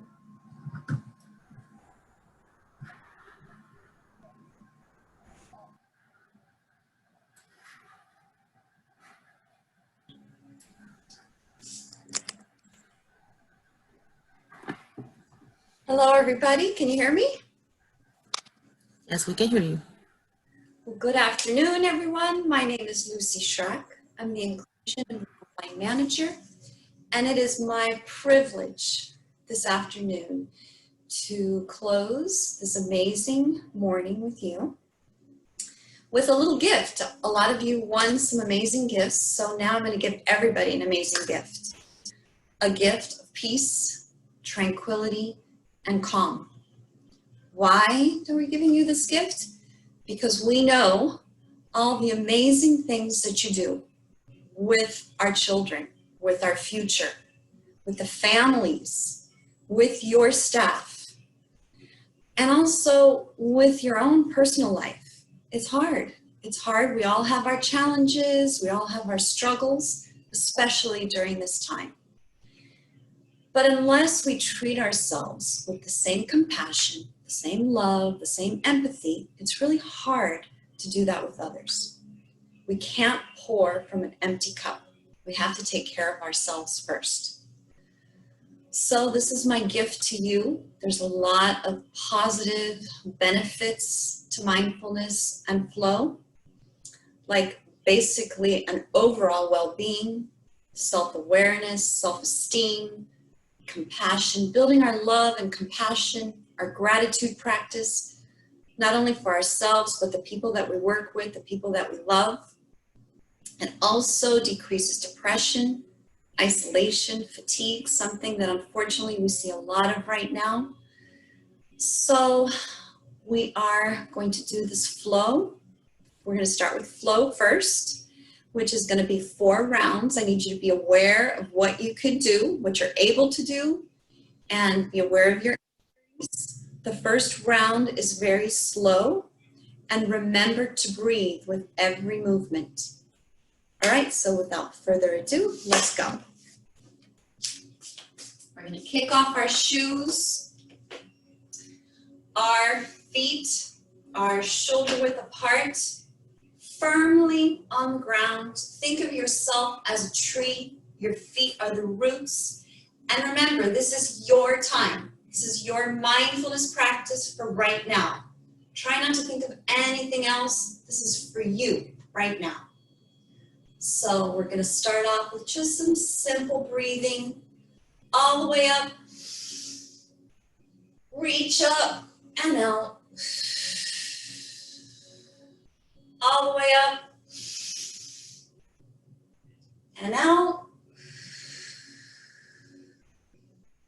All the way up. This time, grab your left wrist and pull and gently twist to the, or bend to the right and come down. All the way up again. Breathing up. Grab your right wrist and stretch to the left and down. And now I'm going to turn, but you can just stay where you are, just turning so that you can see the movements. All the way up. Put your hands together. Look back. If you can, maybe a little back bend. And come all the way down. Again, listen to your body, what you're able to do. You can either stay right here. You can go to your shins, you can go to your ankles, or you can go all the way down and just let your head hang. Let your head hang, your shoulders hang. You can paddle your feet. You can just bring your hands back and forth and just relax right here. Then you're going to put your hands wherever you're comfortable, and you're going to flatten your back. So you're going to look straight up, and you're going to push off with your hands wherever you are. It's right here, it's right here, flat back. And then we're going to round our back again, just letting your head dangle. And then push off, flat back. And here we're going to fly up. Engage your core, which is right here, your stomach, back of your legs. And you're going to put your arms out and fly all the way up. Put your hands together. Again, look back. We're going to do this again 3 more times. A little bit faster. Let your head dangle. Scoop up, flat back. Let your head dangle. Scoop up, flat back. Engage your core. You're going to fly up all the way up to the top. Hands together. Look back. And 2 more times. Let's go. All the way down. Head dangle. Flat back. Remember breathing with every movement. Your head dangle. Flat back. Engage your core. Get ready to fly up. All the way up to the top. A little back bend. And last time, make it good. Head dangle. Flat back. Head dangle, let it go. flat back, engage your core, arms out to the side, fly all the way up, hands together, and a little back bend, and come forward. Now I'm going to face this stretch is really great after sitting down for a long period of time, maybe on a drive or in your at your desk. I want you to bring your all your weight over to your left leg. You can hold on to something if you'd like. And then you're going to bring your right leg right here and try to go forward and bend your left leg as much as you can. You're going to feel the stretch. It's a really great stretch right here. Down, and if you can, you're going to touch the floor and just come down as far as you can. Just hold it there for a couple seconds. And then come up and shake it out. Shake your legs out. We're going to switch legs. So right leg, all your weight goes on the right leg. Get some balance. You can hold on to something if you want. And then you're going to bring your left leg in front and bend down. And then go forward. And again, you're going to feel it now on your left hip. If you can, go down to the floor. And if you can't, you just go wherever you are. Hold it there for a couple more seconds. And then come up and shake it out. And now where we feel the most tension a lot of times is right here. Your shoulders, your neck. So we're going to stretch that out a little bit. All the way up. Deep breath. And I'm going to turn around so that you can see you're going to grab your elbow and you're going to stretch. You're going to bring it towards your head. And you're going to come around, grab your elbow again, and bring it in front of you. Other arm all the way up. Grab that elbow and bring it in towards you. Bring it around, grab that elbow, and bring it towards you in front. Okay, I hope your body feels good. And now we are going to transition into a guided meditation. So you could sit wherever you are, cross-legged, on a pillow, however, or you could sit in a chair, however you're most comfortable. And you can choose to close your eyes, but this is your time to totally forget about anything and everything. So we're going to talk, I'm going to guide you on a meditation. The title of the meditation is Rocking Vibrant Love. So as we're sitting down, just relax yourself, relax your body. Take some deep, deep breaths, inhaling all the way in and all the way out. Trying to release any thoughts that you may have, let them all float away. Breathing all the way in and exhaling all the way out. As you find your breathing rhythm, I'd like you to think of a color, the color of love, whatever color that is for you. Think of that color. And I want you to take your right hand and breathe into your right hand. Breathe that color in.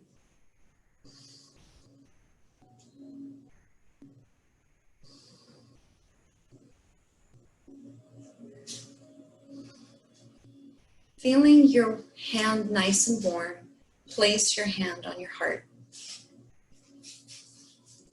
Imagining whatever color you've chosen is now the most vibrant in your heart. It's pumping this vibrant color through your veins. The blood is pumping through your cells, your organs, throughout your whole body. Think of your toes, your legs, your core, your chest, your face, your hair, your arms, your fingertips are full of this color.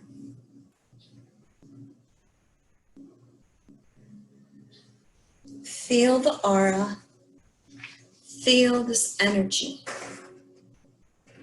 You're right now, you're right here. You're bathing in this love. Feel the warmth, feel the radiance. Feel a heartfelt embrace as you take your arms and you give yourself a hug.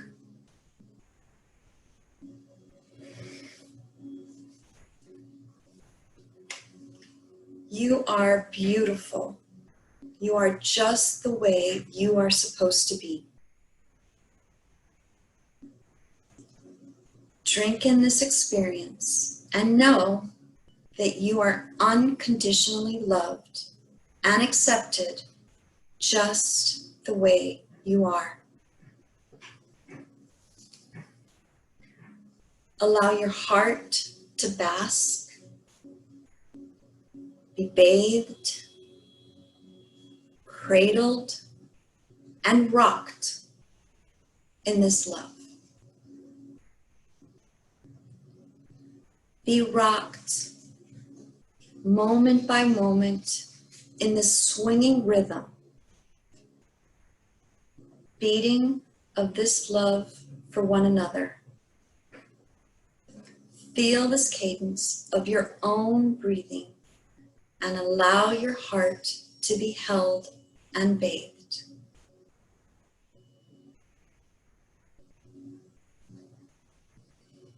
As you exhale, now you're going to be spreading this love to others. The people in your life that you love the most. Your family, your friends, your neighbors. Feel that light of love go to them.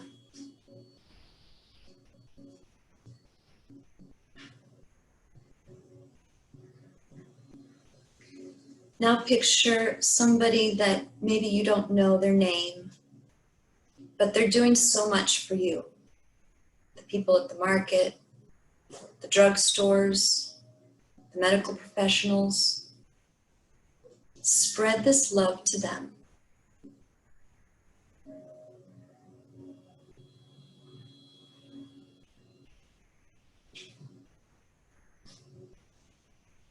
Now think of a person that you may have conflict with. Maybe you had a fight with them, a disagreement. And let's spread this love to them. That light, that color that you've chosen that resonates with you, that is all about love.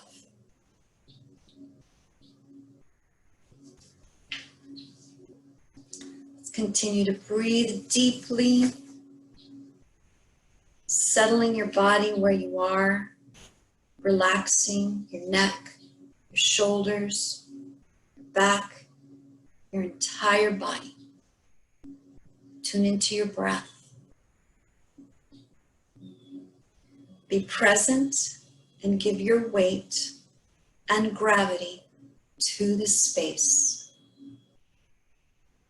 This is going to be a journey that we're now going to take to a peaceful place and put all your senses in where we're going to go, which is the beach. We're going to walk out to the beach.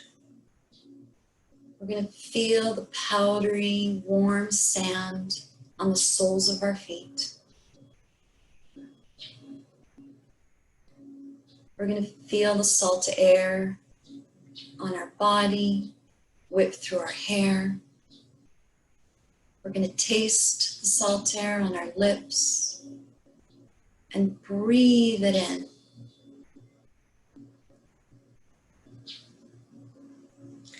We're going to feel the sun kiss our forehead, our nose, our cheeks, our chin, our entire body.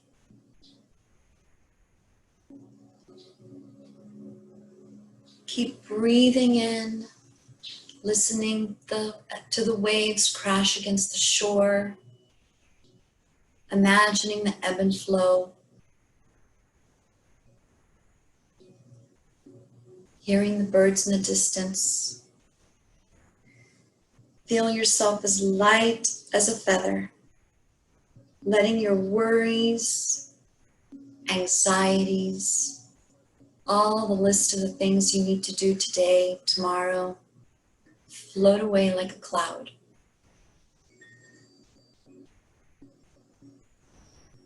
Settle your mind and know that you are in peace, you are tranquil, you are calm, you're healthy, and you are loved.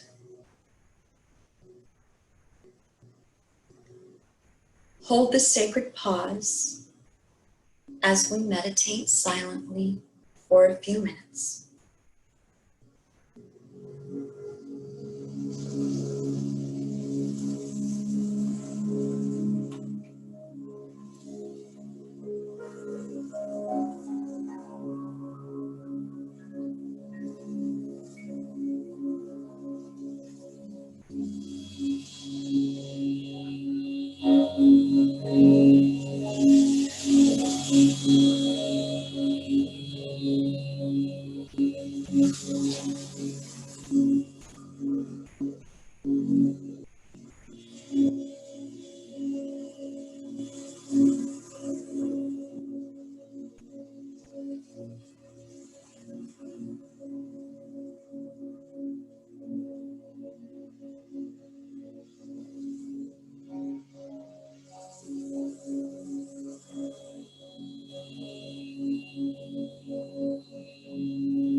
Let's start wiggling our toes and our fingers, rolling our shoulders back.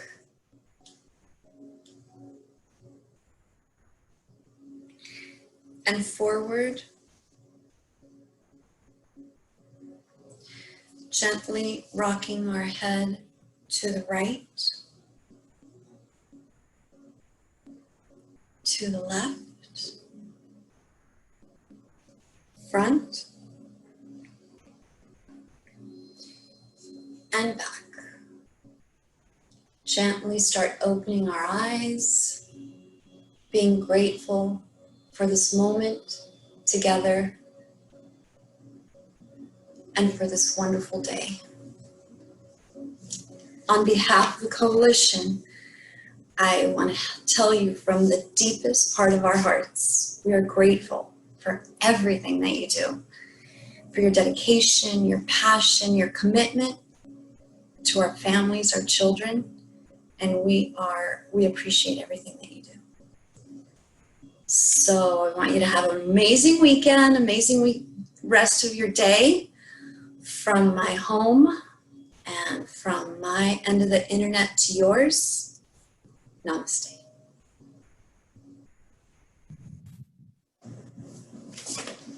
Thank you, Lucy. We are going to be doing some housekeeping regarding CU evaluations and surveys at this moment.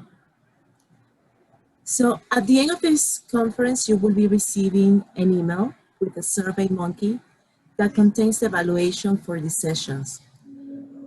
You need to complete all questions in the evaluation to be able to receive CUs. We are going to be issuing 0.4 CUs for the session and for the entire conference. If you have any questions, you can always contact us at professionaldevelopment@elcndn.org. And we are also going to be sharing the survey link in our chat at this moment. We really appreciate that you have spent the morning and part of the afternoon with all of us today, and we hope that you have gained a lot of knowledge and that you join us again next year for our Children First Conference. Thank you for all you do, and thank you for all the hard work that you are always promoting to our children and making a difference.